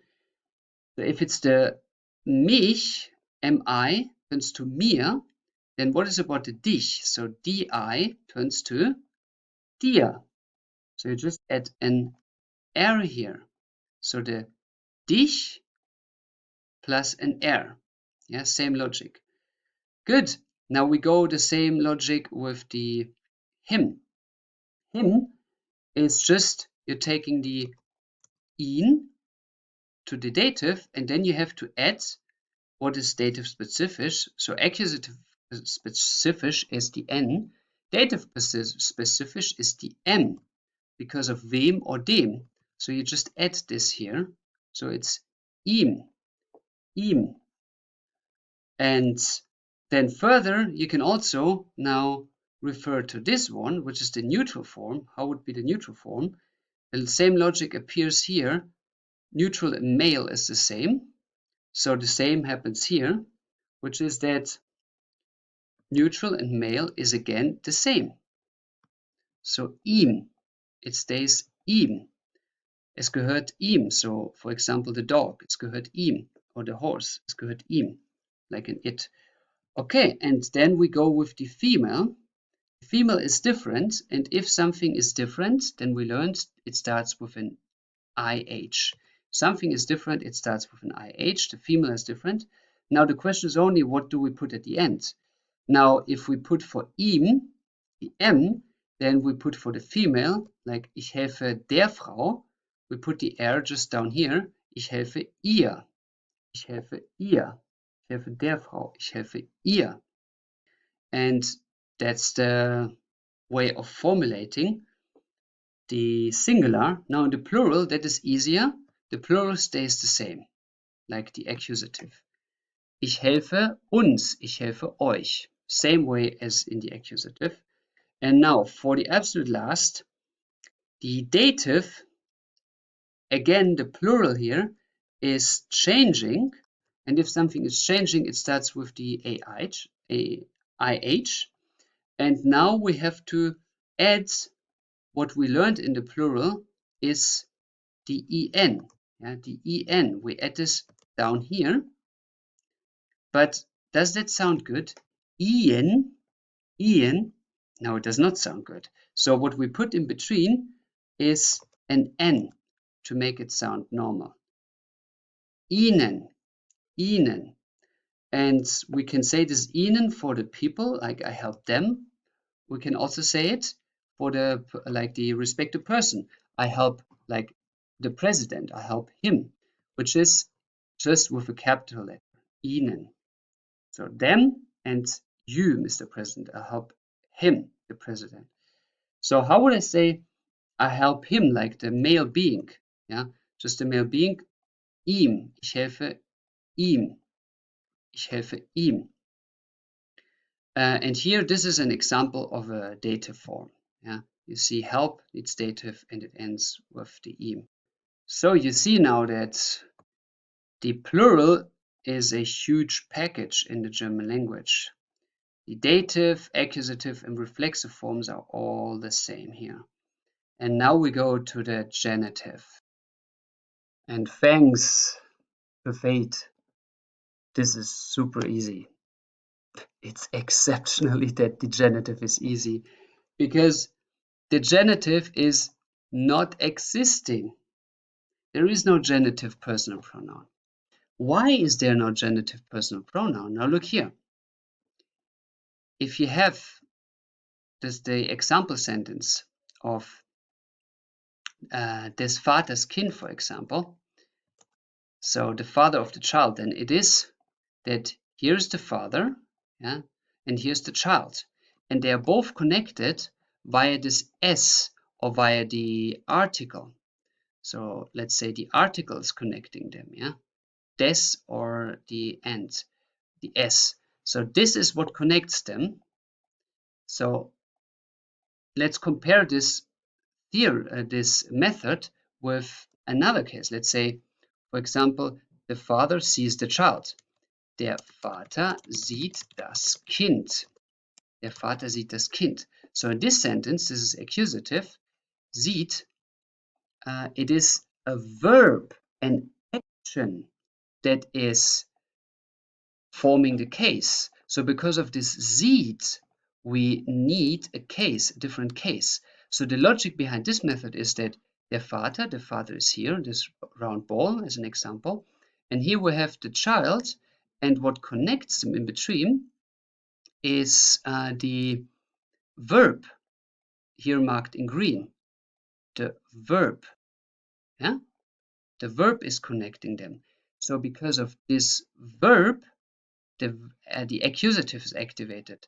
And because of this non-verb here, it's not a verb, because of the article des and s, the genitive is activated.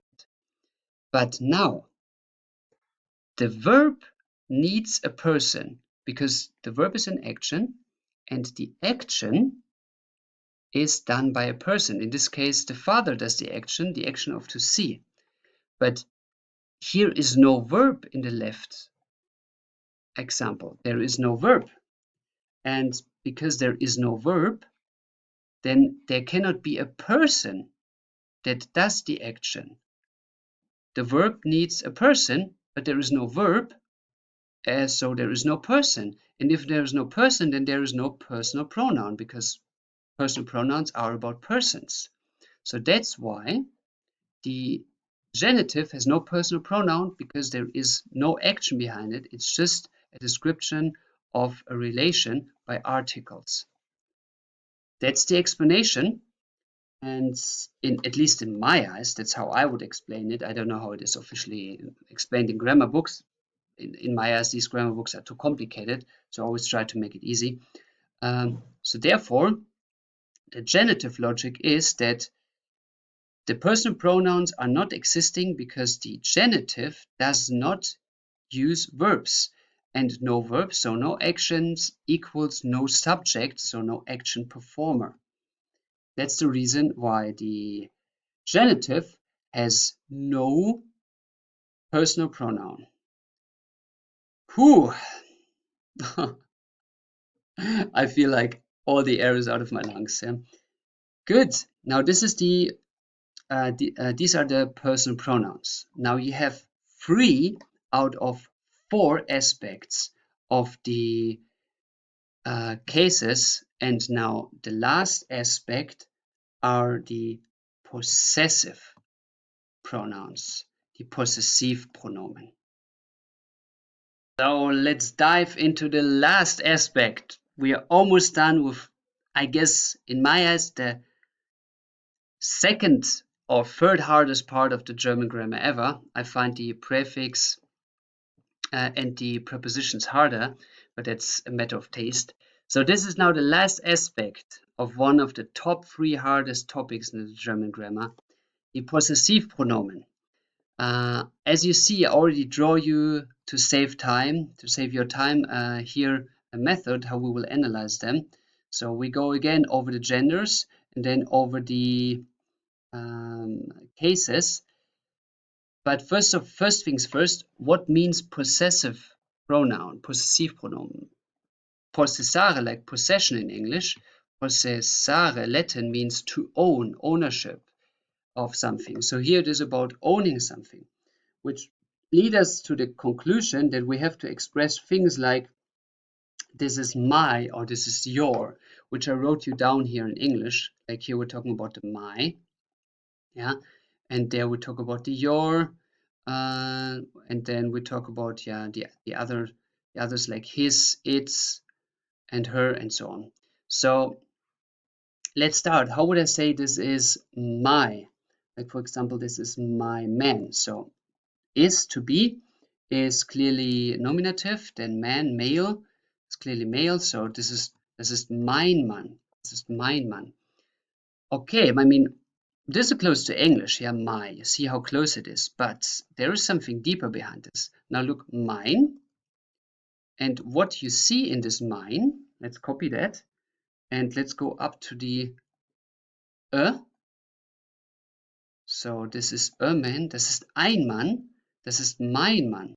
Do you see here that the ein is part of the mein? And the logic is now that everything that ein is doing, the same is happening on the possessive pronoun. So basically the ein logic is included in the personal pronouns because the ein is included in the word mein. So therefore, we could practically just copy paste this and put it down here and just add an M in front of it. So it would look like this if we do it that way. So we just put it here and then we're just adding an M to it. Just a simple M. Every form here, like mein, meine, meinen, and so on. Yeah, to make that very easy or visible. But for training purposes, we go through this list. So how would I say this is my child? This is my child. The answer is, das ist mein Kind. Das ist mein Kind. So it goes the same like the male. So neutral male again. The same. How would I say this is my woman or these are my children? Das ist meine Frau, meine Kinder. Goes the same way. Plural and female is the same. Now, how would I say, I see my man? I see my man. German, ich sehe meinen Mann. So you take just the mine, like here, and you add the en of the accusative, like den, yeah, meinen. And then you can follow the rule that you learned before, which is accusative and nominative are the same in the neutral, female, and the plural. So the result looks like this. These are equaling each other in accusative and nominative. The only difference is the male. Now, how would I say I help my man or I help my child? That equals each other again, male and neutral, and meinem is the result. So em to the mine, because it's dem or wem. It's the package of the dative. Now you can mark this in blue as a package. The same is then for the genitive. It's also equaling between man and neutral. So how would I say my father's car, meines Vaters Auto, is again the same car, and meines Vaters, now something male, Baum, for example, der Baum, meines Vaters Baum, it's again same neutral and male, and you just add the es if you have male or neutral nouns.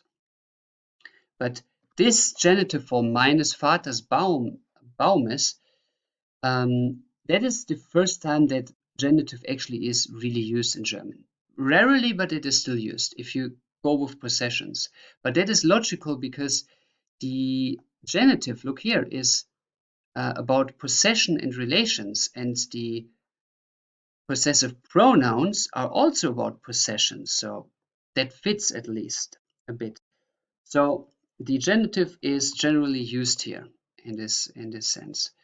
Okay, then we go with the logic of the female and plural. We already said we just take the mine and add the same endings as in the ein, or here der, for example, or meiner, einer. So we just do the same here, which is ich helfe meiner Frau. I help my wife, for example. Same with the plural. You add, as we had here, en and an n. So you do the same here, which leads you to meinen. Ich helfe meinen Kindern. I help my children. And Kinder needs an n, as you are used to. You have to add the n here. Yeah. And then we copy again the same logic, like here or here, that the female equals the plural. So that goes down here, goes down there. So das Auto meiner Frau, das Auto meiner Kinder. It's the same logic that you learned before, which forms a block like this. So it is basically the same block like the ein, besides that the ein has no plural, so that is different. So this part here is a bit different. But that part follows then the same logic as this part of the. Yeah. So no big difference. Then let's advance here. The dein is now just putting a d, like du is dein, yours, same logic, yeah, as you saw here in du, dich, dir, dein, everything with you, singular, has a d, and we're not going to fill out. This is all the same. You just add the same endings to here, which is the absolute same logic. So it's one-to-one this, but with a d in front of it. Now let's go to the third person. It is his, her, or its. Now to understand that, we already understood that male and plural is the same. Male and plural works the same way. And that is also here the case. Male and plural are the same forms.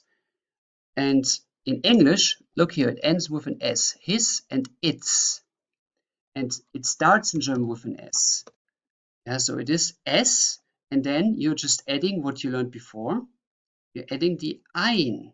Yeah, it's mein, dein, and then it is sein. Mein, dein, sein. Mein, dein, sein. And then you go with the same logic. You go with the same flow. You're just adding like everything like in mein. All the addings come here on the end of sein. And the cool thing is that is the same for the male and the neutral. Like it is, let's say we point on a man and say it is his car, or we point on a something neutral, like I don't know, on a, let's say the ghost, yeah, something neutral, or the girl, yeah, which is neutral, das Mädchen, and we point on her, say it's her car. Okay, a girl is her in English. Let's say a ghost, yeah, it is its, or let's say a spooky house, it is its house. So that's design logic, and it goes that way. Yeah? It's the same here, both for male and neutral. Now for the female, we have a change in the person pronouns. And when there is a change, you learned it is IH at the beginning. And here it ends the same way like in English. Her, ihr, her, ihr. Yeah? So it is ihr. And it goes the same way that we're just adding to ihr the same thing that we would add to mine. So ich sehe meinen Mann, I see my man.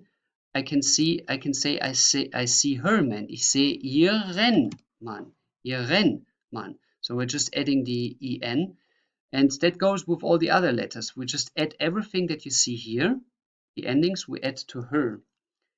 And we're making a shortcut now to the plural, because you learned that plural and female are the same most of the time. Plural and female, like here and here.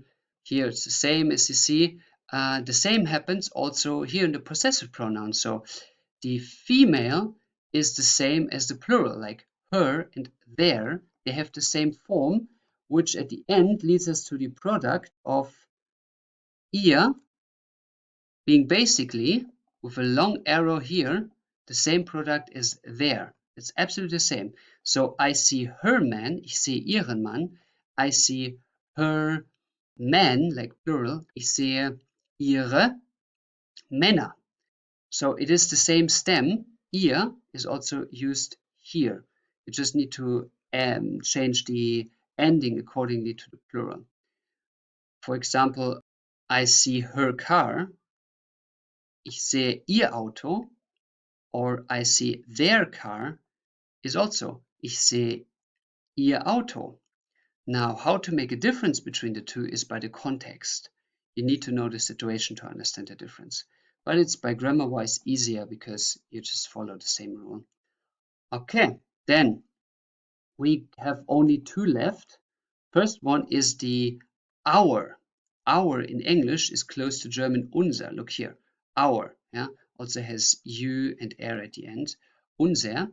So for our, you also just add everything that comes at the end, like for mine. The same logic. For example, we see our father. Wir sehen unseren Vater. Yeah, male accusative. And for the last, the your, the plural your. That's the most complicated because we have here one exception. The exception is the following. The nominative male is euer, euer, and this e here is exceptional. This exception follows the same rule like unser, euer. But the normal form is actually not the eue, but the eu. The eu is the normal form. So euer, eure, euer, eure. So that is the, here marked in the box, that is the normal form, which everything follows. But the only exception is here the male nominative. So we mark this here now as an exception. The e here is exceptional, and for all the other forms, the e falls out. But you also have the knowledge that, as you see here, the male nominative equals the neutral nominative, and that equals the neutral of the accusative, because accusative equals nominative in the neutral female and plural. So this is resulting in that, and that results in this. So there is a triangle of copying rules, and the same applies here.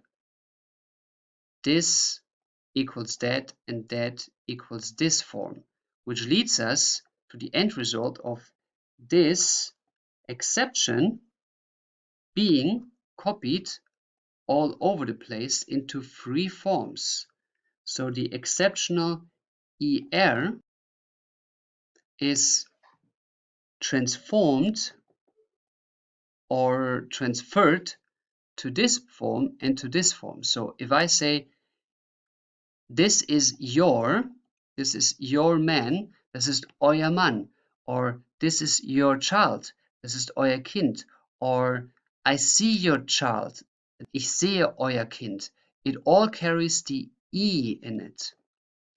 But all the other forms are not carrying the E in it, which is here, like eure. So it is no E here. The E is cancelled. But all the other forms are just following the same rule. So, das ist eure Frau, das sind eure Frauen. Ich sehe eure Frau, ich sehe eure Frauen. And the same is also with the nominative, with the dative and genitive. It's the same. It follows the eure logic. So you put eure and then you add the rest, like ich sehe euren Mann, ich helfe eurem Mann, das Auto eures Mannes. So you just add the regular endings. And that's it. That's the only exception here. Whew, now I have to breathe. This is everything. Now you have everything there is about the cases, all their four aspects on one sheet of paper. This sheet of paper, I want to say proudly, it took me roughly 4 years to create it. It's not that I was writing so slowly that I needed 4 years to write this, but just all the experience in my language courses to put all together into one, to create this super sheet, was permanently work and is still in the process. So for example, just 2 days ago, I changed this paragraph. After 3 years of teaching it another way, I finally found a better way, which is this. So this is a super overview of everything. It is very, very useful for you. As for every question you have concerning the cases in German, you just open this and you have a look. If you ask yourself, what verbs do I use? Or other way around, you have a verb and you don't know what case it is, then you just check. Is it a non-movement verb, a movement verb? Is it about possessions? And then you check, how is the article then in the male case? Or how is the possessive pronoun? What are the exceptions?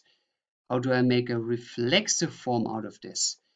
You have everything now on one sheet, and you can print the sheet out, hang it on your wall, put it in your folder, or what I would recommend you, keep it as a PDF on your phone.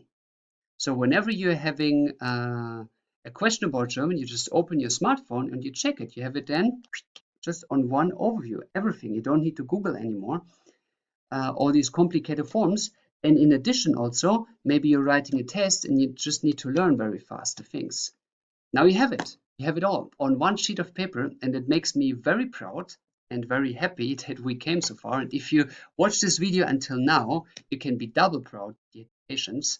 So I'm glad that I could give you this value. which I never ever found in any book, but now you're one of the few, maybe hundreds, maybe thousands of people who have this sheet accessible. I'm glad to give you this value, and I thank you for your patience, for your time, and I hope this sheet is going to help you to make German easy again.